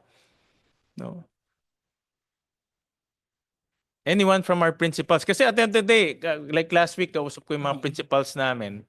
One of yung mga comments nila in our current curriculum right now, is the issue of specialization. No, napakahirap kumuha ng specialization or specialized teachers who will teach. Even at the present curriculum right now, nahirapan sila. Mas nahirapan sila sa TechVoc. No? Kasi gusto nga ng bata, let's say, illustration, pero hindi naman sila makakuha ng tao magtuturo ng illustration. So, they're forced now to come up with courses that they think that they can get specialized teachers. No, so before I recognize Father, let me just ask that question to our principals, and then I'll recognize Father. Good afternoon, Senator Gatchalian, and good afternoon to everyone. Actually, that is one of our challenges. No, if we're going to start with this strengthened senior high school program. Right now, the school where I am assigned is only offering TVL, and the only specializations that we have is automotive, food and beverages, and computer science.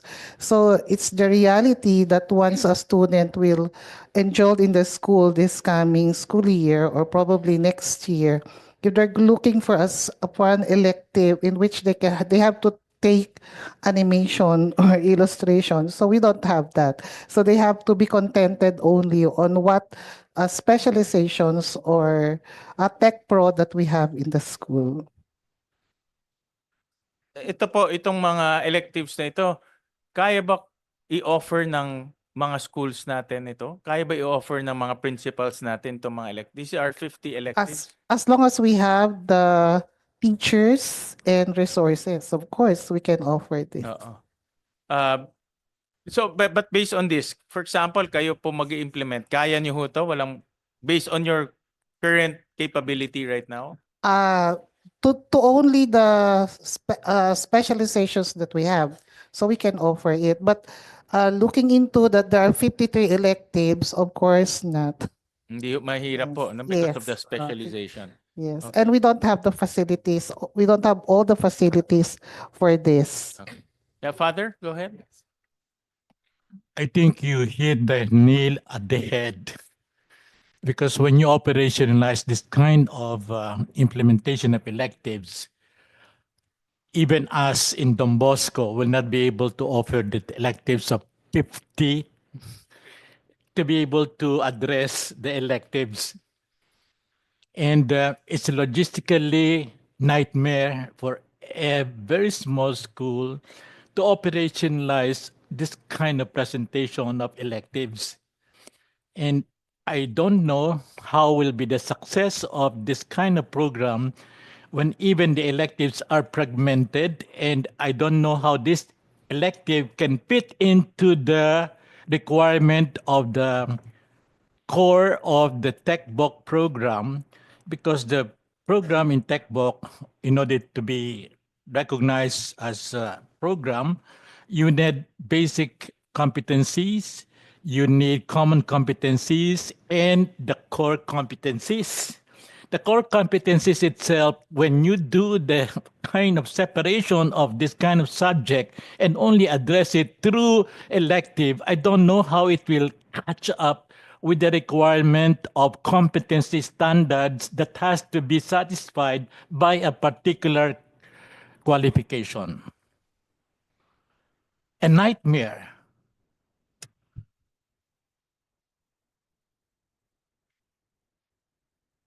Thank you, Father.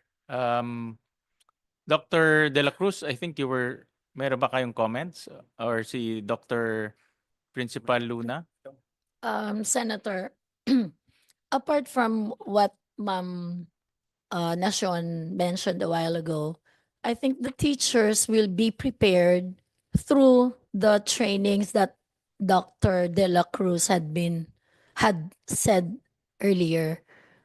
So we ask for the indulgence of DepEd to start the training earlier so that our teachers will be prepared by the opening of classes, since we are pilot implementers. Diba, sir, we cannot give what we do not have. So, we would like to ask DepEd to start earlier po, DepEd Central, for the training of our teachers. Yeah, that's where I will go into what Dr. Firido mentioned earlier, Yusek China, about the intended curriculum and the implemented curriculum. Because I support this. No, I support the simplification and decongestion of the curriculum. The student choice seems like a good idea, but when you implement it, it's a challenge. It's really a big challenge. And the more choices, the more challenges, no? Because we obviously have to get specialized teachers. You have to build laboratories. You have to buy equipment and etc.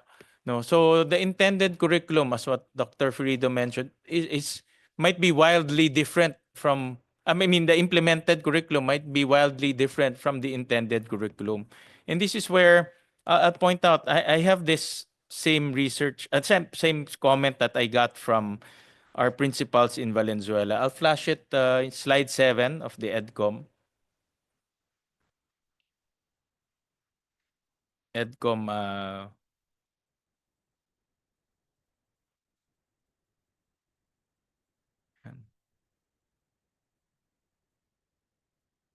Slide 7, ComSec. Yeah.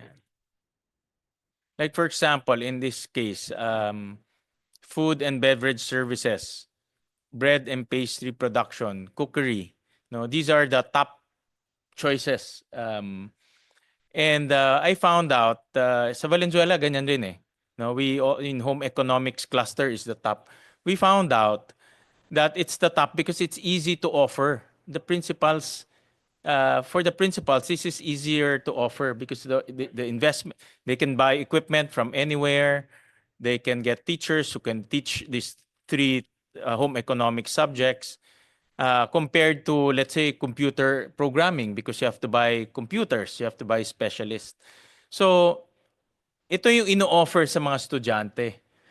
Pero hindi ibig sabihin ito yung gusto ng estudyante. No? Ito lang talaga yung kayang i-offer ng school. Ito lang yung kayang i-offer ng principal because limitado rin yung power ng principal o limitado yung pondo ng principal to buy equipment. So my question to DepEd is, aren't we going into the same problem with the electives and also with the Tech Pro? Because the Tech Pro and the electives, again, it's good on paper, good in intentions. I like the student choice direction. The doorway policy seems like, or the doorway option seems like a good policy. However, when you implement it, it's a different scenario. So, learning from from this current curriculum, aren't we going into the same problems again? Okay. Before I answer that question, Sen, I just would like to clarify that our most recent number of electives for academic track is 36 and for Tech Pro is 42. Okay? I'd like to correct the assumption that all schools will offer all the electives. Those are just a menu of electives. We will need to teach the school heads how to plan for their elective offerings. Okay? So there are things that need to be considered in the offering of electives. One, of course, student choice, and that would mean student ability and student aspiration. Okay? We can get that from our NCAE, right? Our interviews with students and how teachers understand the ability and the aspirations of our students. But that one also is not enough. Okay? The planning should also include industry demands. Okay? We have to stop offering manicures and ano pa yung mga massage, foot spa, okay? When there's no demand. in the in the locality or in the area. And DepEd, actually it's USEC Willie that has already prepared a anong tawag doon? Yung kung saan ang mga industry. Right. We already have a mapping of industries in localities, okay, where schools are. So this could inform the choices of offerings of electives for our schools. The other one, of course, is teacher and other resources. Okay? Of course, it's going to be very difficult for principals to offer a tech voc elective, for example, where the school doesn't have a teacher to teach that kind of elective. So, ngayon, pag halimbawa po, 36 yung academic electives, considering all of this data that schools will have, the 36 could be trimmed down to, let's say, 15, okay, or 10. Okay? And that limits the choices. There are still choices, but that limits the choices. Now, we're thinking of other strategies so that students will have more choices. Like, for example, schools that are close to other schools offering electives that can't be offered in one school. Ito yung sharing of resources. So pwede po, tinitingnan po namin yung possibility ng cross-enrollment, which is a very, very big possibility na kaya nating gawin, that students can cross-enroll in a nearby school. We're also looking at vouchers for certain courses only. So, if there are nearby TVIs, technical vocational institutions, or private schools that offer certain tech pro electives, for example, then we're looking at providing a voucher only for that certain elective for a student. The other option, with the help of LGUs or with MOOE from DepEd, is the provision of transportation for students to be able to go to schools where some electives are offered. Kasi kahit po sa ibang, kahit nasa highly developed countries, they can't offer all the menu of electives. So they also do this resource sharing. Binabas din po nila yung mga estudyante nila, nagkakaroon din ng cross-enrollment sa mga schools para mabigyan ng mas maraming options ang mga bata. So those are what we're planning to do, Senator. Well, you said again, no, I on paper, the elective looks like a good proposition, but for me, at the end of the day, what's very important when they graduate is they're college ready, and that ties up earlier to what you said, that to become college ready, it depends on what the electives. But if the electives are not present because of specialization constraint, because of budgetary constraint, then it affects the college readiness of the student. So my point of the matter there is, it should be designed in a way that whatever electives they get, because the electives are not in the control of the student. The electives are in the control of the principal. And the principal is under the control of resources and specialization. No? So, which is a wild card in their locality. Especially for small school. Kanina pinakita ni Carol in slide, that slide with small schools, 70% are small schools.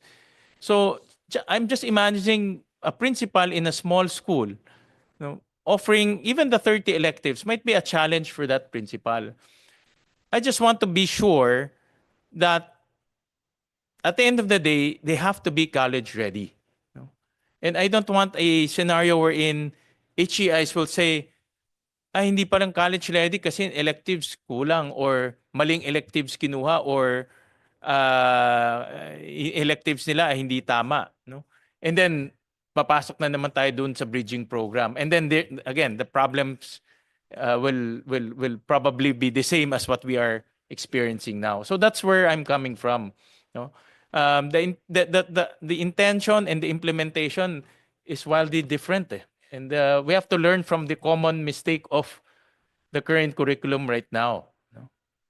So, yeah, go ahead, Yusek.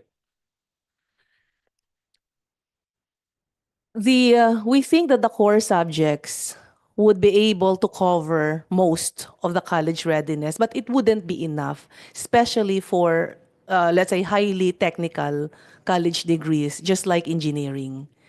So, ang susunod na level po na gagawin namin dito sa electives, we're offering schools a list of the most important or most important electives that could cover many of the courses in college. Yung mga halimbawa walang mga licensure examinations, yung mga ganong degrees. Kasi iba-iba iba yung college readiness ng isang engineer, college readiness ng isang maglo-law, isang magdodoktor.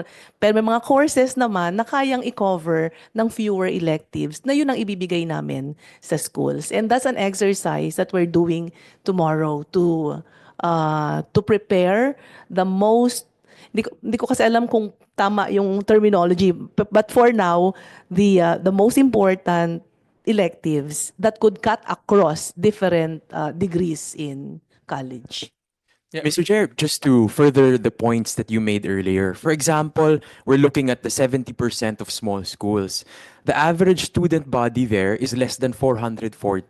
Assuming you have 40 students for 10 sections and 5 sections each for grades 11 and 12, and assuming that for grade 11, they will be focused on the core courses, meaning 5 sections of electives, who will undertake electives, realistically, how much resources will DepEd allocate to ensure available electives for these 5 sections for 70% of the small schools?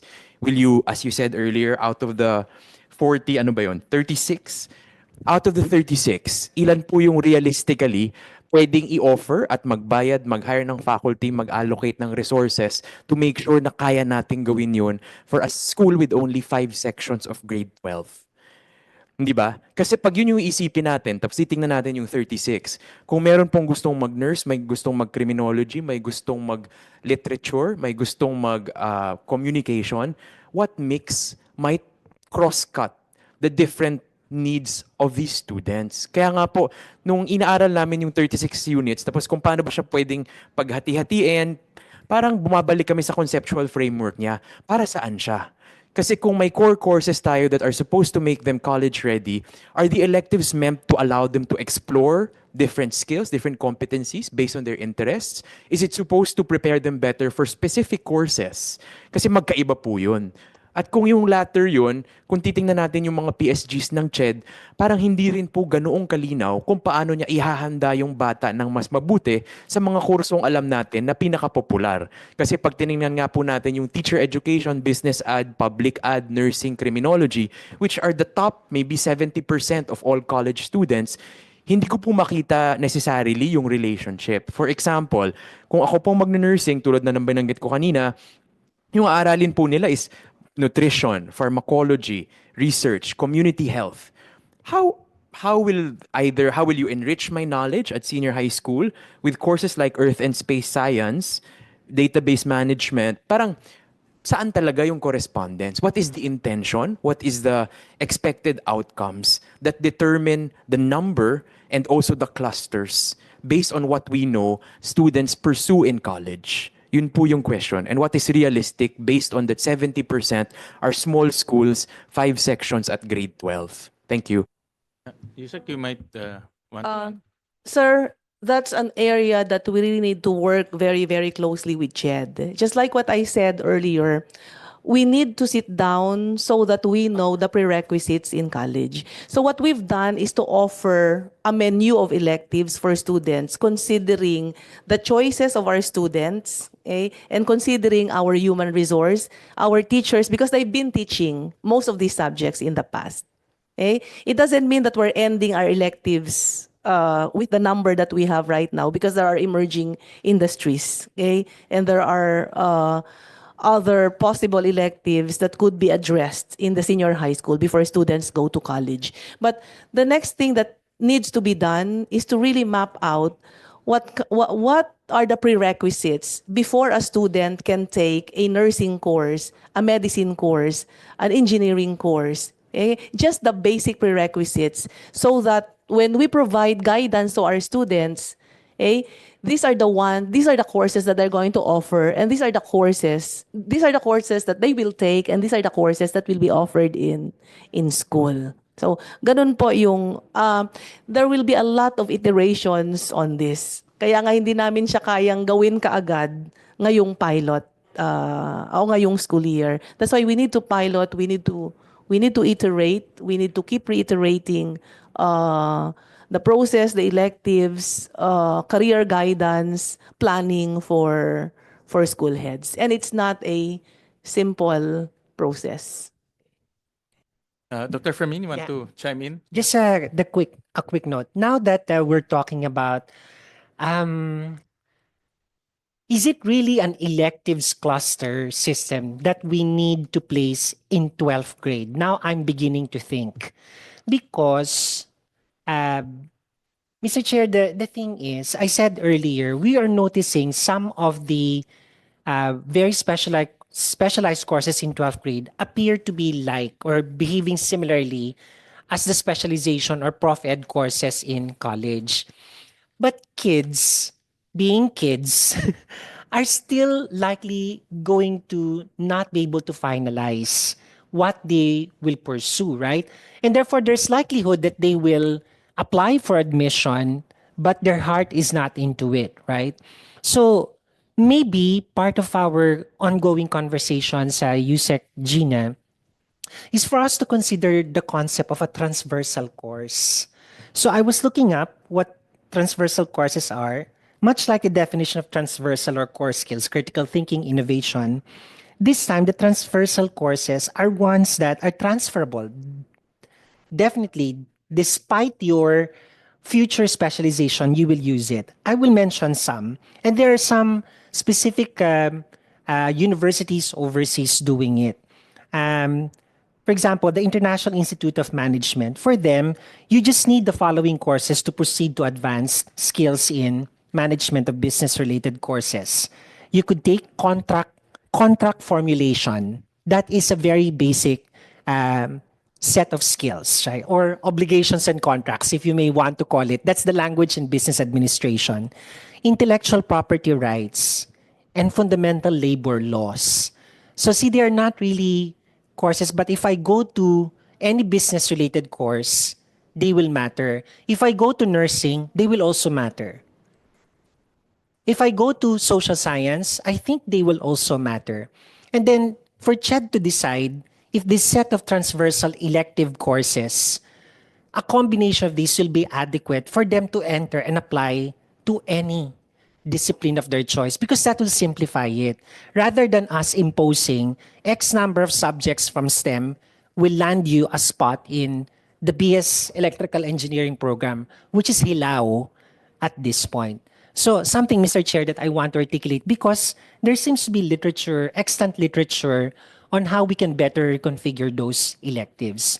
So that if you use Landas, if you use Stride, you'd also easily make a decision as a principal, ito pala yung mga industriya, baka dapat project management, automation skills or whatever, ito lang dapat ang electives na i-offer ko. Initial thoughts, Mr. Chair. I thank you for that comment, and led me to think that I think lahat naman tayo dumaan ng 10-year basic education, di ba? And dumaan tayo ng 4-year higher education, di ba? Remember those days when you graduate the 4th year high school, your electives actually come during 1st year college and 2nd year college.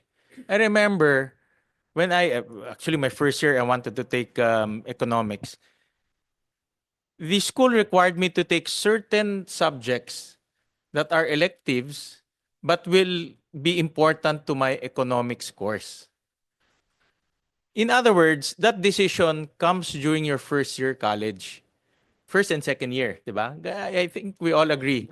Ibinaba natin yun ngayon to senior high school eh. Now we're asking the senior high school student to choose those electives that will help them in their course when they go to college. The problem, before kasi, para tayong UST, that choice is in one college. Ang binaba natin yun, But basic education and higher education are separate entities now. No?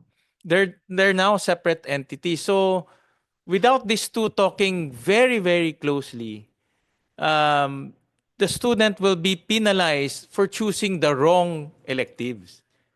And that's what we are trying to avoid. Kasi dati, when that in the old system, di ba, Dr. Firmin, in 4 years, you will not be penalized because you're going into the same college. Sasabihin niya, pag kumuha ka ng, let's say, economics, pag hindi mo kinuha calculus, hindi ka pwedeng pumasok na economics. So you're herded to that direction. But you're in one school. Ngayon, binaba kasi natin yun eh. The penalty now is in the student eh.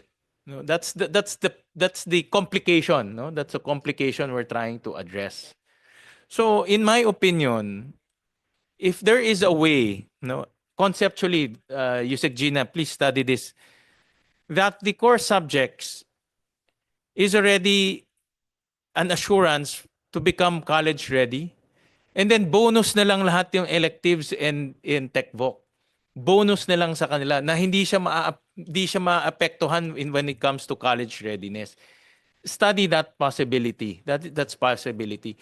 Ang ginagawa natin kasi the electives becomes a mandatory to become college ready. But paano kung nagkamali siya doon sa electives? Kasi like ako, from economics, nag-transfer ako to finance. No? It happens kasi na pagdating sa senior high school, iba inisip niya. Pagdating na ng college, iba na naman iisipin niya. Pero penalized na siya doon. No? Penalized na siya doon. So, I'm trying to remove that penalty. I'm trying to remove that penalty by making sure that the curriculum is designed in a way that when you take these core subjects, college ready ka na. Bonus na lang si elective. Added knowledge na lang yan sa'yo. Bonus na lang si TechVoc, knowledge na lang yan sa'yo. Study that concept. Because it will now save a lot of complication to our principals. Diba? So, principals, kasi yung principals pressured na i-offer yung gusto ng bata. Pero kung wala talagang magtuturo, no? Lalo na yung mga maliliit na school, yun ang wala siyang choice kung i-offer niya lang kung anong pwede niyang i-offer. No? Pero hindi naman yun yung kailangan ng college. So yun yung problema natin. That's why maganda yung sinabi ng UST that they transferred their senior high school to college. In fact, they're treating it as a preparatory college para seamless. Para seamless yung college and senior high school nila. No? So those are I want DepEd to think about that concept because I don't want to repeat the same mistake eh. Baka after 13 years, nandito na naman tayo, sabihin natin, mali pala ginawa natin. Diba? Tapos babalikan ko yung transcript ni Dr. Fermin. Diba? Father, I think you mentioned again another area of consideration. At this stage, we know that students are not mature to decide on a career. There is the phenomenon of vocational floundering. That's why the first year college is always a Bachelor of Shifting course. That is the reality because they are not mature to make decisions and therefore there will be this vocational floundering. How do you adjust now this kind of proposition that you are doing now of elective in terms of there's no surety that the students will pursue that kind of line and they will be continuously changing decisions at the same time. So that factor, no, the vocational floundering is a reality at that stage of life of the student. That vocational floundering happened in the past, no, in tayo, in age natin. In the past, that happened in college, in universities. Yeah. And it's easy to adjust because you're in the same institution. But if that floundering happened in senior high school, It will be worse. it will affect your university path, in other words. No? So that's the complication we're trying to address. Good thing is, both Ched and DepEd are talking to address that. That's a good part. That's a big part. But it's a complication nevertheless that we need to think about. Yeah. So we have a few more resource persons to hear from. Director Balawag of BARMM, MBHT BARMM, any? Yes, Honorable Chair. Assalamualaikum warahmatullahi ta'ala wabarakatuh. Thank you very much, Honorable Chair. Actually, I have also questions. Unahin ko na lang siguro dahil baka hindi ko kayang sagutin pag-uwi ko doon sa BARMM. Yung mga observation ko kanina, Honorable Chair. Una, in all presentations, except for the presentation of the EDCOM, I have not seen BARMM as part of those who were involved in survey, doon sa implementation, as well as doon sa mga findings ng senior high school. I just want to know, hindi ko rin alam who is in better position to answer what will be the stand or situation of the BARMM pertaining to the implementation. Kasi meron din kami mga senior high school in the Bangsamoro Autonomous Region in Muslim Mindanao. Pero doon sa presentation ng aking mga kasama from DepEd, I only observed 16 regions, minus the 17 that is the BARMM. But in the presentation of the EDCOM, doon sa regions offering NC2, NC3, NC4, na at least nasali yung BARMM.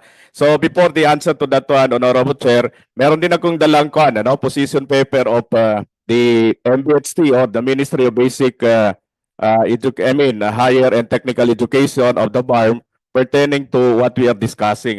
And if you may allow me to read this one. To the Honorable Chair of the Senate Committee on Basic Education, of course, as Honorable Senator Win Gatchalian, the DepEd officials and other stakeholders of our education, Assalamualaikum warahmatullahi ta'ala wabarakatuh. Allow me to extend, of course, the greetings of our Honorable Minister, whom I am representing to this committee hearing. He truly want to be with us, but the schedule doesn't warrant. His schedule doesn't warrant. That's why he sent me to be with you in this public hearing on DepEd Strengthening Senior High School Program scheduled for pilot implementation school year 2025-2026. We are honored to share our experiences and insights on this significant Department of Education initiative. As we discuss this crucial matter, for us in BARMM, it is vital to underscore that any modification of the system, we always wish that same be aligned, in alignment with the Bangsamoro Organic Law and the Bangsamoro Education Code and the current educational framework of our government. This framework prioritizes a truly relevant, effectively responsive, and meticulously tailored education system that addresses the distinct needs, cherished ideals, and profound aspirations of the Bangsamoro people and our Bangsamoro learners. Significantly, it functions as an integral subsystem within the broader national educational framework, consistently guided by the powerful inclusive vision of no Bangsamoro learner be left behind and driven by the collective aspiration of at least one professional in every Bangsamoro family, the mantra of our minister. This spirit of collaboration and shared purpose must deeply inform the development and implementation of the proposed programs.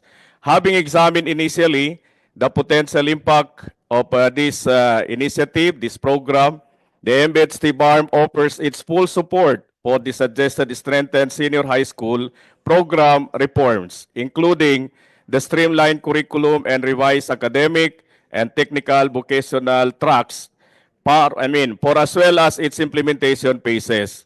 We firmly believe that these reforms hold considerable promise in positively resonating with our region's unique cultural, social, and economic context, thus ensuring that no Bangsamoro is left behind in the pursuit of quality and empowering education. Furthermore, we envision the seamless and meaningful integration of the 7 core attributes, defining a well-rounded and empowered learner. Our educational endeavors seek to cultivate individuals who are deeply righteous, holistically healthy, responsible environmental stewards, inherently resilient, sharp, critical thinkers, and problem solver, intrinsically motivated lifelong learners, and ultimately fully empowered learners ready to contribute to their communities and beyond. These fundamental attributes are not mere aspirations, Rather, they are integral pillars that must strategically underpin the strengthened curriculum.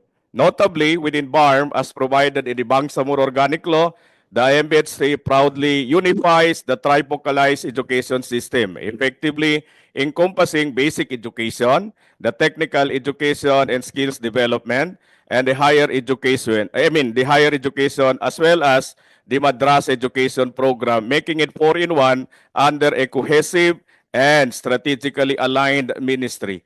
Moreover, our ministry, through the dedicated efforts of the basic education and its senior high school program, has established a very strong collaboration with the technical education skills development, on which we are moving towards the possibility of looking into all our senior high school programs will be monitored and supervised by the two subsector of the Ministry of Basic, Higher, and Technical Education.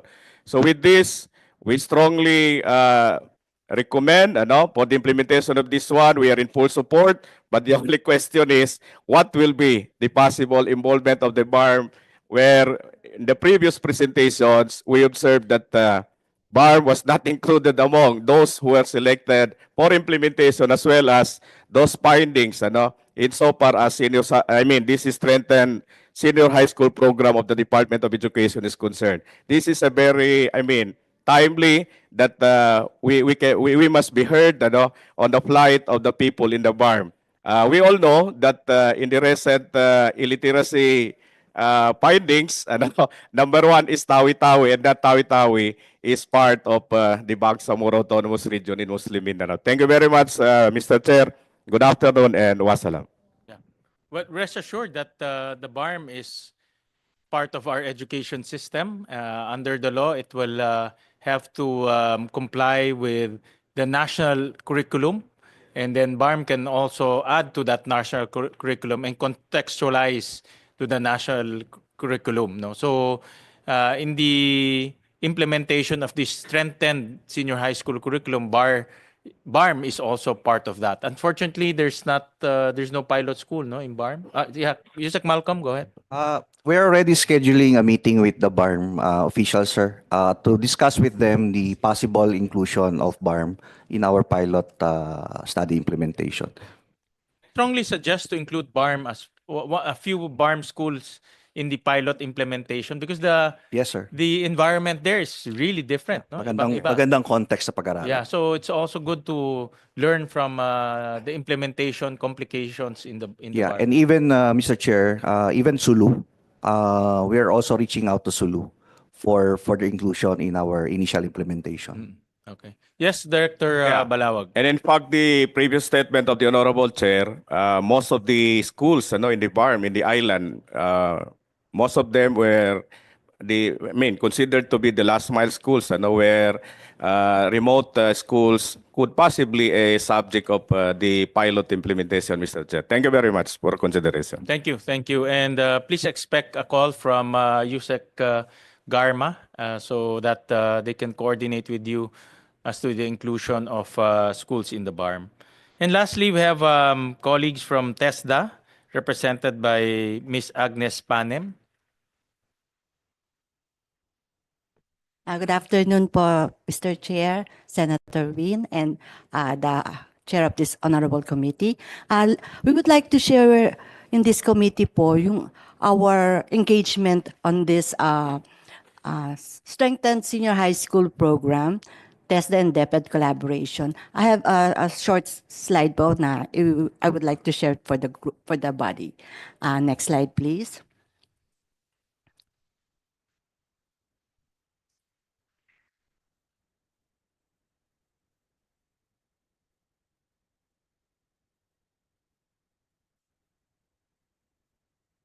Okay, so we were able to be engaged in two workshops with the DepEd. The first one was the Interagency Alignment Workshop on Core Subjects and Tech Pro Electives Curriculum Guides last February. This workshop aimed to gather valuable inputs and address key concerns related to the strengthened senior high school program with specific focus on improving the draft curriculum. So mostly our group were engaged on curriculum guide review. So dun po naka-center yung aming engagement with DepEd. And then another workshop was only recently, last April 28 to 30, wherein we were able to try to finalize po yung senior high school curriculum guides. Ayan po. Next slide, please. So, from the two workshops, we were able to come up with TESDA's consolidated comments on the proposed senior high school technical professional track curriculum guides. Next slide, please. The first, actually, 6 lang naman po ito. So the first one is integrate knowledge, skills, and attitude in training delivery. In our pursuit of excellence po, education and training must adopt a holistic framework for competency development that seamlessly integrate theoretical knowledge, practical skills, and the right attitude into our curriculum. This comprehensive competency-based approach not only foster immediate workforce readiness, but also ensure that our learners acquire the robust industry-specific competencies essential for the term success, for the long-term success. So napansin po namin na may mga kailangan pong i-integrate pa dun sa curriculum guide. Next slide, please. Ito po yung gusto naming maipakita. Ayan po. So, sa atin po kasing training regulation, nakalagay na po doon yung required knowledge and skills. We believe na yung ating mga curriculum guides sa TechPro ay naibase po dito sa ating mga existing qualifications sa TESDA. At nakalagay na po doon yung mga required knowledge na somehow missing po doon sa ating curriculum guides. No? Kaya sinasuggest po sana namin na ma-consider po ng ating mga counterparts na developers ito pong mga nire-request po natin. Okay, next slide. Number 2, reformulate the learning competencies into a skill-based format. We all know na sa TESDA po ay talagang skill yung ating hinahanap. So, ang nais po namin na ma-enhance po yung formulation ng mga learning competencies po na nailagay po dun sa ating curriculum guide. Karamihan po kasi we have noticed na marami pong activities na more on discuss. For all we know na sa TVET po, although we discuss, we learn about fundamental principles and skills. Pagkatapos po nun, ready na kagad for another learning activity that would progress into acquiring talaga kung ano yung competency na hinahanap natin. So ito po yung isa pang request po namin with our counterparts na sana i-consider yung reformulation ng mga learning competencies na nakalagay po dun sa Tech Pro subjects. According na lang po dun sana sa TR natin para po pagka na-hit po ng ating mga learners yung actual competencies na yun, ay talaga pong masasabi natin na talagang competent po sila. Next slide, please. Yan po. So yan po yung sample lamang po ng mga sinasabi ko na kinakailangan po natin ma-align po sa ating learning competencies po. Next slide. Sige pa po, next slide pa po. Ayan po actually mga samples po nung when we try to find out kung ano po yung para maipakita sa inyo. Next slide pa po. Na talaga pong when we review the curriculum guide, iniisa-isa po talaga namin yon na hindi natin mamimiss yung mga industry standards po na nakalagay po doon sa ating training regulations. Okay, next slide. So you will notice na mostly yung mga learning competencies is more on discussion na we would like to reformulate po sana together with our counterparts. Okay, next slide. And then after a series of discussion, parang ang tagal bago mai-practice kagad ng bata yung actual na magki-create siya pala ng logo. So yung mga ganun na we can save on time para po ayusin po yung mga learning competencies para kagad-agad po ay matutunan niya rin. Together with the fundamental principles, habang gumagawa po siya, ay na-enhance niya na rin po yun habang ginagawa niya yung skill na yun. Next slide, please. Sige pa po. Ito na po yung pangatlo. Ang aming pong pangatlong comment ay on incorporate performance criteria in the curriculum guide. Ito pong ating curriculum guide ay hinanapan natin nung portion kung saan natin ibabangga yung actual skills. Paano natin ma-measure na tama yung pagkakagawa. Pag tinignan po kasi natin yung ating training regulations, next slide please. Sa ating pong training regulation, meron po dyan portion na performance criteria. Ang ating pong performance criteria is are evaluative statements that specify what is to be assessed and the required level of performance. So, dun sa curriculum guide, kinakailangan meron silang way to measure kung tama yung pagkaka-perform nila. It's either may tolerance or yung no error, no damage, no harm to one's body or property. Mga ganun po ang tinitingnan natin. Paano niya pinapractice yung skill na nais nating ituro o i-develop sa ating learner. So we would like to have that reformulation po doon na sana sa curriculum guide ay isama po natin yung performance criteria na available naman po doon sa ating training regulation and we could always adapt it. Next slide po. Yung number 4 naman po ay review the range of variables, critical aspect of competencies and tools and equipment and materials. We have noticed na hindi po explicitly specified doon sa ating curriculum guide yung mga gagamitin doon sa ating mga gagawing mga skills, no? Dapat explicitly nakalagay po iyon para alam nung learner o kung ano yung hahawakan niya o gagamitin yung mga software o kaya mga tools. At in the same manner, yung ating pong mga principals, alam din po yung magiging preparation kung ano ba yung mga kailangan nating tools na dapat na i-ready. So, next slide po. Diyan po sa ating training regulation, nakalagay naman din po iyon. So, we can easily adapt it kung ano po yung pwedeng mga pamamaraan o kaya mga variables na kinakailangan pong specify dun sa ating pong pag-perform ng skills. And then, meron naman din po on critical aspect. Nasa TR din po yun. Nasa pangatlong page ng isang unit of competency na yun. Kung ano yung talagang kinakailangan niyang i-demonstrate na skill. Minsan baka ma-miss natin yun na in the end, pagka nagpa-assess tayo dun sa ating learner, ay hindi niya makuha yung talagang tamang certification kasi nga hindi natin na isa-isa doon sa critical aspect of competency. Sige po, next slide pa po. Ayan po.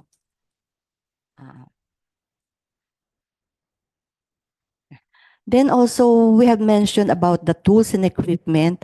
Pwede rin pong mai-adapt na rin yung ating mga nakalagay doon sa training regulations din po yan. Yan po ay na-prescribe po ng ating mga industry experts. When we say industry experts, sila po yung mga na-involve sa development coming from the employers group, academe, at saka sa labor sector. Kaya po, we are prescribing na pwede na po natin i-adapt yung nakalagay po sa training regulation para ma-improve po natin yung curriculum guides. Next slide po. Sa number 5 po, ang nakalagay ay assess time allotment and clustering of units of competencies. Doon po sa sample ng visual graphics, maganda po yung pagkakalatag ng first quarter and second quarter. Pick up po natin yun, 80 hours. Kasi magkadugtong halos yung logos, preparation ng logos at saka yung print media. But then, ililesen na lang po natin yung mga discussion portion para po maipasok na kaagad yung actual skill para ma-demonstrate na kaagad ng bata. So that way, nako-compress natin yung hours, nagagamit natin yung mga extra hours into more meaningful learning activities. Then sa number 6 po, consideration of class size in curriculum design and time allocation. Of course, kanina po naririnig ko yung mga problema na regarding sa mga resources. So ganun din po ang nakikita natin na lalo na po sa class size po ng senior high school, sa existing po alam namin na napakarami, pero sa TESDA po ay 25 lang yung pinaka-prescribe namin. So malamang po doon po nakikita ko na po yung magiging adjustment, and we hope na this committee will be able to address some of these issues na nailabas namin para lang po mapag-aralan din po. Honorable Chair. Ayan lang po, sir. Thank you very much po. Thank you. Thank you. And lastly, Kokopea. Yep. Good Attorney afternoon, Pome. Mr. Chair and colleagues. Respectfully manifesting the proposal suggestions of the Coordinating Council of Private Educational Association. We understand the statement of purpose of the strengthened senior high school curriculum and its pilot implementation, and also even the Gen Ed curriculum being proposed by CHED. But the private education sector wants to ensure the following in the alignment of objectives and policies, especially between DepEd and CHED. First, stability of policy amidst reform fatigue. CHED and DepEd should ensure that whatever change that will be introduced is grounded on solid legal grounds in order to survive the administrative changes in the future. So policy should be stable enough to survive shifting directions and passions that go with change of administrations. Second, clarity of policy for stakeholders. Policy should be clear enough to prevent different and incorrect interpretations on the implementation, but flexible enough to allow innovation in curriculum design of PEIs. Third, most private schools establish programs that made them invest in securing the needed social and physical structures. Some schools even built a separate building for in the original senior high school program before. So therefore, results of the pilot implementation must be cascaded to PEIs immediately, as this will impact the infrastructure utilization and retooling and retraining of our teachers and even enrollment concerns. So we emphasize, just like what our colleagues here in the private sectors said a while ago, that we need to retool and retrain our teachers. Fourth, and this is what we are really somehow afraid of, is the proposed structure may bring significant impact on the existing human resources of private schools. What medyo nakakatakot talaga dito po yung we might result to redundancy because we are under the labor code, the law that governs us is the labor code of the Philippines, and that is the recourse in these cases. A while ago, the public sector mentioned about their concerns about this, but I think since you have the plantilla, this is more of a concern of the private schools because sa amin po talaga, no teaching load, no work. We cannot naman demote them to become staff, di ba? So what we are emphasizing here is that CHED and DepEd must be able to reduce displacement of students going to higher education due to misalignment of course or subject descriptions of electives on the new senior high school curriculum, and displacement of teachers and faculty must be reduced or avoided. If not, there must be a program of assistance for the affected teachers and faculty.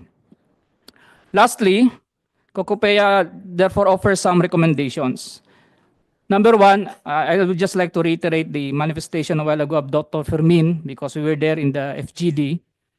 We suggest that for DepEd and CHED, and if necessary, PRC and CHED, to issue a joint order to set the minimum academic qualifications for senior high school completers' admission to higher education. Must be programs strand-specific to ensure alignment and eliminate duplication of courses in college, and teacher and faculty qualifications as well. Now, why joint order? Because it is more stable than a DO and CMO separately issued, as it would require unanimous approval of the agency heads to amend or repeal. And number two, for DepEd and CHED to explore allowing PEIs to offer an integrated program which consists of HSS and 2 years of Gen Ed in college. Suggestion na naman po. Meaning a one-stop shop will reduce bureaucratic barriers, allows simplicity of procedures for PEIs, and it will also allow more alignment, seamlessness, and reduce displacement of faculty teachers in PEIs if they offer an integrated SHS Gen Ed program, both in DepEd and CHED. So to conclude, private schools need sufficient time to carefully address the impact of the proposed curriculum on the organizational structure, enrollment, and social and physical infrastructure. And therefore, we look forward for the consideration of our suggestions and immediate feedback and data based on the pilot implementation. Thank you, Mr. Chair. Thank you, Attorney Jacome. Based on the slide of EDCOM, 44% of our senior high schools are in private schools. Now, can we flash that again? Slide 10. So halos kalahati ng senior high schools natin are in private schools. So in other words, the strengthened senior high school curriculum, our private schools should also follow the same curriculum. Tama ba? That's the objective, no? So they will also have electives. They will also have Tech Pro and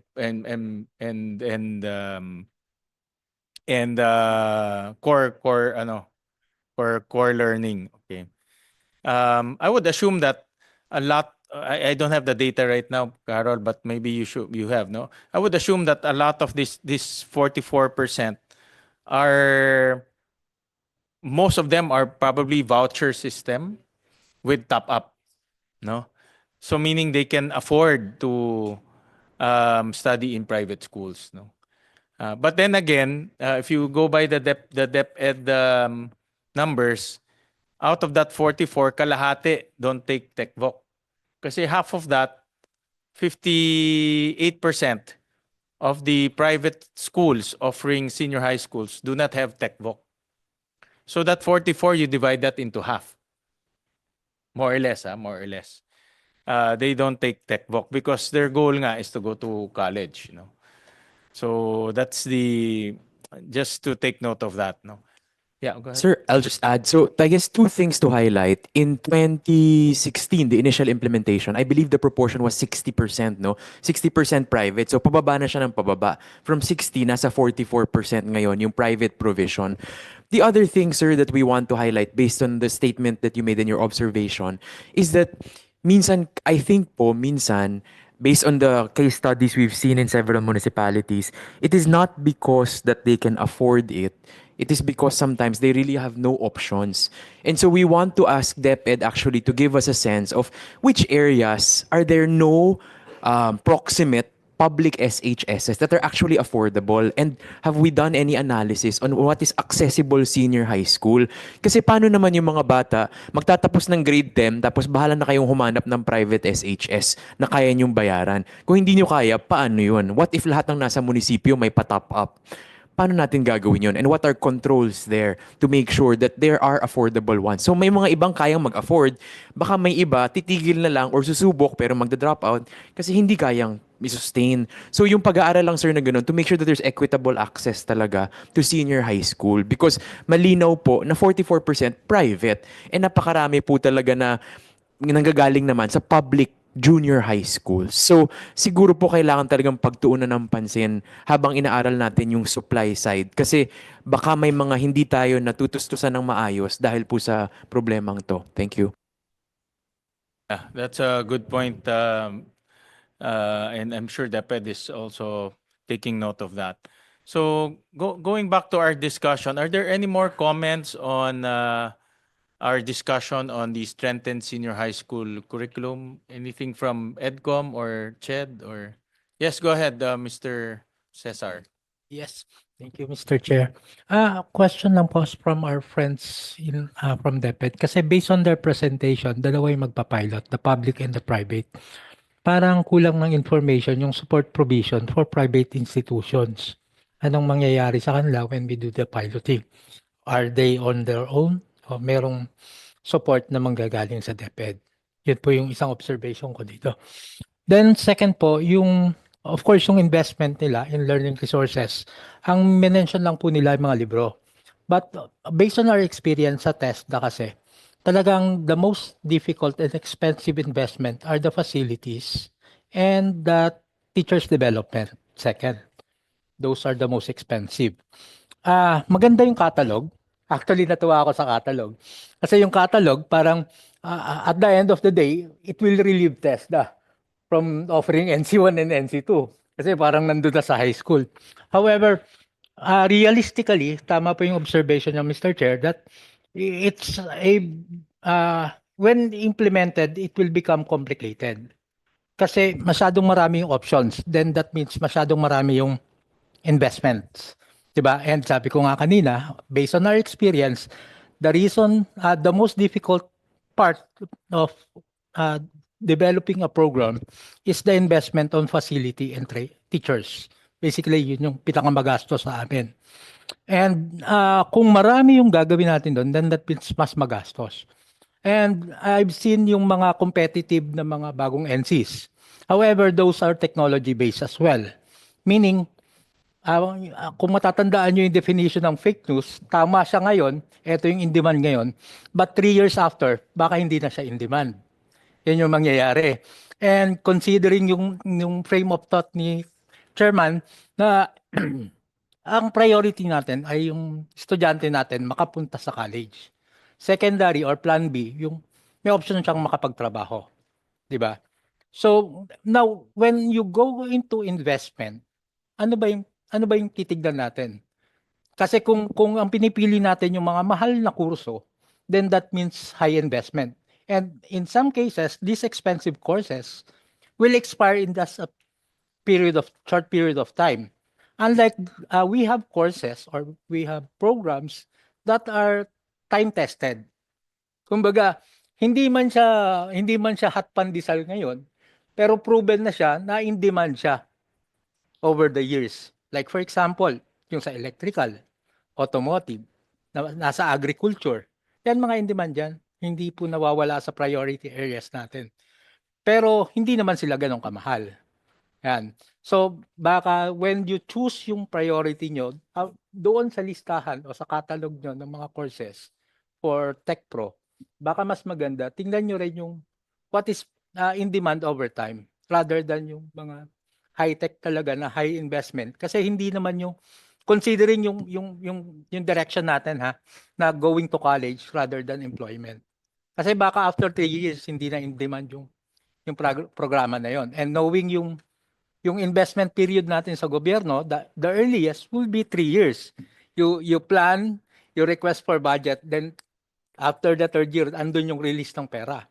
So baka yung dating bago, hindi na bago o hindi na in demand. Yun yung sinasabi ko.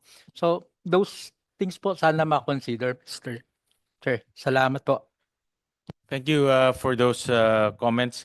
To DepEd, in the strengthen the new curriculum, the assessment and certification is also part of it for Tech Pro.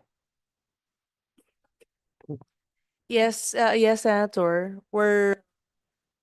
Tech Pro electives follow the TESDA training regulations. And so the assessments also follow TESDA's regulations. And DepEd will be responsible in making sure that they are assessed and hopefully certified when they pass.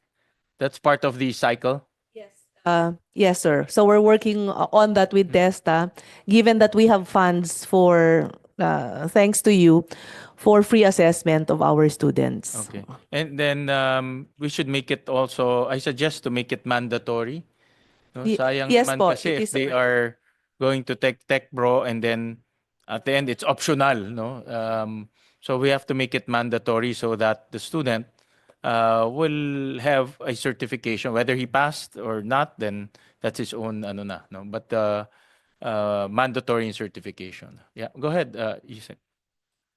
Just to update you, Mr. Chair, we're working closely now with TESDA with regards to the TVL assessment. So we have already endorsed several applications for the assessment, and TESDA is also doing its part in terms of the actual assessment. So in fact, Mr. Chair, we already made it mandatory, and in fact, we even expanded the TVL assessment not only to grade 12 but also to grade 11 and also the private sector and even the JDPP beneficiaries sinama na rin po namin, Senator. So we're planning to at least may hinahabol pa ho kami kahit nagsara na po yung klase, but come this June opening of school year, magpo-full blast po ulit kami for the saturation of all senior high school tech pro possible that are qualified for assessment. Thank you, Mr. Chair. Thank you, Yusek. Yes. Mr. Chair, just three final questions for DepEd. Yung nabanggit ko lang din po kanina, yung unang-una po yung foundational skills.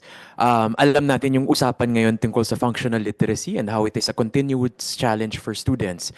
Ano po yung plano natin mula grade 10 hanggang grade 11 to assess whether kaya talaga nilang i-master yung core courses na papasukin nila ng grade 11. Paano natin po sisiguruhin yon? May assessment po ba? Ano yung interventions na gagawin kung hindi? Kunyari pong 30% yung hindi. Ikalawang question po is learning resources. I think in your slides, nakasulat yung timeline. I guess the question is, will there be learning resources? What learning resources will be used in the pilot? As Yusek Gina very well knows, EDCOM has published our report on the textbook delivery since 2012. And talagang historically, we face challenges there.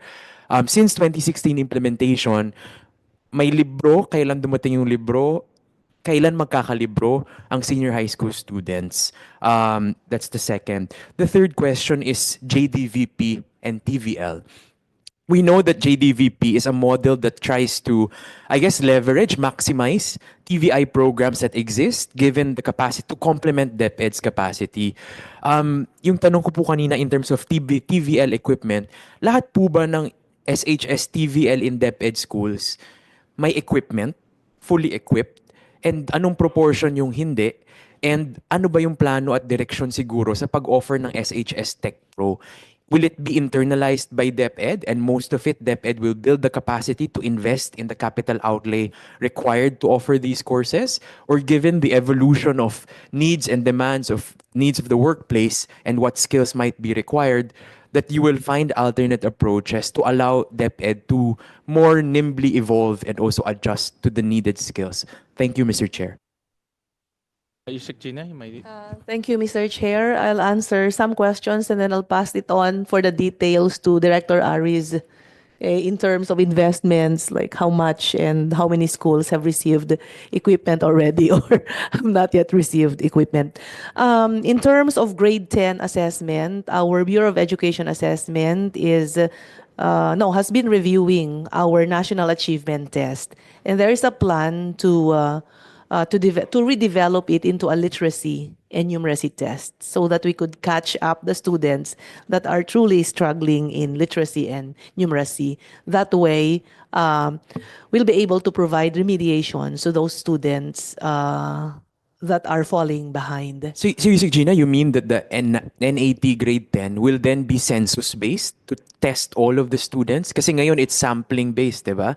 So will it be census-based for all grade 10 every year? Parang ganun po? It's also part of the plan. Okay? So I think it's Bea that's best to answer that one, but that's part of the plan so that we won't have senior high school students graduating from senior high school that can't do skills-based courses. Diba? At least at the minimum, our students, if they can't go to college, should be able to do like hands-based skills. In terms of resources for the pilot implementation, we're currently developing lesson exemplars. So our pilot schools will have lesson exemplars for teachers. We're also curating a list of resources for teachers. So that means we'll give them a list of resources, books, online materials, and then we'll have annotations and we'll give them budget. We were looking at the budget earlier, like we're finding some balances from our that we could use so that we could give teachers some funds so that they could print some of these resources.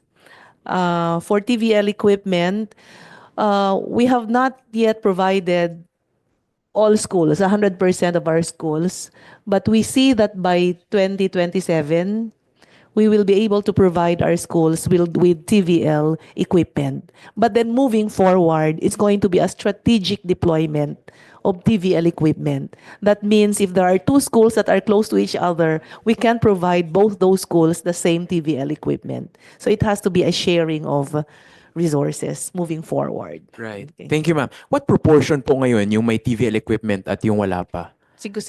Can I ask Director Aris to respond to that? Mr. Chair. Yes. Go ahead, Director. Thank you po, Mr. Chair. Based on the data from the Bureau of Learning Resources, we have already provided out of the 3,931 senior high schools that are not offering JDVP, we have already provided 2,675 senior high schools with their with several packages of TVL materials. This 2025, we will be providing 679 senior high schools with their TVL packages, and for 2026 until 2027, we have tagged 577 senior high school for 2026, and those needing replacement and other senior high schools that will be offering other or additional offerings will be provided also in 2027. Director Aris, kasi when you deduct that, that's 1,256 SHS TVL offerings without equipment? Mr. Chair, that is precisely why we are requesting for more funding for TVL. Yeah. So in previous years, the funding was requested but was not given to the agency since 2016? 2018 po, Mr. Chair. Why 2018? 2016 was the first year of implementation, di ba, of senior high school? Yes, BLR was only able to manage the same in 2018. So what happened in 2016 for those who were delivering SHS TVL for the first 2 years of SHS? I think the funding was provided directly to the schools. Yes. Downloaded to the Yes. schools. But parang it seems like since it's been 9 years since the implementation of senior high, and essentially we are catching up this year and next year to make sure they all have, but we're catching up for half of them. Mr. Chair, yung sinasabi ko po na schools na ito, hindi po ito yung sinasabi natin na 100% ng schools, because one school can have several offerings. Yes, opo. Oo, so every year kasi may nadadagdagan ang offerings ng iba't ibang schools. So we have to put that into the inventory of schools na hindi pa nabibigyan ng learning resources. So we can provide further data on this, but as of now, ito pa lang po yung data na available sa amin. So you mean to say that the 1,256 may natanggap na dati or totally walang natanggap? More or less may natanggap na yung majority dito, yung iba wala pa kasi baka mag-o-offer pa lang ng bagong offerings. Sige po. Kasi I guess we're curious as to how this data is tracked and how we make sure that we are responsive to the needs of the schools, no? So baka po we'll request the data and analyze that also based on the historical information that DepEd keeps. Thank you. Yes po, Mr. Chair. Thank you. Any more comments from the body? Any more comments regarding the strengthened high school curriculum? Yeah, go ahead, Yusek. Mr. Chair, this is just to manifest that the ones presented by TESDA earlier, the comments that they provided to us, we've actually sat down with TESDA to address those comments. So they have been addressed in our curriculum guides. Right, Thank you. Thank you. Well, personally, this is my personal assessment, and internally we've been discussing about this. I also talked to Dr. Carol through EDCOM about this. The strengthened, and this is my personal view and my personal analysis. The strengthened, the new high school curriculum addressed most of the comments from our principals and stakeholders, particularly from our principals, because implementers sila eh. At the end of the day, we will rely on them on the success or failure of this program. So I think the first part here that is quite common to many of the feedbacks that we get is the congestion of the curriculum. And I think we have addressed that by reducing the core subjects from 15 to 5. But my concern here is what Dr. Fridos mentioned earlier, is the implementation, especially of the electives as well as the Tech Pro. Because the electives will be hinged on the capacity of the principals, number one, to get specialists, and then number two, to buy the equipment. No? So those are the two constraints our principals normally faced on the ground. Alam ni Willie yan, he rose from the ground. So, and then number two, in regards to the Tech Pro, the offerings of the Tech Pro is also hinged on what the principals can produce in terms of specialization in equipment, especially equipment. No, like last Friday we had a consultative meeting with principals in Valenzuela. The principals in Valenzuela, particularly mga parents and teachers, wanted to offer something with ICT, no, animation, information communication technology. Pero hindi nila ma-offer because number one, hindi sila makahanap ng magtuturo. And then number two, the equipment. No? They need to buy massive amounts of computers in order to offer that. So instead, the principal chose nilang some courses related to home economics. Kasi yun yung pinakamadali eh. Di ba? So gusto ng bata ICT pero ang kinukuha niya home economics. No? So ang layo. But you cannot fault the principal because wala siyang capacity eh. Capacity in the sense na wala siyang specialized teachers and also the funding. No? So those are the realities that we need to face on the ground. We need to think about the implementation. The intention, the direction, the overall concept is good, but the implementation will be a problem. And that's what I can foresee right now. And I don't want a scenario wherein after 15 years, we come here and then we look at the transcript and then sasabihin lang, oh, ito yung mga sinabi pero hindi naman nangyari. No? So, number one, I can foresee problems in the implementation of the electives and the Tech Pro. So we need to rethink of that concept. And then number two, I always emphasize the college readiness. No? Because that's what our students want. 80+% of your senior high school graduate went to college. No? 80 plus, ganun kataas based on your tracer study. No? So we want to make sure that 80% will be college ready. And when I say college ready, number one, wala nang bridging program. Kasi the bridging program is clear evidence that they're not ready. No? That's why yung mga HEIs nagbe-bridging program because feeling nila hindi pa ready. Number two, the GE subjects should be aligned with the GE subjects in higher education institution because that's the concept to bring it down. And when we bring it down, then they're college ready. No? Hindi na nila dapat ulitin o kunin again no, sa college. So those are the two things that we need to assure our parents. So I mentioned earlier the concept that I was thinking is to have a core subject offering that will enable the learner to become college ready. In fact, kung kaya nga maging work ready, mas better pa. Like for example, critical thinking. Critical thinking is universal in any work. You must be able to solve problems. You might be able to process problems. You might be able to process problems and come with solution. That's universal naman, whether you work in a bakery or you work in a manufacturing company, it's universal. So my point of the matter, if we can come up with a core subject offering that will enable the student to become college ready, to become work ready, mas maganda yun. The rest should be bonus na lang. Para sa akin, yung mga elective na lang, kung gusto niyo pang magdagdag ng knowledge, bonus na lang yan. Kung gusto niyang kumuha ng TechVoc or Tech Pro, bonus na lang yan. No? But yung meron ka ng enough basic knowledge to become college ready and work ready. That's my concept that I was thinking based on my consultation with with the principals and also with the other stakeholders and the feedback that I got today. So please look at that concept. This is my personal suggestion. Look at that concept if that is a feasible concept that we can apply. So that when we implement this new curriculum, we can assure our parents na pwede na yan magtrabaho. Ready na yan mag-college. Hindi na uulitin yung mga kinuha niya sa college. Ready na siya doon. Ngayon, kung gusto mo pang kumuha ng other electives kasi that's your interest, then you can.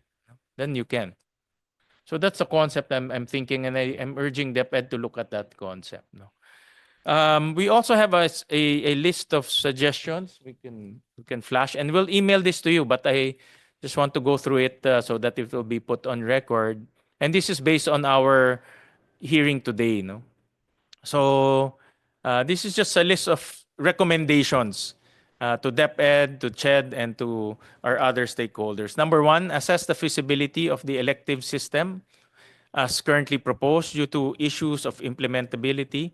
Study focusing on a core set of subjects that provide strong foundation for all learners pursuing higher education, regardless of their chosen college program. I think Dr. Fermin mentioned that kanina in transversal courses. I think that is something that maybe DepEd can look at in transversal courses. DepEd should ensure that the streamlined course subjects provide a coherent foundation for higher education readiness by aligning them with CHED college readiness standards.